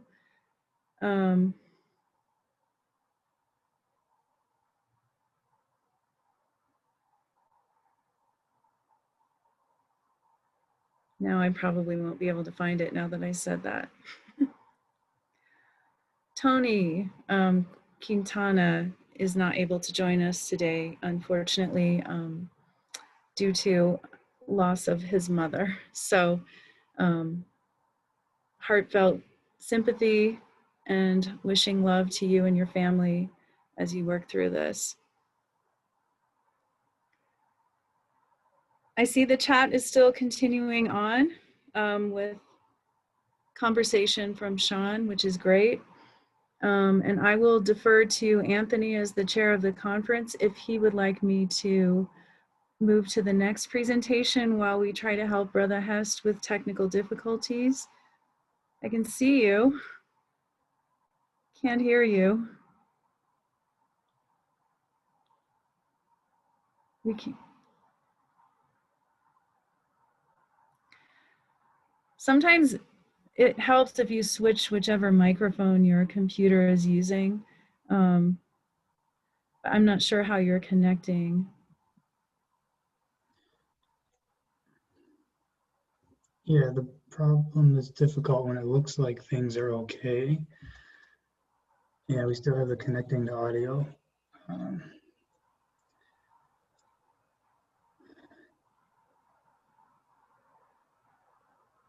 Maybe one of my behind the scenes helpers could also call Brother Hest, and that way we can see you but hear you on somebody else's phone or through somebody else's mic or something.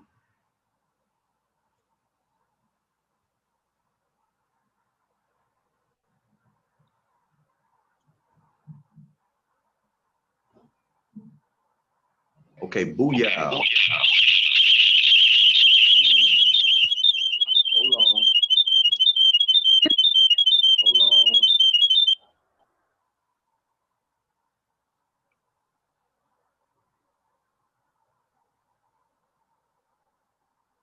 I guess 2 mics is better than none, right?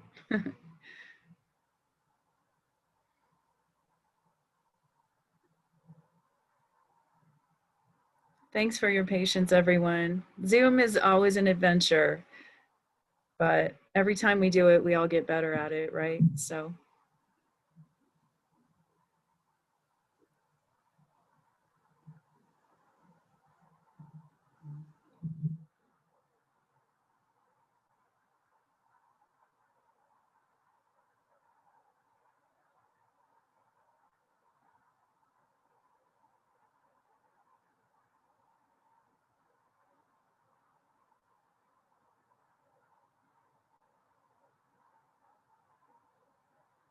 I still haven't heard from the powers that be that I should do anything different other than just hold space while we try to work this out. And so that's what we're doing for right now. But I like what's happening in the chat. That'll keep us all entertained.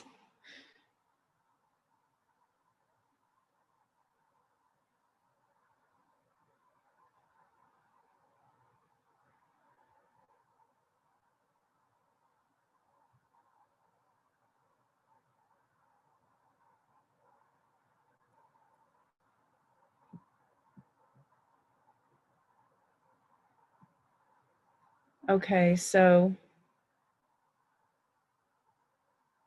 we're working with a cell phone from Brother Hest and trying to get everything working again. Okay.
We can see you, Brother Hest, but you're muted right now.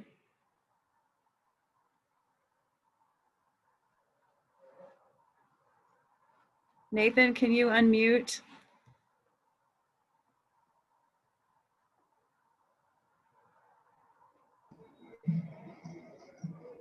Can you hear me? Yes. Only you're muted again.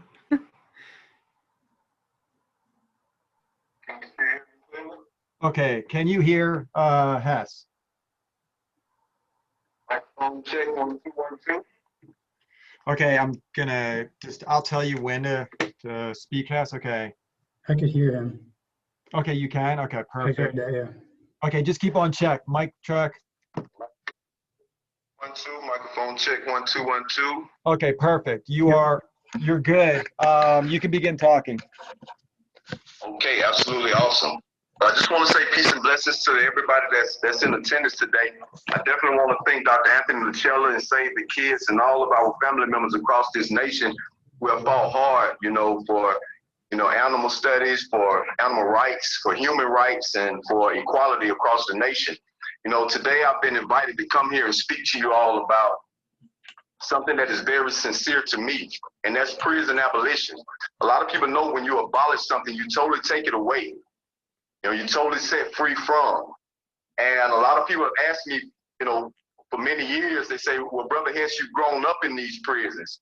You've grown old in these prisons. You now have gray hairs, and you started when you were just 13 years old going to juvenile. You know that there are nasty people inside of the prison system. You know that there are so many people who have done things to children, who have done things to women, who have done things to innocent people. How could you ever say, after living with these type of people for over 25 years of your life, that you will want to abolish a place that will, secure our society from these people? And I have to always constantly remind myself, because a lot of times I do have to deal with these type of individuals. I myself have been a person who have victimized people who totally did not deserve to be robbed, did not deserve to be killed, did not deserve to be handled or mistreated out in the streets.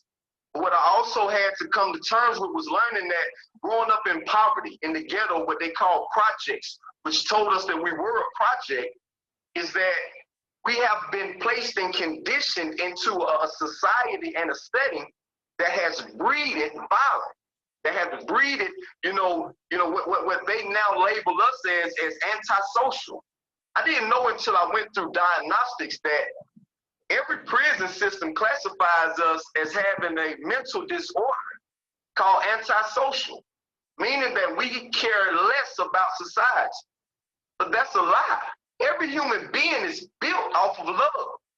If you cease to love, you will cease to live, and you will destroy yourself. And so then I began to dig deeper. Is it right to abolish the prison system? And so I began to take this quest into learning about the law. The law took me to the Constitution. The Constitution said that we were all supposed to have the right to freedom, to happiness, to enjoy the things that every human being deserves. And so then I went back and did some history on the incarceration system. And it started out as a place for rehabilitation. And then they named it corrections. And you started seeing that they had these departments that were set around helping to heal the people's mental issues to make them stable enough to go back out into the communities. And so that's when I began to really look deeper and see, are they really holding on to the responsibilities and duties that they have to actually do this, to rehabilitate, to correct, to bring a person in a setting that will bring about self-correction. And that's not happening. And so then it took me into the Eighth Amendment, cruel and unusual punishment. I look at what's happening to our animals. I look at what's happening to our prisoners across America. And I'm starting to see things the same way. A big warehouse, very cold most of the time, or extremely hot, and in conditions where they're being agitated to act out and give reason to be disciplined. And so this is what I'm beginning to see, and I'm looking, so where's the corrective measure? There there's no real rehabilitative measures going on. I can speak from experience right here in what they call the close security prison here in the state of Georgia, that there's no real rehabilitation. You need therapy. You need a way to be able to get out what came into one's mind state that corrupted it and begin to heal from what that process did to one and then begin to set out for a new future. This is not going on. Cognitive behavioral therapy is not going on. Real true recovery, there's not an Alcoholics Anonymous, Narcotics Anonymous, Methamphetamine Anonymous, but yet you state that over 80% of crimes are behind drug-induced issues. So where's the corrective measure? And so this is what has led me to truly believe that abolishment of the prison system is the only way to truly correct it. We need a chance. We're humans. And we deserve an opportunity to be given the same rights that every other human being in America has. Every human being in the world. You know, I have a heart. I have grandmama and granddaddy. I have a mother. I have sisters and brothers. I've never been able to have a child because I've been in prison for the majority of my life. But I want one. Just one. But now they told me that I have to do 30 years before I'm eligible for parole. But then the same system tells us that 7 years is a recycling process of the mind. And so I'm trying to figure out what is this that's going on? Is it beneficial because someone is investing in these systems? Or is it beneficial because you can move some people out of the way and you can focus in on who you care about the most, and that's yourself. And so I'm seeing a lot of selfishness and self-centeredness when it comes to the psychology community, the sociology community, especially the law enforcement community. I'm seeing a lot of selfishness when it comes to those who really have a responsibility and a duty to give humans who have mental issues an opportunity to heal, to learn how to therapeutically redesign themselves into something that they can actually be proud of. And so, you know, as I get ready to close on this, I do want to go into very briefly what we call prisoner support.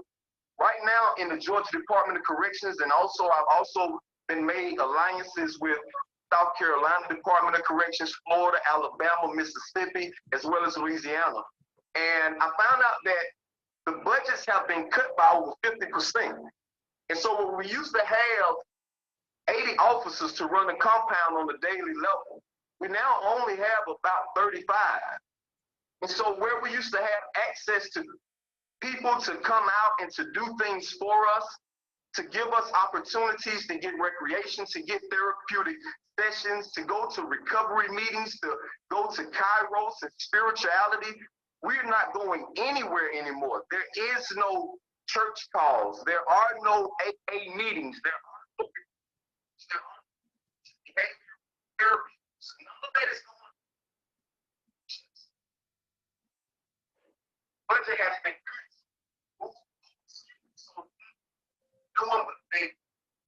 being grieved by Hest, slow down.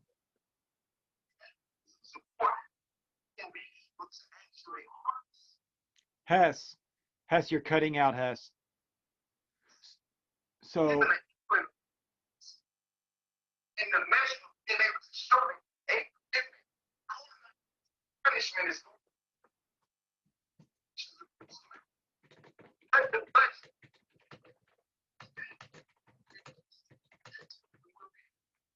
spacing to get creation. What I want to do, time is short. Briefly on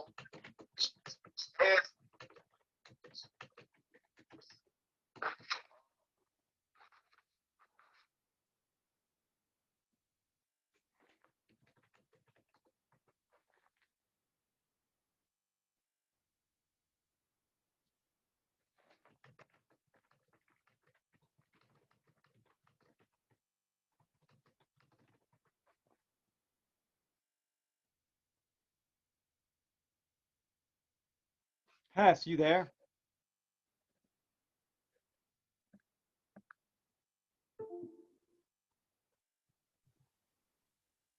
Brother Hess, I don't know if you can hear me, but we can't hear you. Hess, we cannot hear you.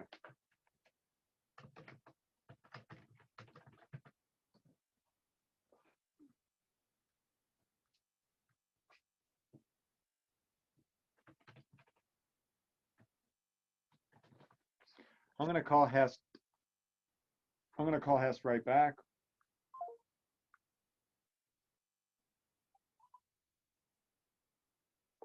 So I just wanted to ask everybody if they would, if they could, if there's any way possible, to please begin to open up your minds, open up your hearts, and begin to see what is required of each person to take this more personal. Because I'm your son. My mother is white. Yes, my father is Black and indigenous. And so I'm a part of everybody. And I want people to look at me and look at these other Black brothers who is 95% of this dormitory that I live in right now in this co-security prison, who's serving life sentences that require them to do 30 to 35 years before they're eligible for parole. These brothers need help. We all need help. And it can't come from any one place. There has to be some form of a mass movement showing that our society really cares about our lives. I hear them say Black Lives Matter. But the majority of these Black men that are in prison, nobody speaks of them. Nobody really cares. And so if someone cares, how is it being shown? How do we consolidate that care? How do we magnify it so it can actually be seen and heard? They said while they was having the presidential race, someone asked them about the prisoners. And they said that the candidates laughed. I wrote Washington, D.C. And they said, unfortunately, Brother Hess, we don't help prisoners. None of the voters care about prisoners. And so I ask you, why doesn't the voters care about those human beings who are right here in their society, who has to come back into their society? I love y'all very much, and I thank you so very much. And I say power to the people, and I say free them all. Much love to you, Brother Hess. And the comment so far is you're absolutely right. And hell yeah, free them all, ACAB. And one question is, can you have him pre-record this session and post it on your website? I really want to hear this full session and share it with my friends. Yes, free them all. Another question, Brother Hest, what is one thing you would like for us to say and do to help you and yours?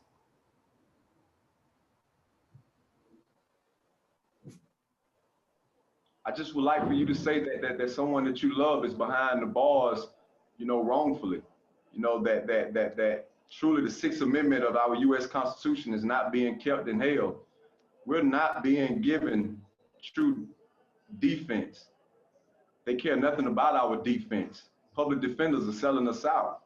And as much as, it's hard for me to say it, what I mean? Growing up in a system that sells you out, as a juvenile, it trains your mind to know that this is something that you're supposed to expect anyway, And, when you grow old, you grow bitter. And when you get so bitter, you don't see anything, you don't see another way out, you just kind of begin to self-destruct.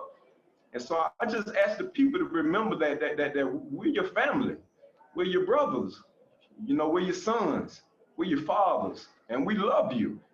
And we just want another chance, another opportunity to really see that healing can be brought and that we can actually live with the rest of our society out there. We love y'all, we need you. Thank you for expressing that so beautifully, and thank you for your vulnerability and your heart. More comments for you. Love to you, Brother Hest. Very eye-opening, amazing. Free them all. We are engaging in the LGBTQ+ Center at Washington State University with the Black and Pink organization. You are a poetic and beautiful individual. We will remember and share your message. Rowan Cooper says, I shall.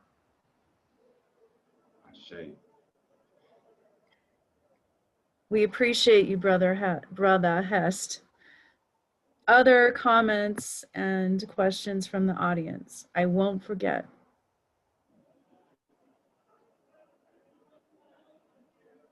I thank y'all so much. Oh, and there's more. I will share your story with my friends and family. That's Drew Winter. Thank you, Brother Hest. Very much appreciated. Hugs from Guatemala. Extremely powerful. Just read The New Jim Crow, and so many of you are taking the blunt force of the country's animalization of minorities. Thanks, Brother Hest. Thank you for your vulnerability. Yeah, and I would add, I mean, you know, a lot of our systems in America had their genesis in slavery and controlling the bodies of those who are enslaved. And the legacy of that is still with us in many ways. And it's real, and it may take on different forms over time, but it's still something we all have to combat together. Other comments? Let's see. Thank you for your vulnerability. Love from Greece. Thank you, Brother Hest.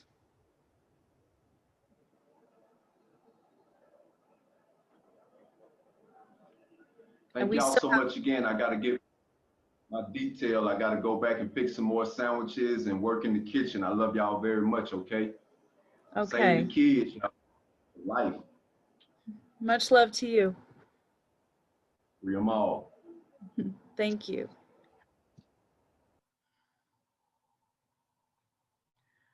All right, well, thanks to team effort, we got to hear that presentation, which definitely deserved our attention. And hopefully we can get the rest of it available to everyone here in a different form at a different time.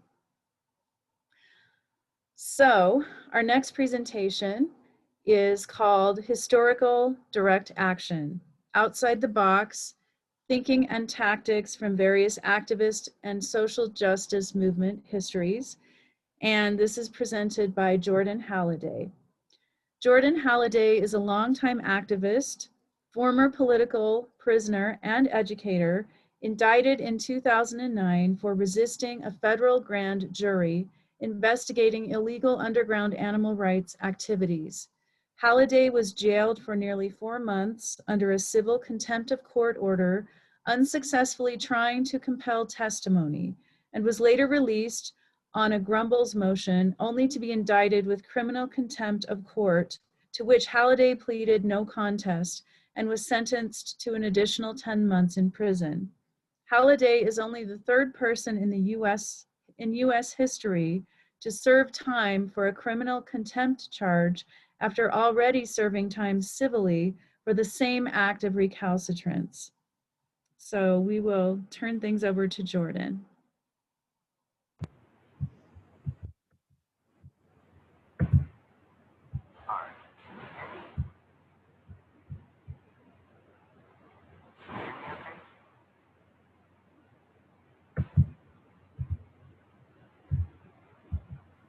Hey, Jordan, I can see your screen. Your voice, I think, is very quiet.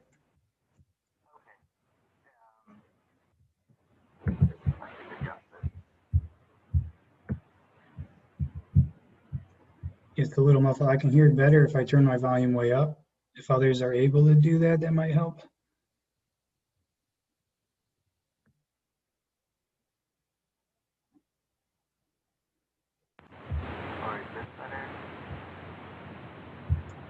No. There's just barely. There's a little bit of static too. Let me go grab a different microphone. I apologize. Okay. That's okay, Jordan. Jordan's adjusting the microphone if you couldn't hear that. So please be patient with our Zoom situation here and we'll get this working.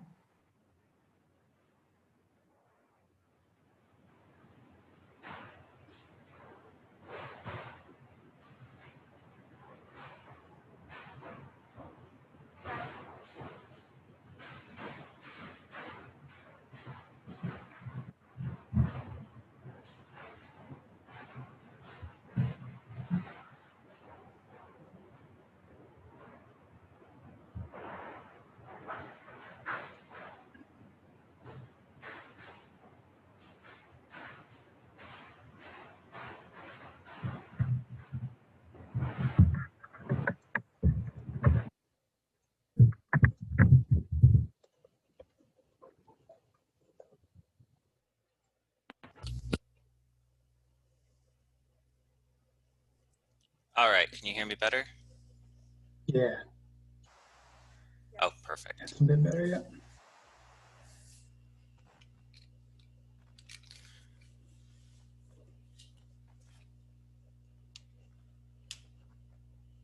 All right.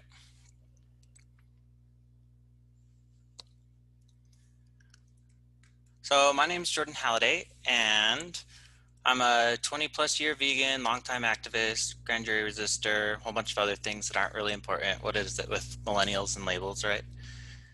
So basically, a little bit about this talk. Bear with me. It is a condensed talk, and I did just have a kitten pass away 2 days ago, so I'm still a little fuzzy-minded. But essentially, I was going to call this talk Direct Action Everywhere and Anywhere, but I wasn't sure that everyone would get the joke.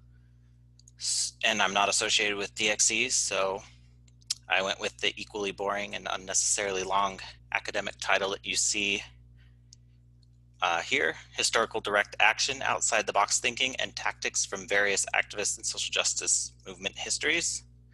Truth is, the talk could take up probably an entire 2-day conference and then some. So I've only curated a few that I really like, and I encourage you to take a look at movement histories in general and educate yourself on the effective tactics that have been used across the world. So before we can really get into the talk, kind of have to briefly describe what direct action is.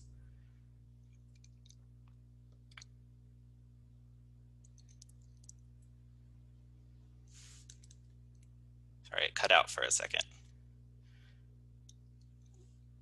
I could give you a dry lecture about direct action and how it gets the goods, but my fellow Channel Zero Network Collective member, Submedia, summed it up into a short video better than I ever could, so I'll just play that for you real quick.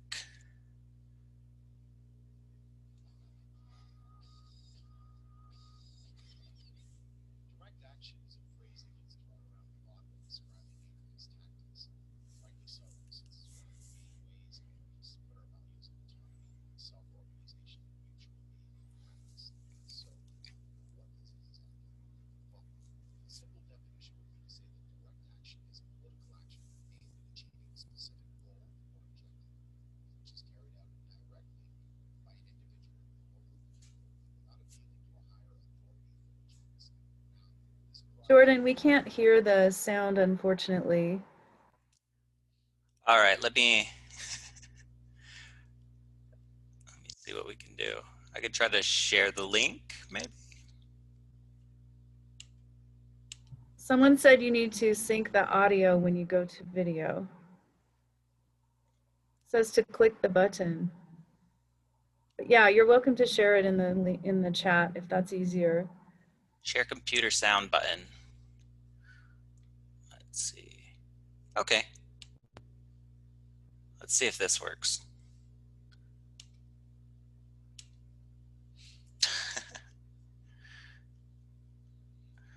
Oh, I love Zoom.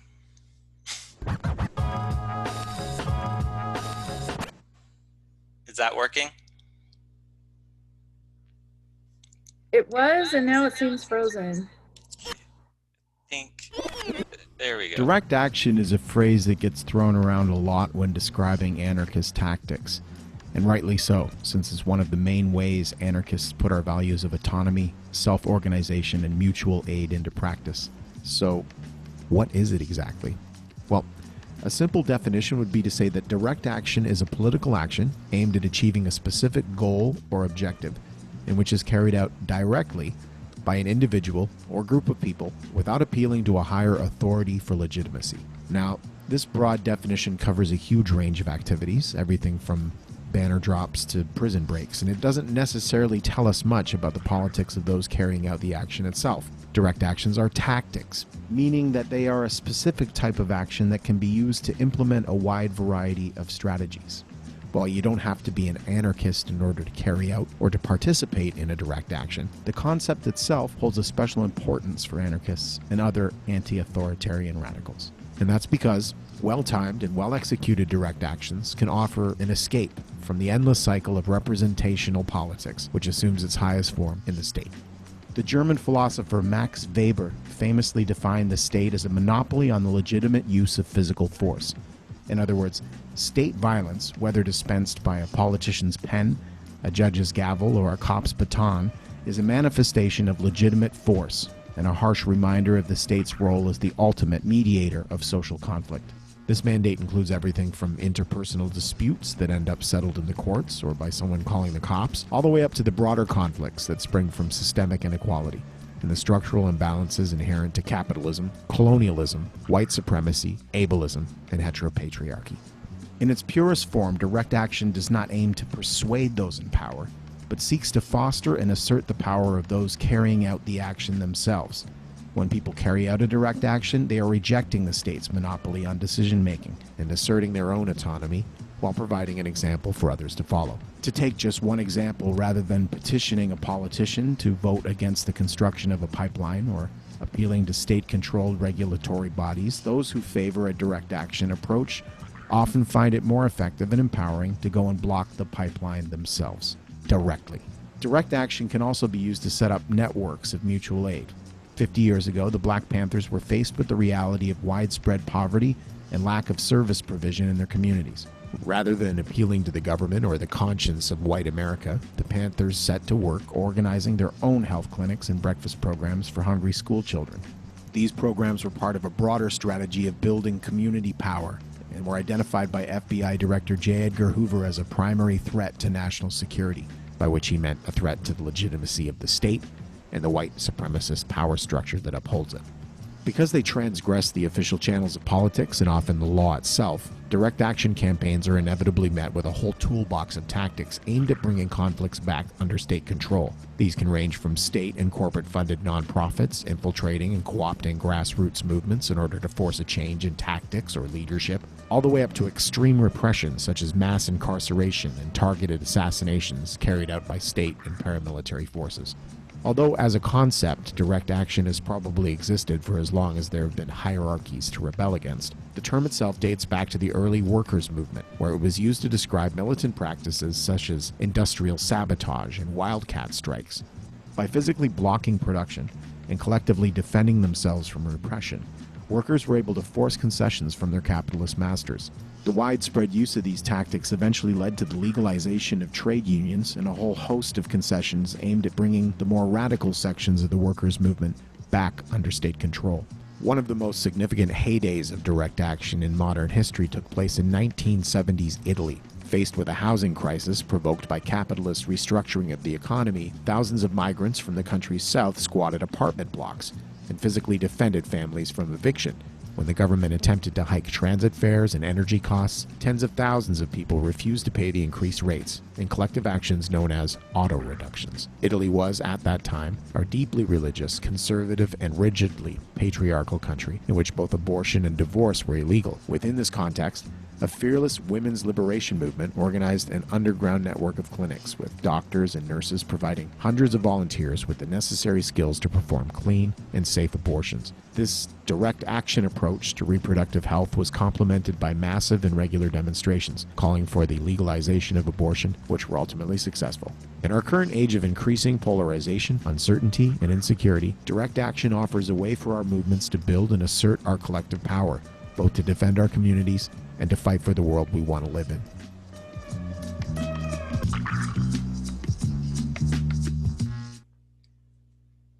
So I definitely recommend you check out more videos from Submedia and the Channel Zero Network. So you might be saying, but that sounds illegal. And it can be sometimes, but life also isn't black and white. So let's do a little thought experiment. The first one I want to talk about is charity or mutual aid. So I think this year is a pretty good example. Let's say that your neighbor lost their job and they received a stimulus check but only had enough money to cover rent and now they're starving. What do you do as their neighbor to help them? So you could donate to a charity, and there's lots of great nonprofits out there that are doing great things, and a charity might even be able to provide aid that is needed for some people, which is awesome, but you aren't going to be able to directly control where that money goes and where it's used. And your neighbor may not be one of the people that receives the aid that they need, or they may not be in a position to wait around for that aid. As a side note, you could also wait for the government to step in and provide aid, but we also learned this year that that doesn't always happen.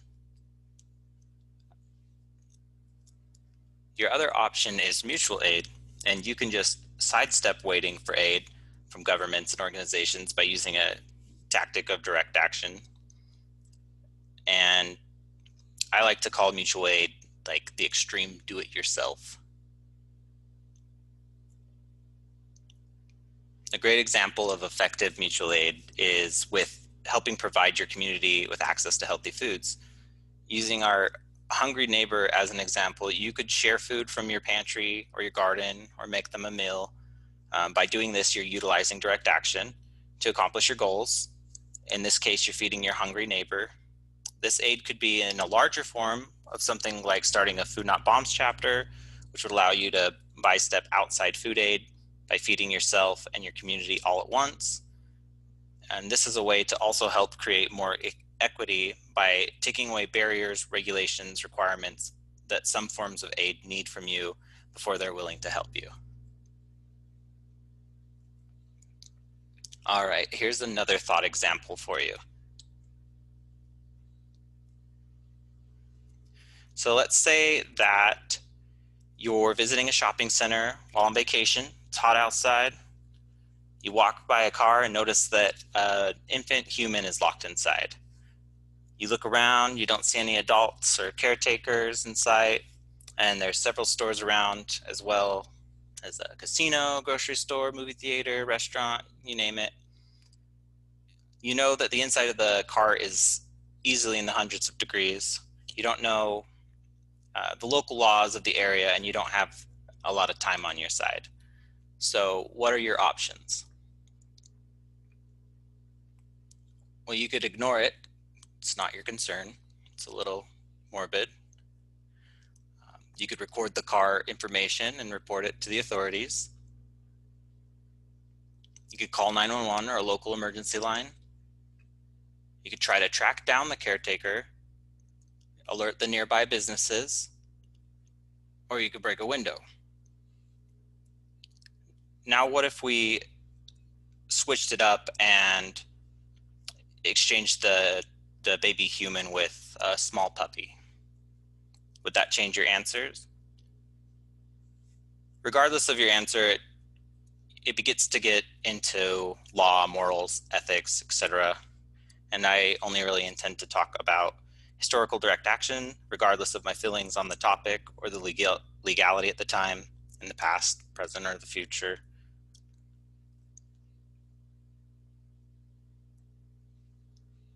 So some common historical tactics that you might already be familiar with include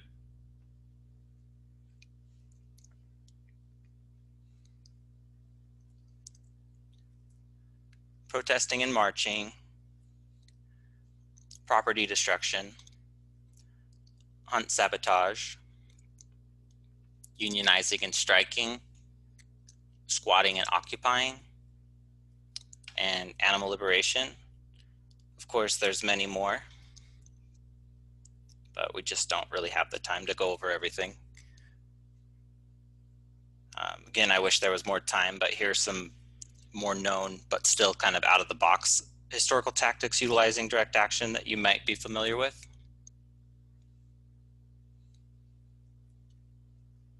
Yarning. So with yarning, it's kind of a less common one, but people will take yarn and they will run it from, say, one street, like traffic light, to another traffic light, essentially just blocking the traffic off with yarn. For some reason, cars don't tend to like to drive through yarn. Wheat pasting is another out-of-the-box tactic that's pretty common.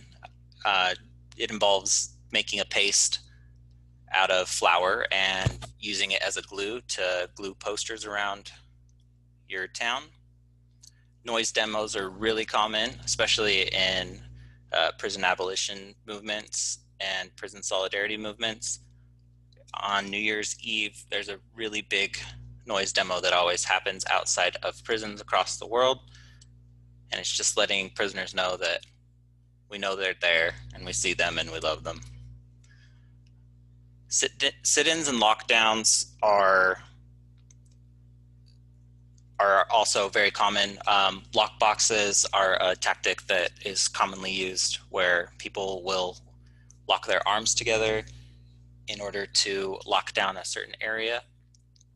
Jordan, I'm so sorry to interrupt, but I've been told to tell you you can take until 3:30 if you need to, because one of our presenters couldn't be here. Okay, well, let's see what we can get through. Thank you. Paint bombs are another out-of-the-box tactic that you may be familiar with. Typically, people will take used light bulbs and drill a hole in them and fill them with paint, and put a little bit of gum or tape on the outside of where they drilled, and then throw them at things. They'll also sometimes fill balloons with paint or other creative ways of getting paint. Banner drops are a really common one. You may see this on streets, or you may see that on intersections, on bridges, all sorts of things. One of my favorite tactics that I was personally involved with was we had brought balloons to a Huntington Life Science investor meeting, and we let the balloons go up into the air, and they thought we were there for a birthday or something. Once the balloons hit the top of the ceiling, they dropped down a banner, and they couldn't get it down from the top of the convention center ceiling, and it was displayed the entire time. Gluing locks is a very common tactic. Essentially, people just take and put it into locks.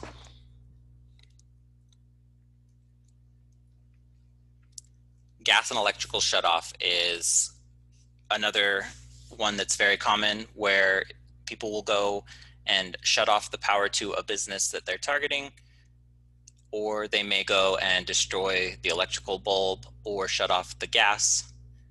This can sometimes make it so the business loses their supply of frozen foods, or they aren't able to cook during a heavy rush hour.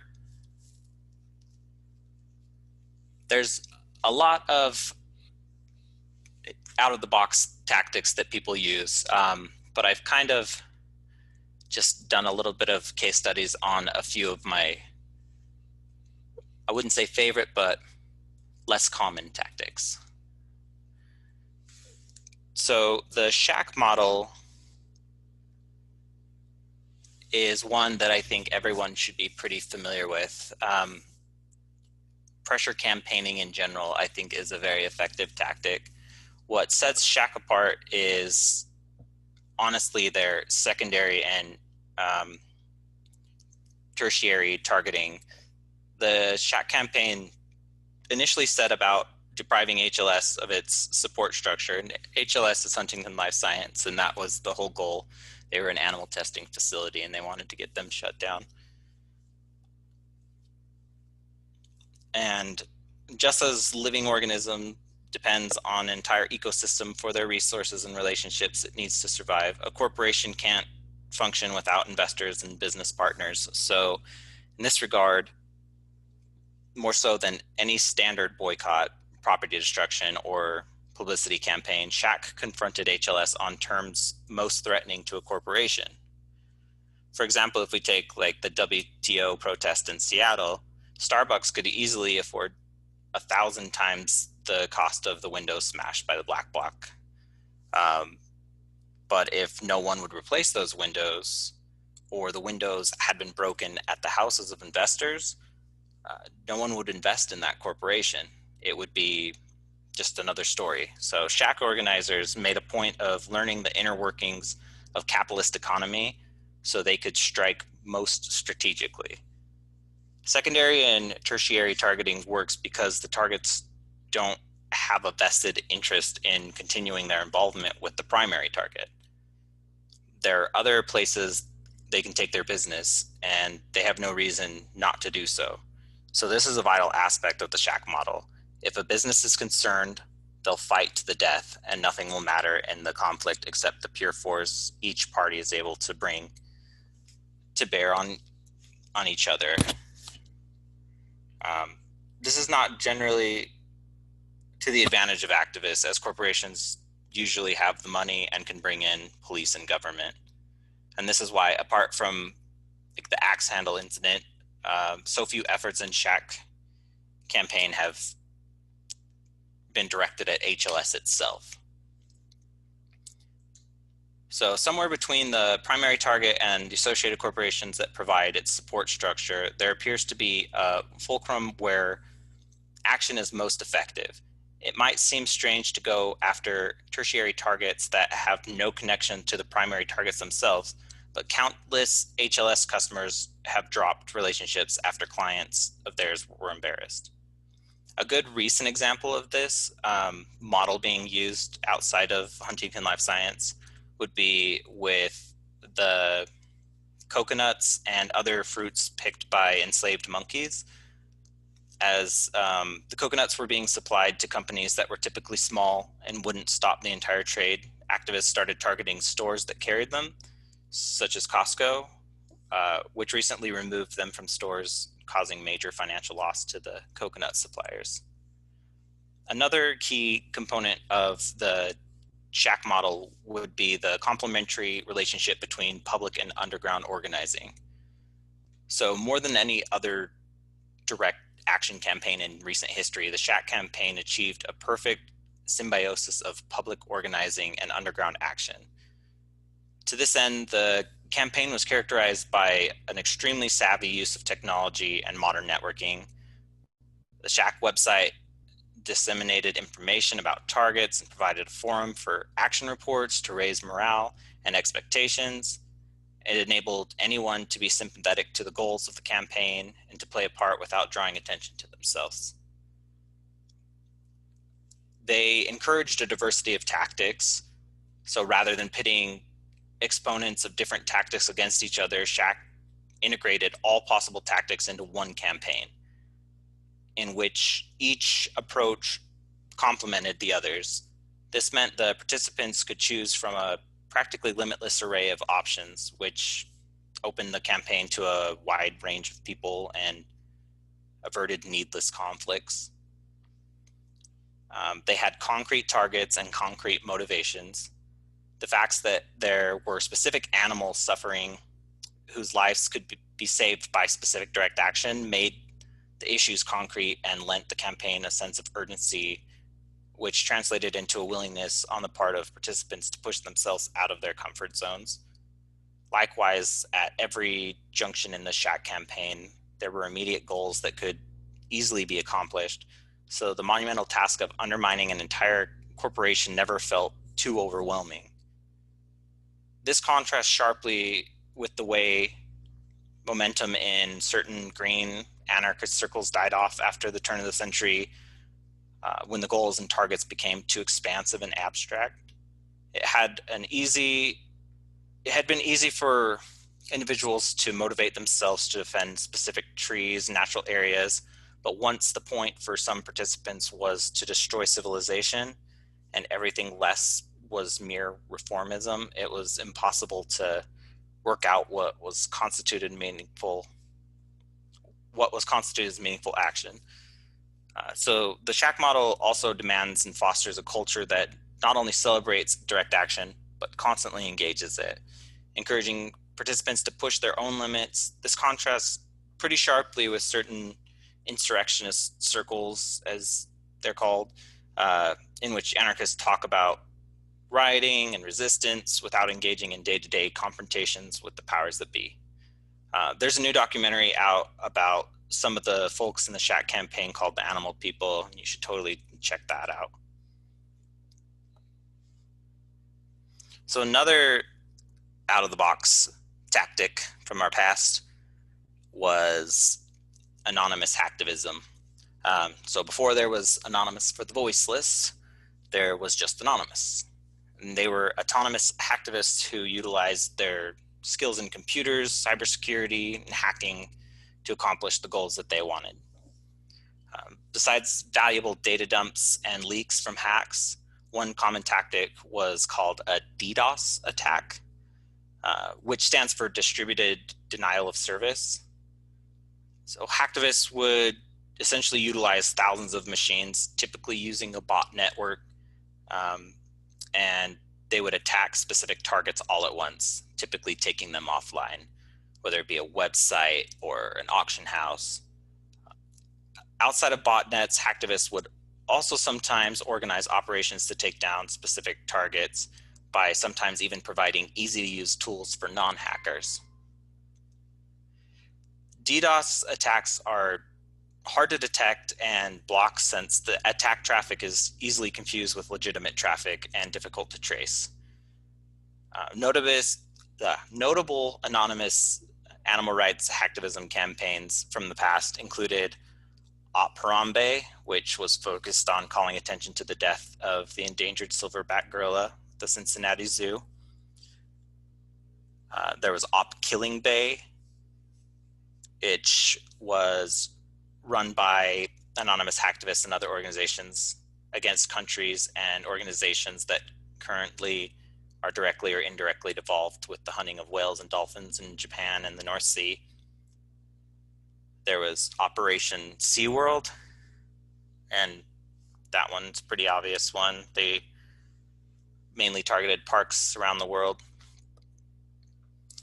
There was Operation Fun Kill.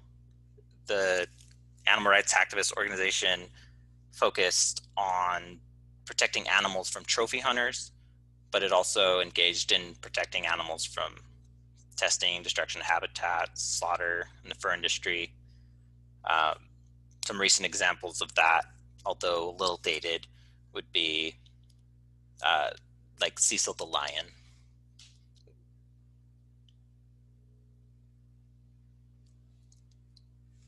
And this one's local to Utah, so some people may be familiar with it who are from Utah. Tim DeChristopher was a climate activist who co-founded the environmental group Peaceful Uprising.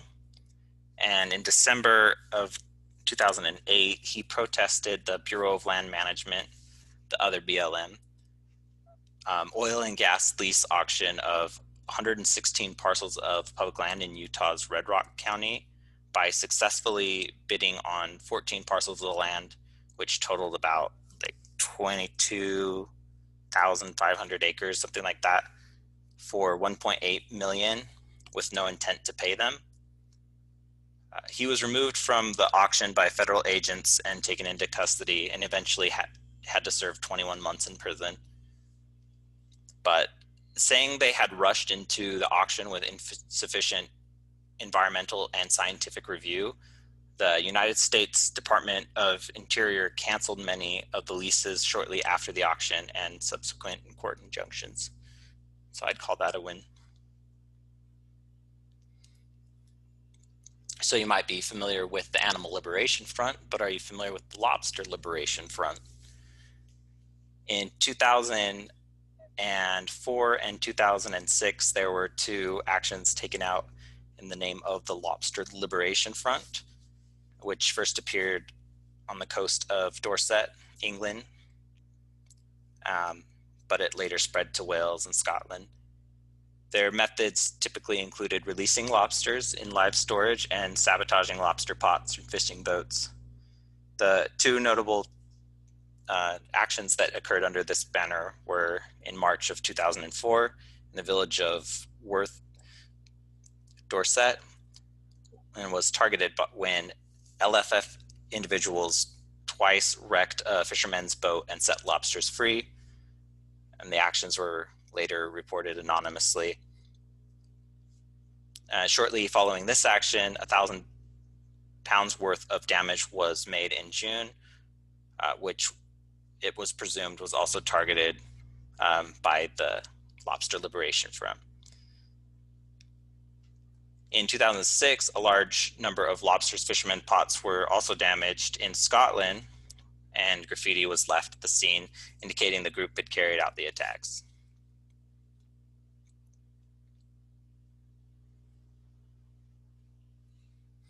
Pirates for Animal Liberation is another funny one.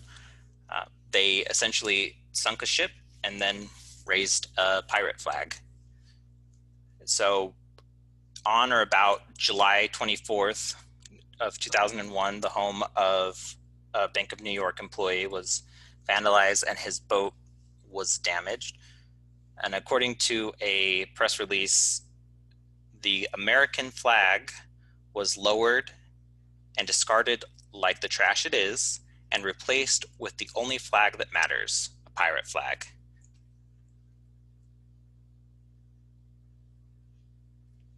And I don't have this one on the list, but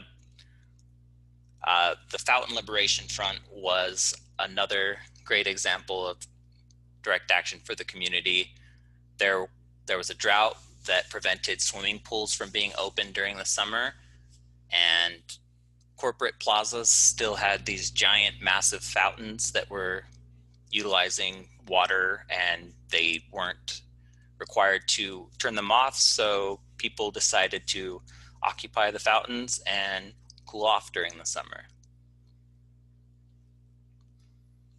So there's a lot of books and resources on this topic. I encourage you to just browse online, look at direct action, and find more information.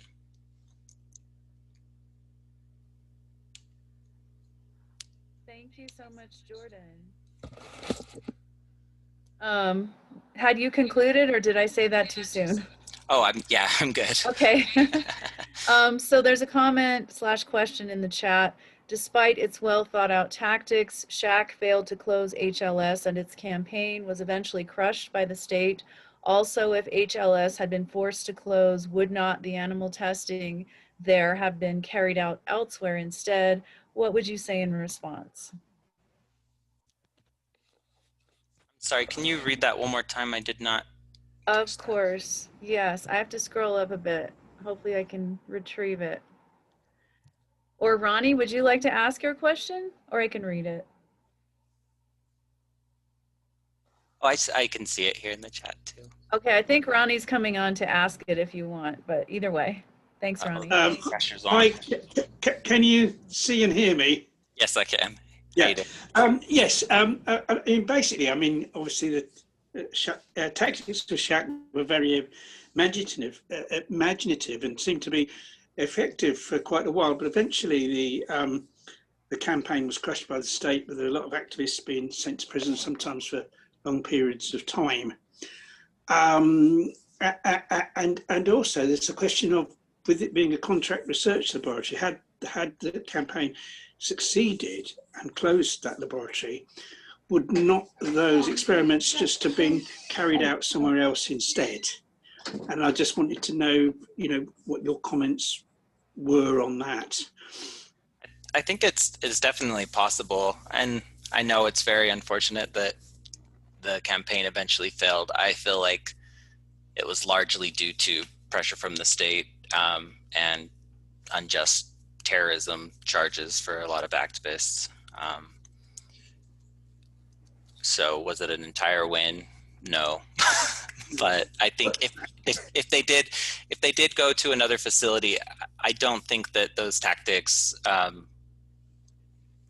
think those tactics could be implemented to the next facility as well. Not saying that would necessarily stop that, but that's just my thoughts on that. Yeah, I think in my view, the main success of the SHAC campaign was against animal experimentation in general, because I think it created a climate that probably caused a general reduction in those experiments across the board from what they would have been. So I think there was a success in that respect, even though HLS didn't close. I agree. Thank you, Ronnie. More comments from the chat. Very informative talk, Jordan. This kills the burning resentment I had for you not including my thoughts on GOT in your podcast. Wink. I was trying to interpret this. You can respond to that if you would like. Sorry. Okay. Great presentation. Learned a lot. Thanks. Great talk, Jordan. Thank you. Lots of accolades for this presentation. And Drew says you know what Drew's talking about, which I'm sure you do. So are there any other comments or questions for Jordan?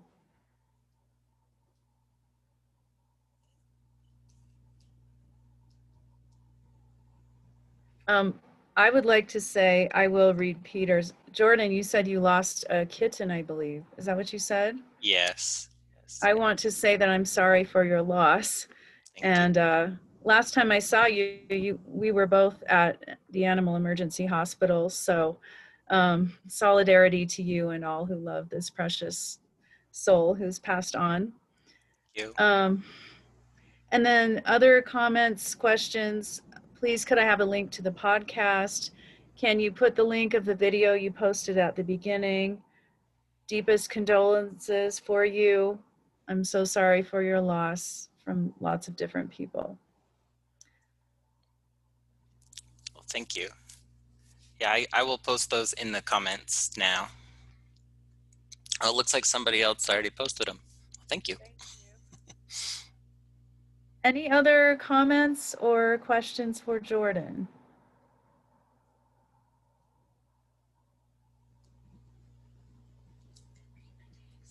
All right, Nathan is going to take over as your host at this point. So I would just like to thank you for the opportunity of communing with you and being your leader for a time. And I will look forward to Nathan. Okay, thank you very much, Lisa.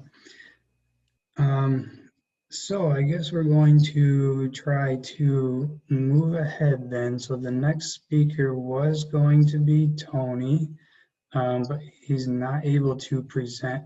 So we will try to move on to the next one after that on the schedule, which is Alicia Page and Judith Graham-Lenford. Before I get to reading the bios, are the speakers here? Is that okay with you? Are you able to go now, half hour early or so?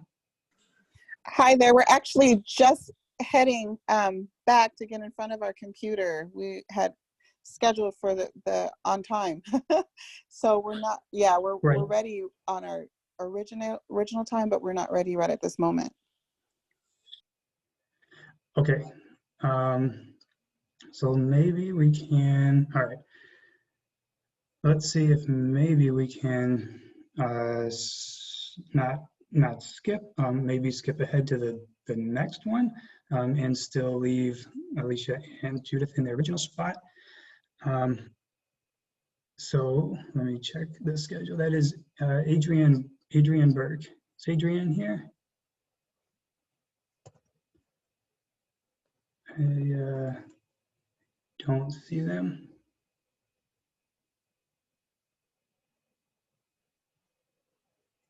Okay. Well, let's see here. Oh, all right. Got to juggle two web pages here.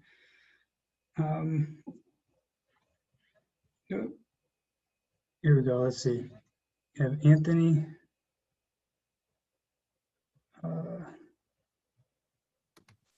Hey. There we go. Yes. And oh, you look muted, Anthony. You had something to say? bring you in here for a minute.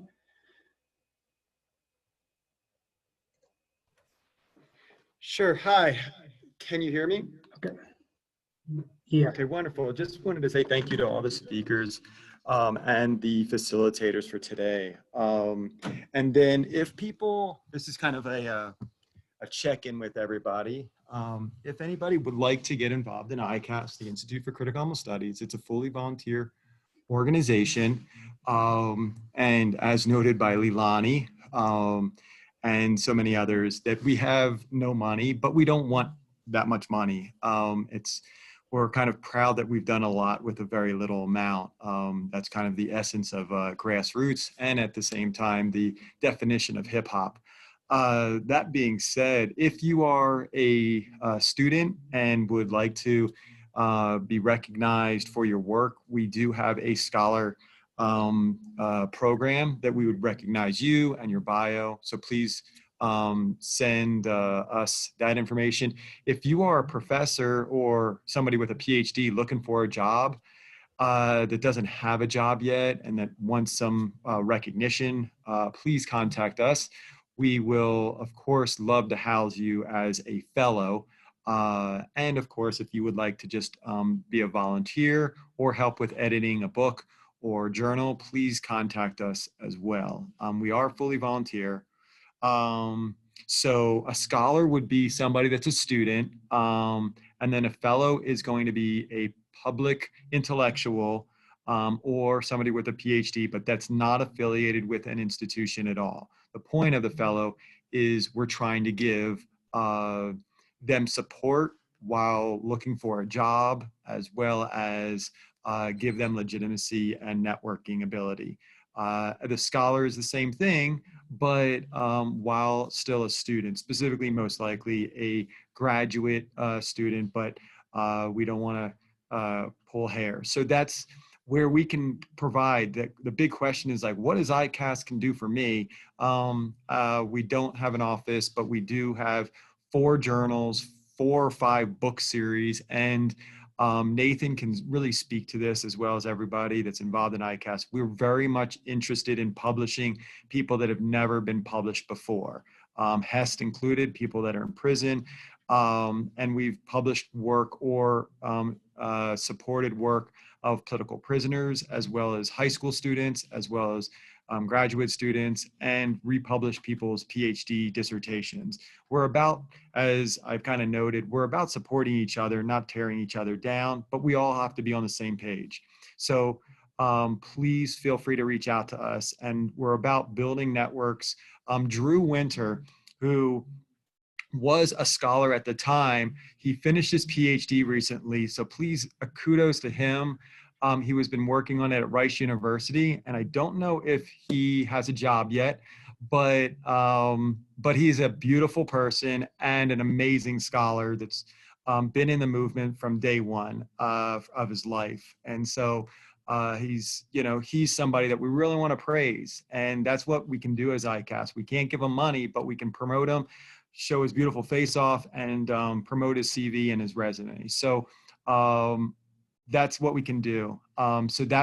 So please kind of network each other. Of course, we have differences. Of course, we're going to say ableist, sexist, homophobic things, and we're there to learn, take accountability, and grow from each other, and kind of move forward together as anti-oppressive, anti-dominated people. That being said, this conference is not completely all vegans. Guess what? It's going to be people that are not all vegan here, because we want to build alliances with other movements, and we're excited about that. So that's what ICAS is about. We're about building alliances and relationships with people, and understanding movements have different goals, missions, and purposes, and tactics and strategies. But we do support uncompromising, unquestionable, radical revolutionary tactics and groups that want true autonomous liberation. So thank you so much for everybody. Thanks so much, Amber, for being an amazing editor for the Journal for Critical Studies. And Nathan is the assistant editor and an executive director of the Institute for Critical Animal Studies. So thank you everybody for being here. I just wanted to kind of plug ICAS as well as let you all know how we can try to support you all in our grassroots effort. Finally, if you don't feel comfortable, some people just sent me a private message just this second, and some people say, well, I don't feel comfortable in publishing, but how can I get published? Well, we have published people in books via interview. So for example, Nathan could interview Drew, and that could be a first publication. Drew does have a publication out most recently with Jonathan and somebody else, because Jonathan sent it to me. If you could, Drew, post your article right here. It is a brilliant article, and it's putting politics back into veganism. I think everybody should be reading that article. It's where we should be moving for critical animal studies. So thanks so much, Drew, for your work. And that being said, we have more than 20 countries represented, and even people that are incarcerated at this conference. That being said, if you have any ideas on how we can develop more projects and journals, please let us know. We do publish interviews and syllabus and notes from conferences and activist rallies and protests, and we publish in the Journal for Criminal Studies, Green Theory and Praxis, the Peace Studies Journal, and in books, people's notes and interviews from books and prison, etc. I consider myself a critical studies activist. I'm also vegan and I'm a predictor. Okay, great. Please, this is hip hop, brag about yourself, promote your bios right here. Carlos, please tell us about yourself. Angela, please tell us about yourself. Everybody on here, you could drop your email. You can send it to me. You can send it to everybody. Please let everyone know about yourself so we can build a better network of people that can collaborate with each other. So I think Alicia's about to be ready. She's done a lot of work for incarcerated people for maybe 20-something years. And she's now doing an amazing amount of work for food justice and starting a garden and promoting veganism. So that being said, that's pretty darn exciting. And we're building alliances with other movements. And so without any further, feel free, no matter whatever your grammar, your spelling is. I didn't know how to read the is dog until 12th grade. Now I have 40+ books out, and I collaborate with people, and I love collaborating. And I think no matter your writing ability, we'll work with you. And so don't ever be scared of writing. And being ashamed of it. You can send it to me and I can guarantee you that it's better than what I've done my first time. So that being said, Nathan, do you have any housekeeping projects? Housekeeping, I think we're doing pretty good here. Just to give a little rundown of what's coming left is we have 3 presenters since Tony wasn't able to speak with us here today. So we have 3 talks still coming up when we get back here on schedule. So so far so good. Yep, just whenever Alicia and Judith are ready, and they have notified us that should be at 3:30 Mountain Time in the United States. Can you hear me? So yeah. If anybody has any campaigns or anybody that we should be writing into prison, I'll post Hest's, who's doing life in prison right now. And I could tell you more about Hest, but I choose not to. But he is in prison right now, and he's doing a life sentence. And he's a remarkable person organizing on an international level. And he's one of the very, major organizers, does newspapers in prison nationally. So if anybody has any prisoners to write to or any campaigns that we need to get involved in or write petitions for, please post that stuff right here too.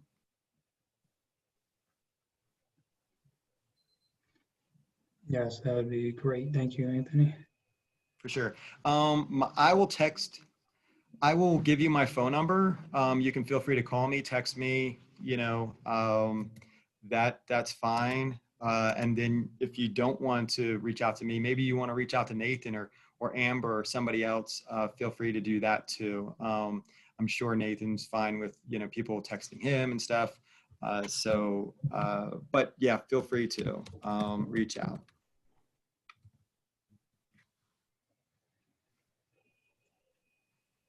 Yeah, absolutely. So along that line, I can put that info in the chat box. Put my info at least.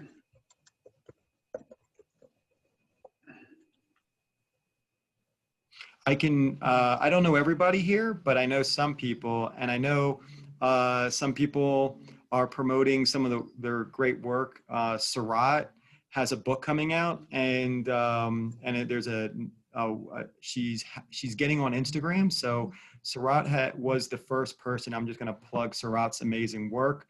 Sarat Collin, she's here, and she put out a book on animal resistance, anti-capitalism with, I believe, the University of Minnesota Press. So please check that out.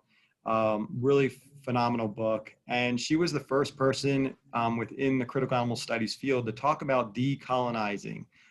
So make sure to cite her. Phenomenal scholar that came out of Brock University. So TA is here, and TA has been posting on the chat, and TA has phenomenal work around eco-ability and a lot of other scholarships. So I am sure we'll all be watching out for TA scholarship and writing in the future. So this is somebody that we can really learn from. So please kind of support each other and the work that we're doing. It's really exciting to see people that have been in the movement, like Ronnie Lee, the co-founder of the Animal Liberation Front here, talking with, somebody like TA or TN, TA, yes, and Sarat and other people. So it's really exciting and beautiful. And I hope that everyone kind of collaborates and supports each other. So that being said, Nathan, you can take over and introduce Alicia. All right, so I just want to check again with Alicia. Are you still on the line there, or are we able, or do you want 3:30 still? I'm sorry, 3:30 still. We're setting up the webcam because I came over to Judith's house so we could be on the same screen. Yep. So okay. We're ready at 2:30. Sorry. Yep. Okay. I know that's all right. Well, so let's see. So we got about nine minutes until then to fill. So this is sorry for my hesitation here with this. I believe of course, we will wait for Alicia and Judith and for their time to come up, and then two after that.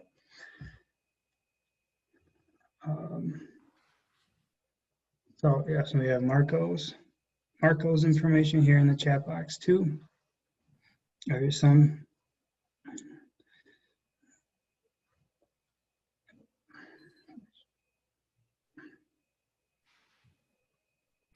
This is Anthony. If you all would like to, I think it'd be exciting and fun to note what city and country you're listening in from, and just kind of, I'm in Salt Lake, Utah, the United States, but not everybody is. So if you can post that, that would be something to we can note publicly as well. And if you have any articles or any work coming out, please post that.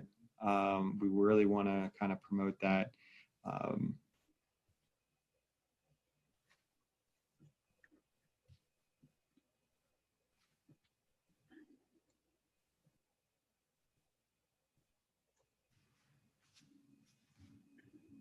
Yep, and any contact info too. This is really cool to see where everybody is from at the moment. So I one of the main reasons that I got involved in the animal rights movement, and I was a really aggressive, kid with a lot of disabilities, banging my head against the wall, cracking my head open, stuttered a lot, didn't know how to read, was in private schools for kids with severe disabilities. And one of the people that really influenced me was Ronnie Lee, who's here today, which is really exciting. And just so, this is our 20th anniversary, and we invited Ronnie Lee to speak, I believe in 2004 at one of our conferences and a number of other times, because we believe, ICAS, that the Animal Liberation Front and a lot of the work that Ronnie Lee has been involved in or influenced is very important and something that we need to articulate and write about. But I don't know if Ronnie Lee wants to kind of speak about, some of his historical work that he's done. And I know he's super humble, which is awesome. I don't know how you did it, because I blow your head up. So why don't you talk, if you can, for a few minutes before Alicia gets on, how have you done it for such a long time?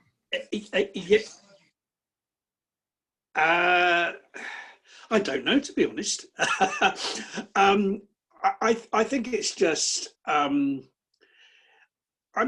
kind of, I suppose, driven by anger more than anything else at the way the human species, or certainly certain members of our species oppress animals, and that's kind of, I think, provided me with the fuel to keep going and to keep going in lots of different ways. Because I started really. It kind of all started off when I went vegan, and I realised all the horrific things that were being done to non-human animals, and I very quickly became involved in the hunt saboteurs, and that kind of led me to being one of the founders of the Animal Liberation Front. I was involved in that for several years, and I put in prison several times. I served probably about 9 years in prison in total for ALF activities. And when I was released from prison, it was very difficult for me to carry on in the same way. So I became involved in a campaign against the greyhound racing industry. My wife Louise and myself set up a group called the Greyhound Action here in the UK. And we didn't have a group in the UK campaigning against commercial greyhound racing. It's one of the few areas where stuff started in the USA. There was a movement against greyhound racing in the USA before the UK, and like a lot of things started off in the UK, but this was one that didn't. And we were involved in that for 13 years, and it was a very successful campaign. We were instrumental in closing quite a number of dog tracks and preventing a large number from opening where there were proposals to open new ones. And then other people took on that campaign. It's been taken to new heights. The dog racing industry in the UK is on its last legs. I recently read in the USA that it is as well, and especially in Florida, which was the kind of heartland of dog racing. I think it's come to an end there, or is going to come to an end, which is great. And then I became very much involved in vegan outreach in a number of the different vegan outreach groups. I'm very active now in a local group where I live, and what I'm trying to do with that is to kind of not only to campaign locally, but also to kind of use it as an example, set an example for what other people can do in their local areas. We're a very community-based group. It's not a big city area. It's kind of 3 small towns really. So we kind of haven't got big areas in the city where we can do kind of very visual events or anything like that. So we kind of have to campaign in a kind of more community-based way, which is what we've been doing. And I've recently been involved in setting up a something called the Animal Liberation Coalition here in the UK, which the UK and Ireland as well it covers. And that is to bring together this kind of independent grassroots animal rights and vegan outreach groups, because there's, for a long time, we haven't had a way in which those groups could network. We used to have something called the Animal Rights Coalition some years ago, but that faded away probably about 12, 15 years ago. And so I thought it was important to have a way where the independent local groups could share ideas and resources. And so we've kind of, that's been set up over here now. And I mean, it's a difficult time at the moment with COVID. It's restricting people's outside activities. And I think it's been, I tend to think that the vegan movement, I don't know what experiences of people are in other parts of the world, but I tend to think our movement hasn't reacted very well to the virus and the lockdown that we've had. And it's caused a lot of people, people have turned more to social media, but they've turned to social media in a negative way. There's been a lot of infighting.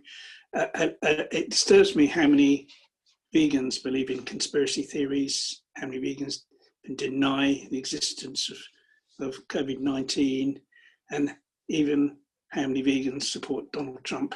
There's even a group on Facebook, I think, called Vegans for Trump, and I find that, I think it's only a minority of vegans, but I still find it disturbing that, and it's something that years ago would never have been the case. But I think there's another talk coming up where someone's going to talk a bit about this. I read on the website about how, how veganism has changed. It's become much more commercialized now. Capitalism's kind of got a big stake in it, making money out of vegans, and I think that's probably all connected with the fact that we've got people that think you can be right-wing and vegan at the same time, which I would dispute. I don't think you can have right-wing leanings and be a vegan in a philosophical way at all.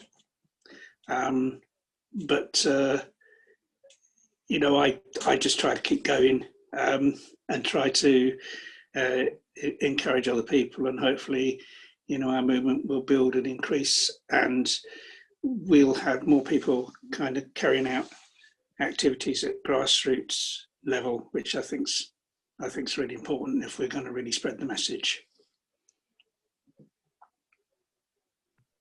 Well, thank you so much, Ronnie. And just so you all know, Ronnie Lee is now, and I asked him a few days ago if he would be willing to be an advisor for the Institute for Critical Studies, and he said yes. And we couldn't think of somebody more amazing to make sure that we're on the right track, and making sure that we don't get caught up in divisive. You work with people that you get along with and have similar politics, and then just I've learned from a lot of times you put your head down and keep on moving. We are our best enemy. And I think a lot of us would agree. And I think that's what's so beautiful for this conference so far. Everybody's been supportive and saying, beautiful things about each other. And, there's certain people that probably would not feel comfortable here, and they promote capitalism, or they don't support Black Lives Matter, or they are super pro super pro Trump. That's not that space, as Ronnie has noted. But we do want to provide a space for people, and then where we can care about each other and kind of move forward with our own ideas. So thanks so much, Ronnie, for talking. I'll give it off to Nathan, and then Nathan will introduce Alicia. And I think Alicia should be ready for sharing some of the amazing work that she's been doing in right outside Seattle, Washington, in the United States. All right, so yes, thank you, Anthony, for that, and Ronnie for giving us that bit of wisdom there. So let's go ahead and resume with these presentations, I believe.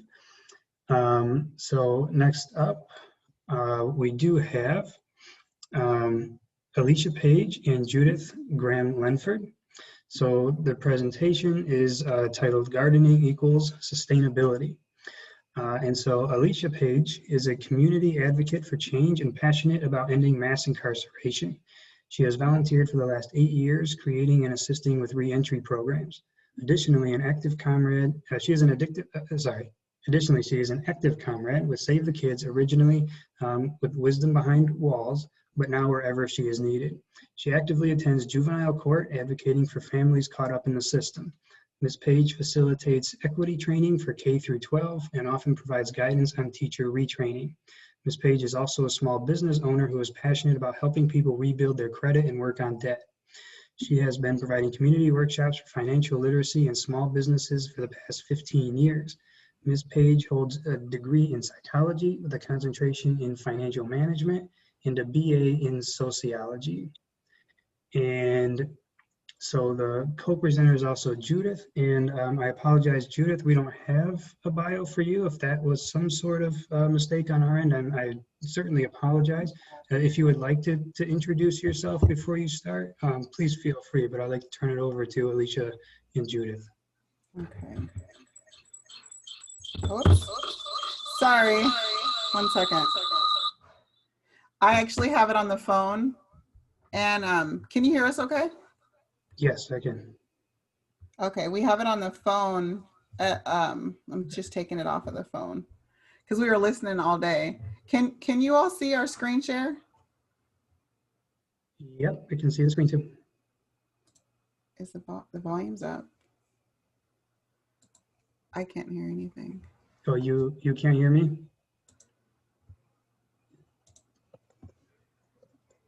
See, it says unmute.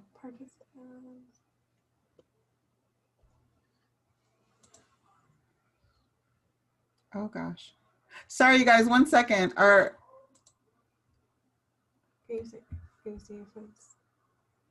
Can you all hear us?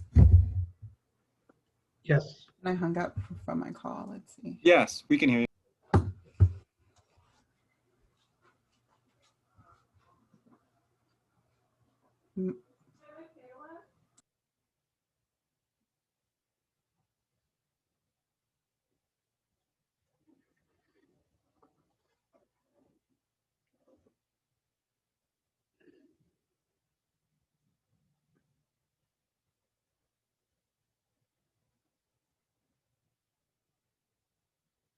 We can't hear them. We unmute, but we can't hear them. Thank you for your Just to check, you assistance. still cannot hear? That's why teenagers are awesome with Save the Kids Seattle. Okay, so let's go to audience settings. Okay. It is in the speaker. Which one is it connected to right now? Okay.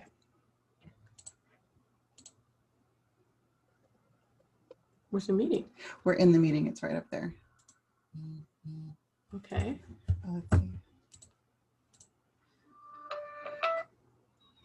Hi, Anthony. Can you hear us at all? We're having a little bit of difficulties with the volume.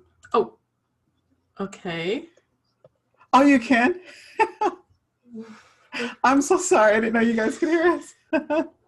Okay. Awesome. Thank you. Can you see us or can you see our shared screen? Not anymore. Okay, awesome. Yeah. Okay. They can hear us. Okay, awesome. Oh, it's because they're muted. That's why you can't hear anyone. No, they can hear us. Oh, they're muted? Can you pull all off? of them are muted. Oh, all of them muted. Okay. Thank you so much.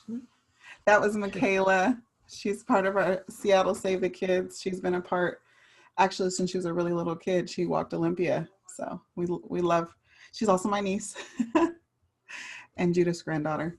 So let's get started. I'm so excited to be here. Today we're going to talk about gardening and gardening equaling sustainability. We are from the Save the Kids chapter, the Seattle chapter.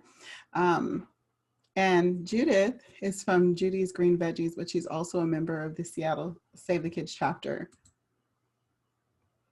I'm going to go to this next screen.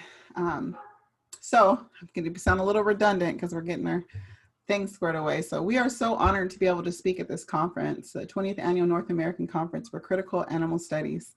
We are proud to be aligned with the ideologies expressed in ICAS, Animal Liberation Movement, Movement for Total Liberation, Scholar Activism, Critical Theory, Equability, Corporate Repression, and Intersectionality.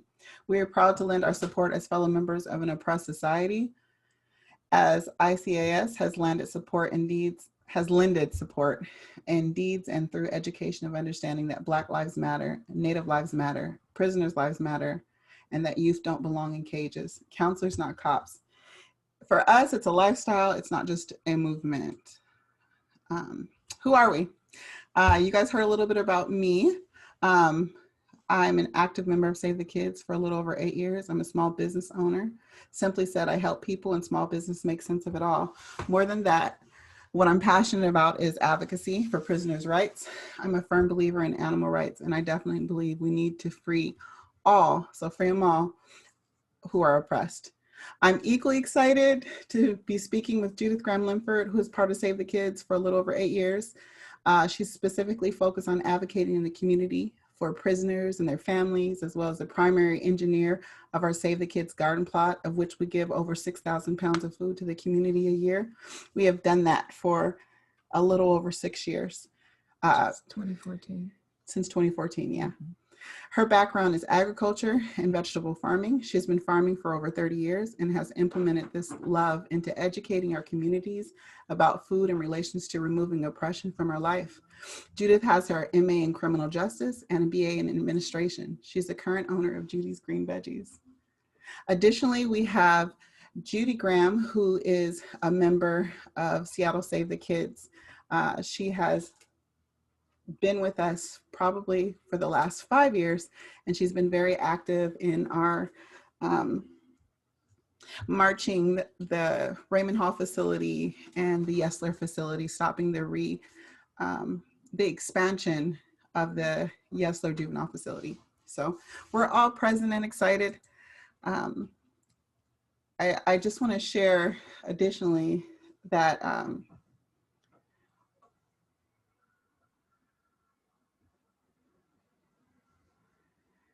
the fact is, if we want to be free, we have to free them all. And what does that mean? It means prisoners need to be free, animals need to be free.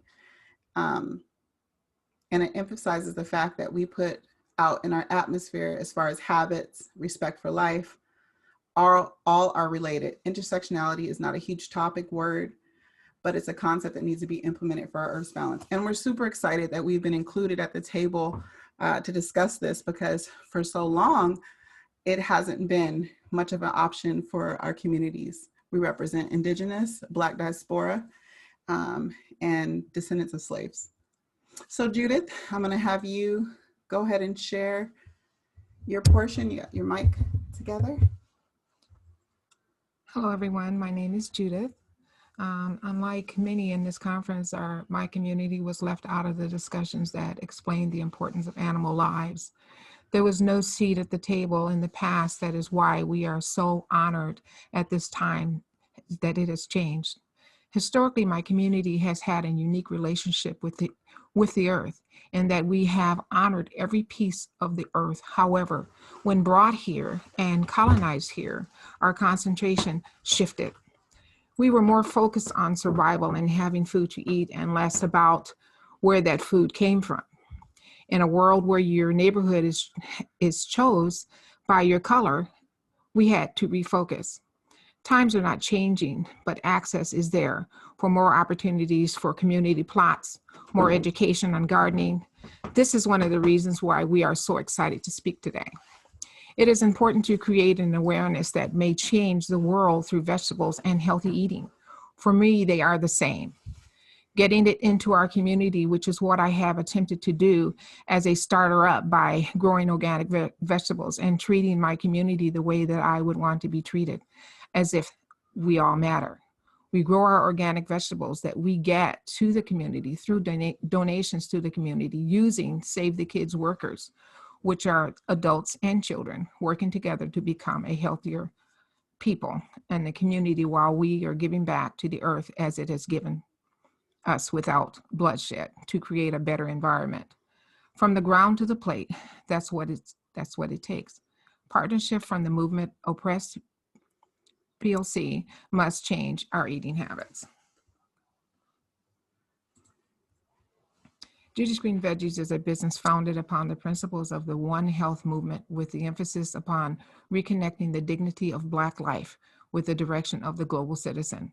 We believe that it is our responsibility to promote the health of our all life, including non-human, in our quest to exhibit those qualities congruent with the highest ideals. And we think this is super important because intersectionality has to be in practice in our communities. So how do we do that? We have to live what we say. And that's what I love about having Judith, part of our chapter, sharing with our communities about how do you grow your own food, understanding that it's more sustainable than anything else vegetables are, and understanding that biblically, we say we reap what we sow. I know there's a variety of folks on this call, but it's karma. It's karmic, right?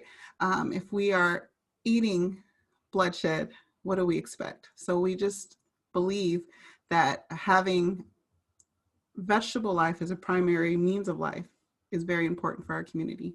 So we kind of want to change some things.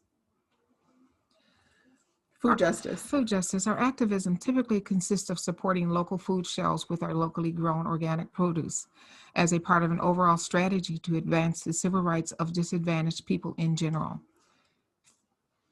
What we mean by that is having access to healthy food is going to reduce comorbidities. It's going to also increase children in our communities access to better learning. With better food habits, there's better learning. Okay, so in feeding the homeless community, some of the things that we actually go out and do is go to tent cities, different areas where the homeless exist, and food banks. I myself personally have been into food banks, and the food has been at the least not desirable. And so one of my passions was to make sure that what I would give myself, I have for them. So providing food for recently released incarcerated individuals and their families has been one of my main focuses. And we love that we're listed under United Way under 211 as Save the Kids as an option for people that are recently released to be able to have some food to take home. It's definitely been a blessing, and it's definitely creating some change in our community. It's all related. The intersectionality of an animal rights movement with vegan ethics and the quest of our civil rights is most apparent in the COVID-19 crisis, and its impact is on communities of color. COVID-19 has verifiably caused almost 240,000 deaths. Of course, there's more now, 40% of whom are people of color. The CDC lists pre-existing conditions as one of the indicators of an infected person being at a greater risk of more serious complications, including death. The reason why we're bringing this up is if we garden for ourselves, if we have our own plot, if we live in an apartment community, we use garden plots, then we're going to change those comorbidities. We're not going to have diabetes type 2 as a precursor for us. We're not going to be as susceptible. So when we say gardening equals sustainability, we mean in every fashion of life. Intergeneration trauma. Research on intergenerational trauma in Black communities often notes the connection between dietary legacies of slavery and Jim Crow, and the prevalence of chronic illness, basically a propensity towards having pre-existing conditions when COVID strikes. Combined with the higher levels of cortisol, the Black body is conceived and raised under duress and often fails prematurely due to these ailments. So sitting here, you have my mom's mom, Judith's mom, was indigenous. Historically, we were the hunters and gatherers. We were respectful of the land. Additionally, on our other side, we have African diaspora. So one of the things that's prominent is there's many parts of Africa that do not eat meat. They do not eat it because they believe in honoring their bodies. So when we were brought here as slaves, we were given, you know, pork. Like nothing else to say. We're given pork. We're given the worst, the things that were not healthy. So we no longer had the diet that we came from. Our bodies reacted, producing more cortisol, of course, and increasing diabetes. So we think it's important to understand that, because I know that I've spoken to quite a few people in animal advocacy environments. And one of the things where your community is not represented like it should be, we don't see you here in the meetings, we don't see you here supporting.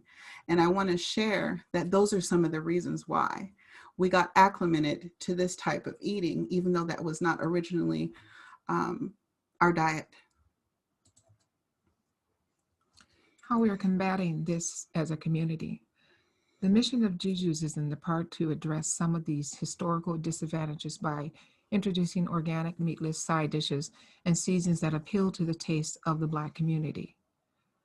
The tetragonal influence of pleasure, necessity, habit, and accessibility has limited the Black community's exposure to organic, meatless cuisine. Pleasure is a subjective experience that is often measured according to the person's taste, and personal tastes are many times developed through a lifetime of experience. So oftentimes the reason why you will see in Black communities where vegetables are not on the top priority list, other than collard greens and that sort of thing, I'm here to express that every vegetable has its place within our bodies. And because we have acclimated our lives in such a manner where we eat what is in our environment, what we've been taught in our historical environment, that is what we eat. And we feel that things that do not have flavor are not things that would be pleasurable. But in actuality, you can have them both. And I found that to be so in a lot of the recipes that I have presented to the community that are meatless. Okay, awesome. So as we're talking about cultural influences, we're also going to discuss Blue Zone Living with Judy Graham from our Seattle chapter. We just want to share this before stepping over to Blue Zone Living. A person's culture has a strong relationship to taste. In the Black community, culinary culture has been influenced by slavery and Jim Crow. Those involuntary conditions of disadvantage have meant the necessity and accessibility had an outsized role in the development of culinary habits.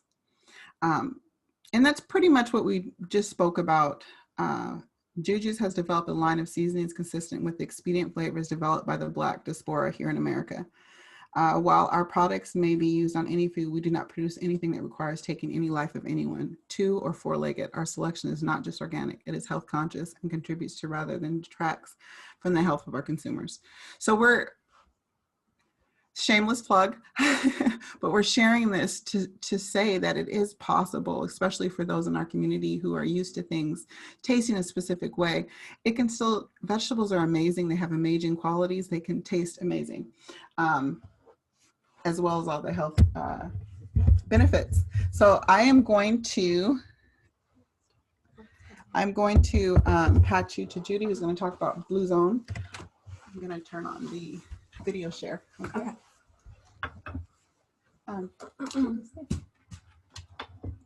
We have that remote. 1 second. We're gonna go. I'm gonna turn this off. Whoops. And to select stop share. Stop share. Yeah. Oops. And there we go. Oh. And oh gosh, where did it go?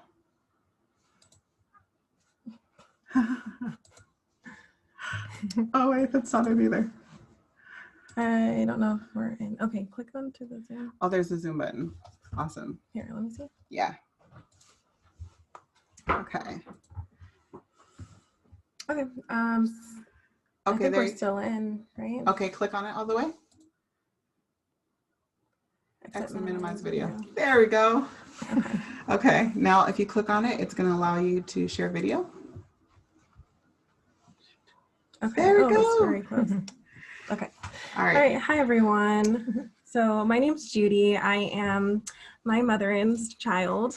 So I just wanted to talk to you guys a little bit about growing up and just the significance that, you know, living green has made. I remember just growing up and having the conflict between school eating, like eating the cafeteria lunch food, versus coming home and eating homemade food. And I remember at one point, the conflict was strong because it's just a completely different set of taste buds that you develop. And there are studies that show the more sugar that you eat, the more taste buds you develop that crave that sugar.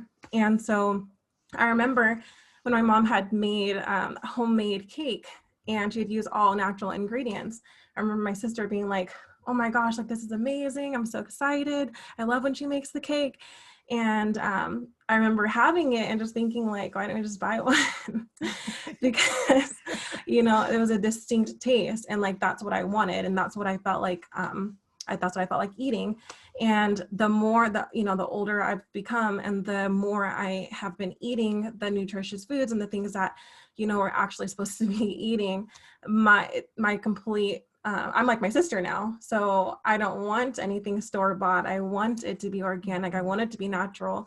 And me personally, I've developed gluten allergies. I've developed dairy allergies. And these are things that, like I said, I grew up, you know, exposed to during school and everything else. So it is definitely a blessing that my mom has provided gardening as a way to monitor what we're eating.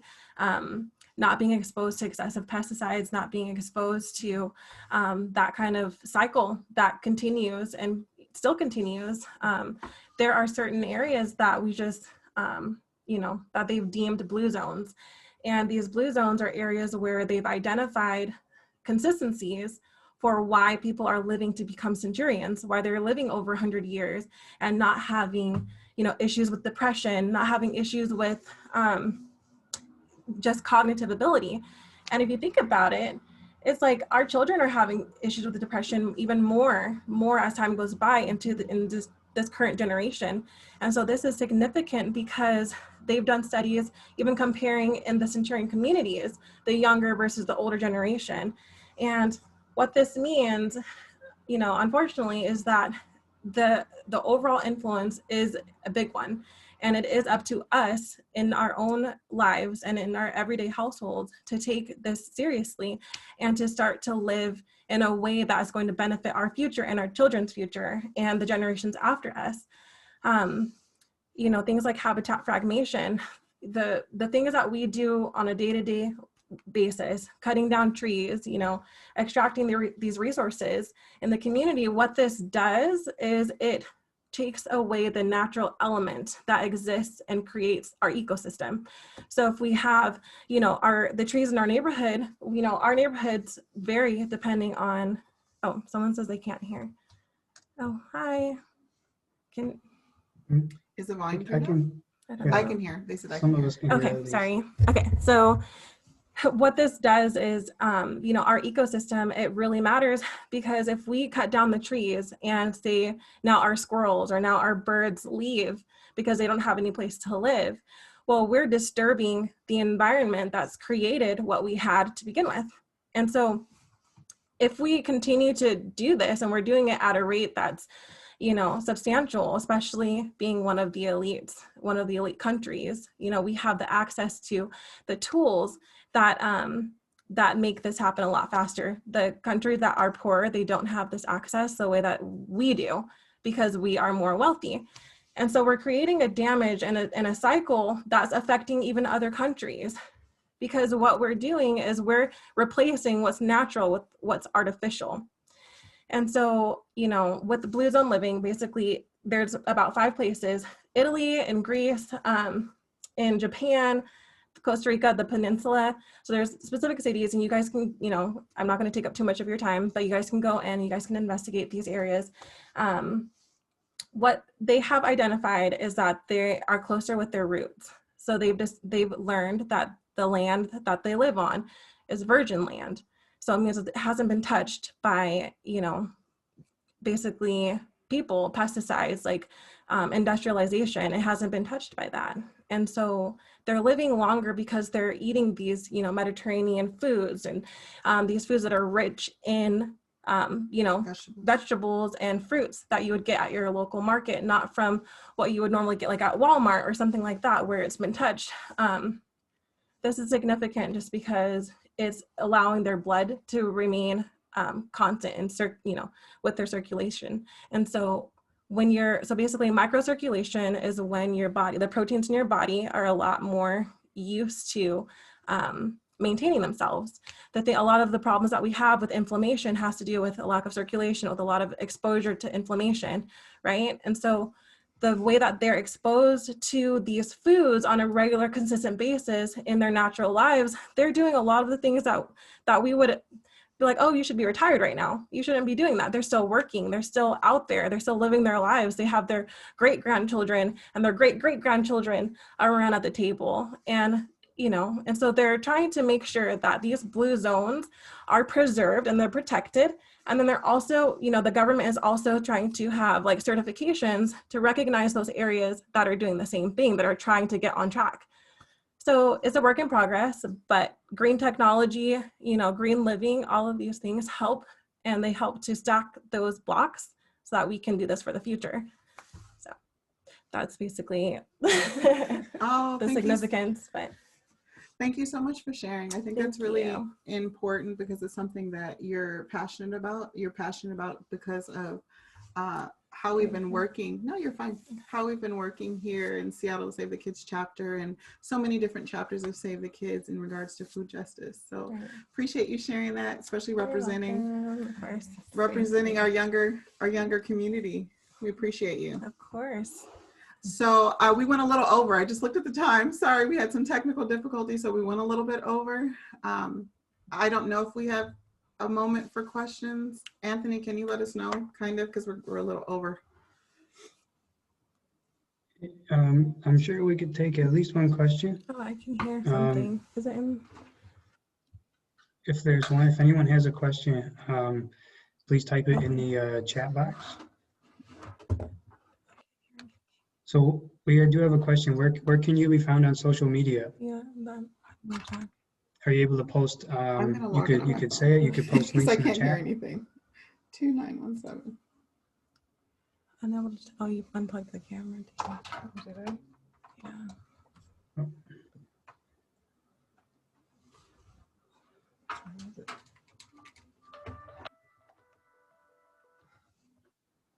Hello, can you hear us yet?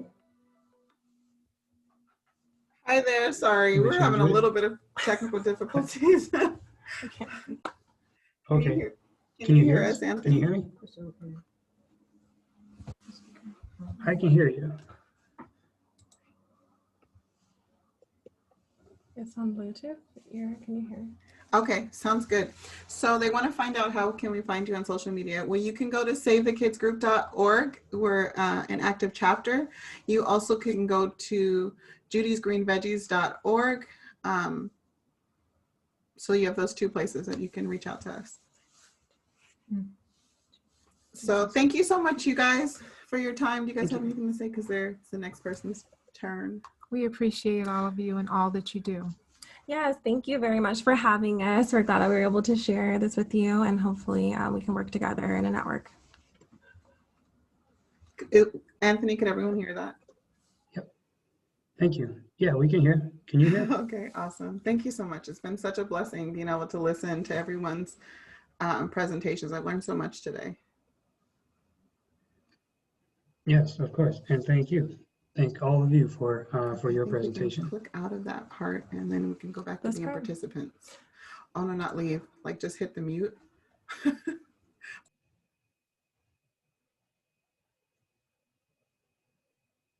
Okay. All right, great. So next we do have Adrienne Burke. Is Adrienne here? I want to put a call. I can't exactly see everyone at once, but I don't think so.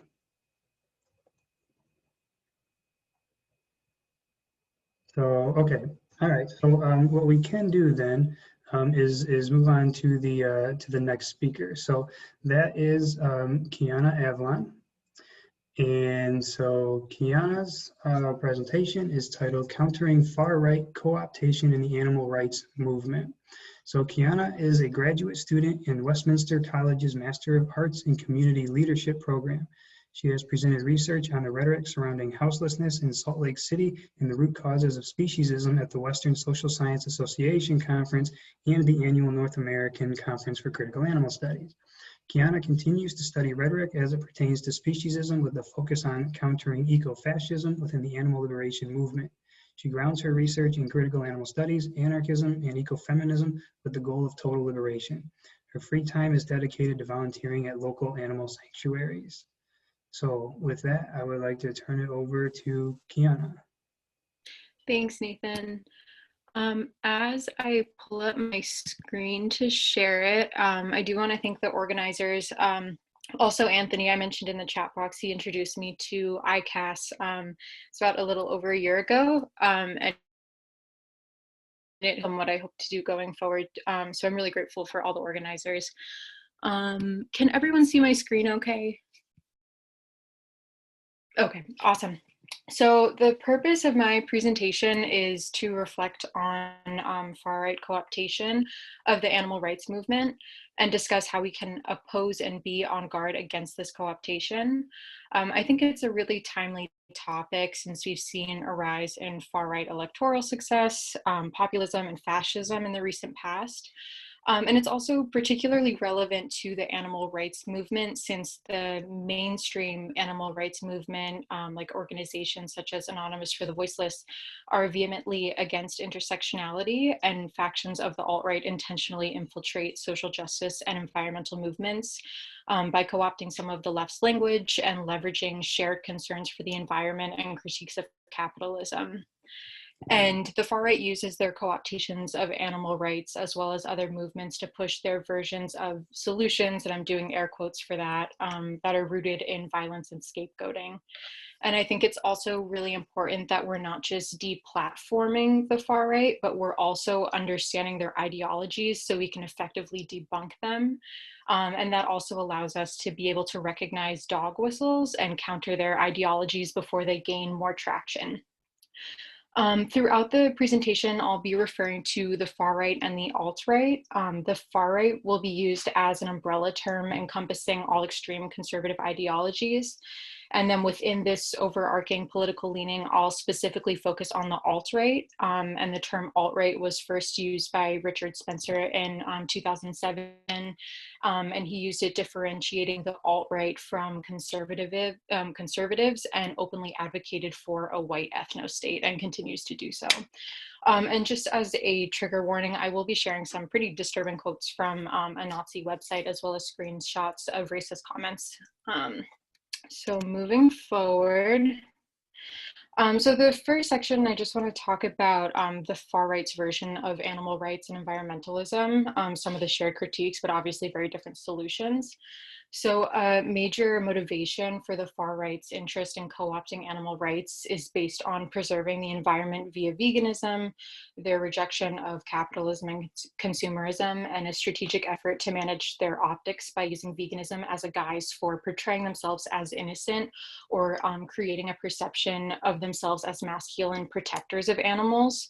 So while both the left and the right share this rejection of the hegemonic order, the alt-right's analysis, of course, is significantly different from the left because the underlying motivation is white supremacy rather than an intersectional and liberatory movement that's of benefit to everyone. So the first topic I want to dive into is environmentalism.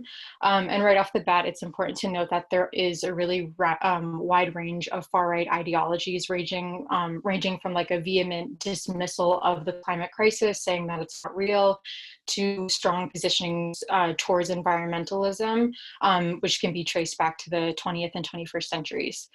So a major reason for the factions of the far right that do have an interest in co-opting animal rights movements is the environmental benefits of veganism. And since their goal is to create a white ethno-state, they're motivated to preserve the environment to sustain themselves. So their approach to environmentalism is a fusion of white supremacy and deep ecology, which results in scapegoating the non-white other who's a threat to ecology because they feel they're being displaced from their land. Again, they're in air quotes. So of course, this form of environmentalism diverges greatly from the left, especially because much of the left sees this interconnection between environmentalism, animal rights, human liberation. So it's a very stark contrast to the rights environmentalism that rejects this intersectionality, since again, that motivation is preserving whiteness, not creating a habitable environment for everyone to thrive in, but specifically for their white ethno-state. The next section, just want to touch on the kind of shared anti-capitalist, consumerist, and hyper-individualist, sentiments. So the alt-right acknowledges how individualism reinforces corporate domination of fettered consumerism. So while at first this seems to mirror critiques from the left, the underlying reason that they're taking issue with this is, again, based on wanting that white ethno-state. So since the mainstream animal rights movement is deeply lacking a critical critique of capitalism, this rejection the alt-right has of capitalism may be appealing, and the problem here is that the alt-right's rejection of capitalism is not based on a rejection of exploitation or concerns about toxic hierarchies, and therefore, like a want to uproot capitalism for the collective good. But the rejection of capitalism, again, ties back to that, their want for a white ethno-state. The next section is their want to create an image as innocent or as masculine protectors of animals. So they take interest in co-opting veganism to portray themselves, as these innocent people who aren't doing anything wrong, or as these like hyper-masculine figures that are here to protect.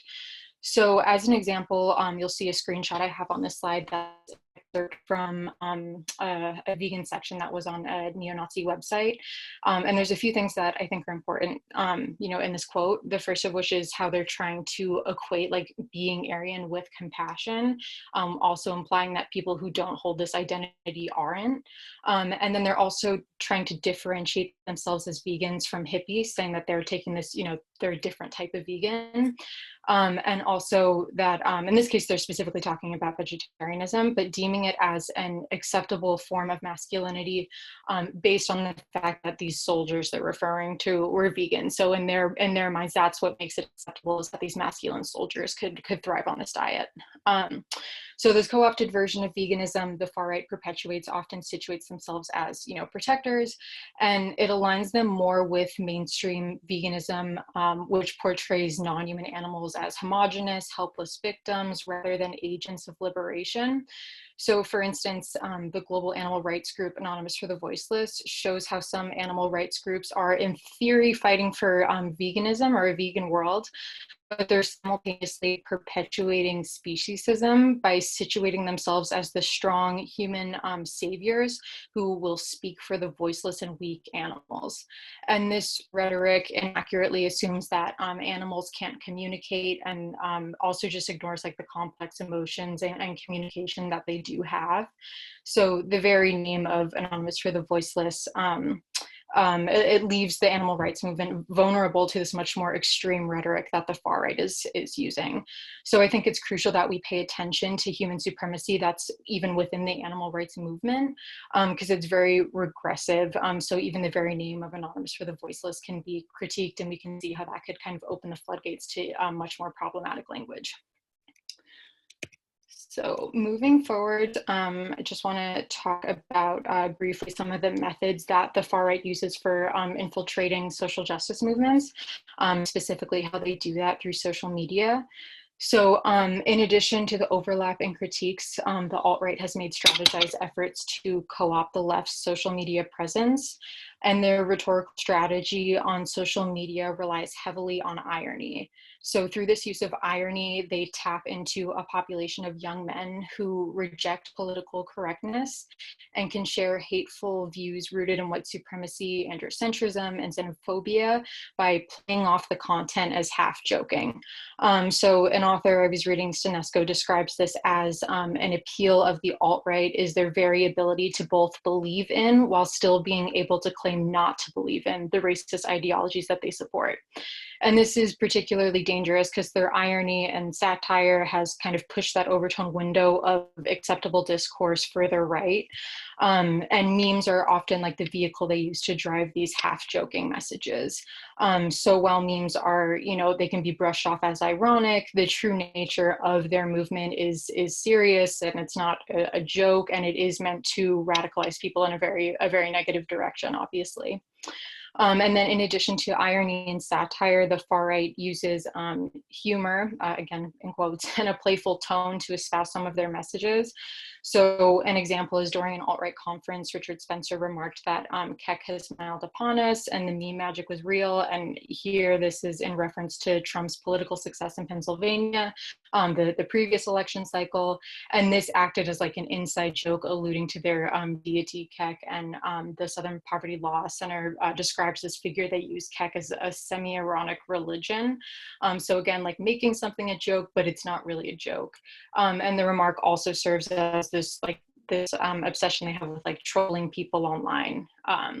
So here we can see they're weaponizing this irony and humor to engage possible recruits into their movement, and they base their politics off whiteness and toxic masculinity. So that brings us to kind of my main argument in here, is that we do need to make the mainstream movement more critical, so we don't have movements that are serving as kind of a gateway into the far right's attempt to co-opt the movement. So for the next section, we'll look at some images that explore the rhetoric of Anonymous for the Voiceless, a group I mentioned earlier. So Anonymous for the Voiceless, or AV, is a global animal rights organization operating under the guiding philosophy that animal rights is entirely unrelated to human rights, and they vehemently oppose intersectionality. And I selected this organization because I think they're a good case study to show some of the ideological overlap between some of the more like uncritical mainstream movement to far-right co-optations of the movement. And two things that I want to note is that I'm critiquing specifically the higher up leadership of Anonymous for the Voiceless. The volunteers of AV have a wide range of ideological positions. So my criticism is aimed at the rhetoric that's espoused by the higher up leadership of the organization, not the volunteers, because again, they occupy, I'm sure, a very large range of ideological positionings. I can't generalize about an entire group. And I also want to be clear that I'm not categorizing AV as part of the alt-right, but arguing that their right of center ideologies and rhetoric can be a dangerous gateway into a more sinister and dangerous and fascist far-right co-optation of the movement. So I'm going to pull a lot of the following images from James Conroy, who's also known as the Cranky Vegan, and he offers really thorough critiques of single-issue animal rights and some of the rhetoric that the leadership in AV has used in the past and continues to use. And I would definitely just recommend watching his videos. As a side note, they're really great. So the first image were recent post from AV. And I think it's one of many examples of their kind of crusade against intersectionality. And I also find it interesting that the creator of the image, Paul, who's one of the founders of AV, is, you know, in this image, he's pointing his finger at intersectional vegans, calling them the real fascists. And I think that this speaks to how these organizations like AV try to make intersectionality like a dirty word or derogatory, and accuse intersectional approaches of human supremacy, rather than like having this necessary reckoning of the interconnected nature of our struggles and the fact that we do need to be aware of these interconnections to be, you know, a liberation movement. The next one, this one I found particularly alarming in the comment they write about Hitler even writing an entire book, which went into huge details about reasons for his oppressive regime. And I think this leaves us asking, is there inference here that if you explain or intellectualize oppression, that it justifies it? And then he follows up by saying that non-vegans haven't written a book with justifications, which again leads me to ask, is he trying to imply that if these books were made, that makes it okay then? So I think that overall it does show where their right-wing orientation is pretty dangerous when people read these comments and then are left with trying to figure out what they're trying to imply. And then this next one, the image on the left, when I read this, I definitely interpreted it as a dog whistle, particularly looking at the part that reads, there are many people who believe systemic oppression does not exist in the West. Because it led me to ask, like, who are they referring to when they say many people? Are they referencing themselves, a group they're not going to identify? And then when you contrast this with the image on the right-hand side by George Martin, who worked as their social media person, commenting from his personal account, it seems quite clear that many people is referring to himself as a leader with Anonymous for the Voiceless. That's why I interpreted this as a dog whistle. And then for this one, the image on the left shows this really problematic conflation of racial justice or injustice with being vegan. So right off the bat, it's an offensive and ridiculous comparison. And it also removes animals from the equation by centering like their vegan identity. And when I read the image on the right, I'm left wondering if the founder of AV ever considered that populations are in fact frequently subjected to torture and harm in the prison industrial complex. To me, it seems to kind of erase that issue the way that this is presented. So I'm hoping that these images highlight how an absence of an intersectional lens from the mainstream animal rights movement is definitely a problem, and we need intersectionality to get away from this alarming rhetoric that groups like AV encourage. So to wrap up, I just propose that we make a conscious effort to counter far-right co-optation of veganism through embracing radical leftist origins of the movement. And throughout the presentation, I've argued that the mainstream animal rights movement is susceptible to far-right infiltration because it fails to embrace intersectionality and see the connections between different forms of discrimination, whether it's speciesism and racism or sexism and so on. And the prevalent notion that the animal rights movement is most effectively advocated for as a siloed issue, or that an intersectional framing weakens the message, leaves the movement susceptible to far-right infiltration, because activists either remain uneducated of the intersections of oppression, or they're falsely led to believe that intersectionality diminishes the plight of non-human animals, which is not the case. And I also think that Stephen Best really describes the two major camps in the animal rights movement really well by separating out, like, there's those who see animal rights as part of a social justice movement, and those who see it as a single issue. And to describe, folks viewing it as a single issue, he writes, a minority hold the big tent view that they, and they is referring to like espouse bigoted proto-fascists or even neo-Nazis, should still be part of the animal movement, as all that matters is the animals. And I think this really emphasizes the problem when we create an environment where the far right feels welcome in our organizing spaces. So relating what I just shared from how Stephen Best describes this back to the problematic leadership of AV, I think George Martin really embodies the danger of an anti-intersectionality movement when he says the quote that's displayed on the screen. That was in a video with one of the founders of AV, and this is how he describes what he refers to as the intersectional hypocrisy against conservatives. So his preferred version of an animal rights movement includes racists and fascists and so on under this guise of inclusivity. And obviously we can see how that gets dangerous very, very quickly. So that's why my intention within this movement and what I'm hoping we can work towards is returning to a radical leftist origin and using frameworks that encourage that, such as critical animal studies. When veganism is explored through critical lenses like recenter around the intersectional nature of oppression. So we're not just against the oppression of speciesism while unknowingly perpetuating, or for some intentionally perpetuating, other forms of discrimination. We can't cherry pick issues to care about. Instead, we have to look at the broader picture and see the interrelatedness of oppression and recognize that no one is free until we're all free. Far-right ideology must be removed from the movement, and as it continues to champion the oppression of particular groups. So to effectively counter the far-right, these liberatory frameworks like CAS are valuable to help us towards a transition from the dominant kind of single issue animal rights movement to an intersectional movement that's liberatory for all. And any goal short of total liberation will ultimately fail to recognize the tightly interconnected ideologies that sustain oppression. And importantly, critical animal studies doesn't shy away from the urgent task of building solidarity through identifying multifaceted oppression, which is needed to achieve total liberation. So CAS not only pushes us to look clearly at speciesism and other toxic ideologies, but it helps equip us with the tools needed to build a liberatory framework for all. And that is all. All right, thank you very much, Kiana. That was a great presentation, great information.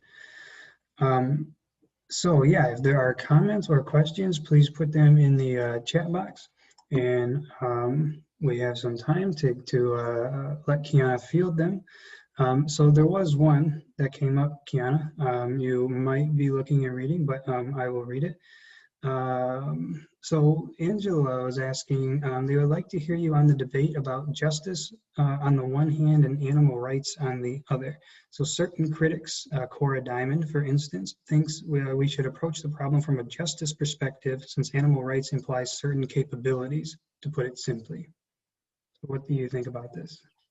That's a really great question. I think when I was writing this, I subconsciously used animal rights because I was focusing on critiquing like kind of the mainstream section of the movement.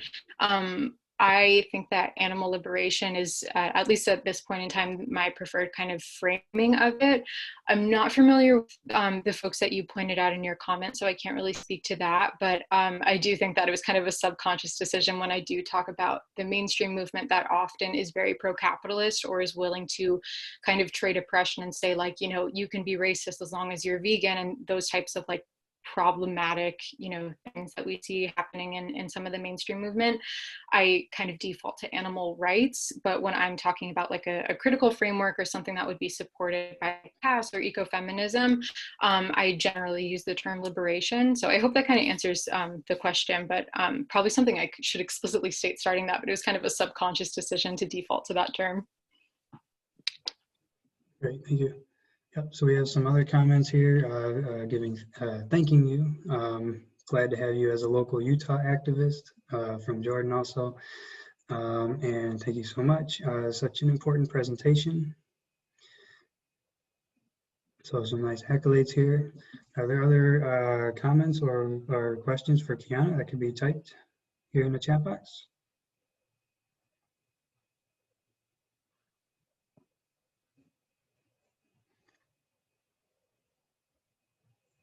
Sometimes it takes just a moment for these to start, so I want to give people a chance here.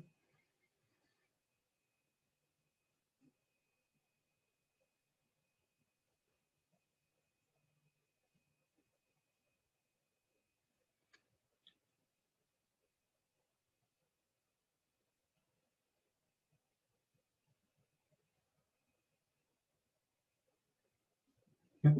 So another thank you, Kiana. That was really great. Dense information. Also a question about who George Martin is. Can you inform us of him? Yeah, he was, he manages their social media for Anonymous for the Voiceless. I know they've had some shifts in leadership lately, and I'm not sure if he's currently managing the accounts, but he was at least previously a manager of their social media handle. So for those two images, it was on, oh, thank you. Someone said he was fired. Thank you for that update. So on that one image I showed on the left was through just their kind of generic AV handle, and then the one on the right was his personal account. And thank you for that name correction too for Jake Conroy. I always mess that one up, so thank you, Kat, for correcting that. But his YouTube channel is wonderful. All right, and then a question from Liz. So if someone enters your organization like that, do we chuck them out or try to re-educate? So I assume a far right person denying intersectionality and so on. Yeah, I'm trying not to answer this with a non-answer because I think it really is situational. In my experience in the movement, I've definitely met people who started as definitely still like pro-capitalist or harboring some really hurtful views towards certain groups, but being really passionate about veganism, and seeing some of those folks like transition further to the left and getting a lot more interested in like a total liberation framework, I think is really important. However, I could absolutely see situations where someone is not ready to have an open dialogue or willing to have like an honest conversation, in which case I do think there's a time and a place where someone should not be organizing with a group of people, especially if people don't feel safe in that environment. So that kind of feels like a non-answer, but I do think it is so context specific that I could see cases where you would really want to work with someone and see if you can reach a consensus and push them to a more like compassionate place they're working from, and situations where for the sake of people's safety that you might not want to be working with that individual. Yep, great. Yep, so we do have some more coming in here. So we have that the very notion of animals being voiceless is problematic, right? So getting at the title of Anonymous for the Voiceless, pretty fundamental there. So we also have this question from Ronnie. Would you agree that supporters of right-wing economics are also a problem for the movement, as well as those who are far-right socially? Yeah, I would personally say yes for far-right economically, because I have a hard time reckoning how you could support capitalism as well as animal liberation.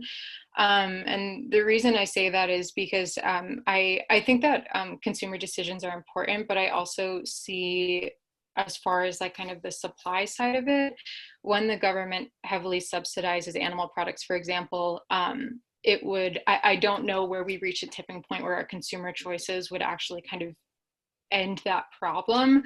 So for me personally, I think that an anti-capitalist stance is pretty fundamental, just because I do think as a consumer, we do have power, but I think with subsidies and how much the government supports these systems, that it's kind of foundational to have that really strong critique of the economic system. I also think too, there's a distinction though between people who are like far right economically and don't see how that's negatively affecting certain groups versus people coming into it as, an identified, far right person whose goal is white supremacy. I think there's kind of a hope in having honest conversations with someone who's far right economically, and perhaps they will kind of shift positions on their analysis of the economy, and that would be great in my opinion. Excellent. So let's see. So we're at 6:30, or sorry, 4:30 Mountain Time. Going by Mountain Time, 6:30 my time here. There was one more scheduled speaker, Adrian, but I don't see them present at all. I don't know. I don't think they're around to present. Kiana, asking to share your contact info if you would in the chat box. So I think what it might be nice to do is kind of conclude for today then, and we could, or some of us, whoever would like to, could stick around, and there are a couple more questions for Kiana if she's there to field them. But I think to kind of end, for those of us who may have been around, who have stuck with this for hours, I think it might be good to kind of respect their time, that time as well. So if I take a couple minutes to kind of formally close out, but then we can stick around afterwards and maybe continue as long as maybe Kiana is willing to go with these questions. So I would just like to say on behalf of ICAS, I would like to thank all of the presenters today. A very wide range of amazing and poignant presentations. The topics have been kind of all over the place, which is great. It really reflects the CAS principle of total liberation. So I also want to thank the audience members, everyone who has shown up and listened and participated. Thank you for being here. And also want to thank Leilani Kinikini and Elisa Stone for facilitating earlier and doing a great job with that. And kind of give a general shout out to all of the organizations beyond ICAS that have supported this conference and continue to do amazing work. So I just want to say that even though this has been a solid 6.5-hour day for me, and for some of us that have been here that whole time, I was wondering if it would get difficult to kind of just like stay in a chair, you know, and do this all day, but it actually has not. It's been really wonderful, and enjoyed listening to everyone, and it felt very quick to me. So this has been great. And so I just want to remind everyone that tomorrow there's day 2 of this conference. We will be going from 10 a.m. to 5 p.m. Again, we have a full schedule, and that 10 a.m. to 5 p.m. is Mountain Time, USA. The schedule is full schedule is still posted on the Critical Animal Studies website, and there will be updates on Facebook and related pages. At the same Zoom info that you used to get to this meeting will work for tomorrow as well. So wherever you found it, wherever you used it or have it or whatever, it'll work again for tomorrow as well. So with that, I would like to say again a blanket thank you. This has been amazing. Thanks for showing up, and I hope to see us all tomorrow as well. So with that, I'll formally end it, and then if we want to stick around and do a couple more questions with Kiana perhaps to finish those out, we can do that. So thank you. Have a good day.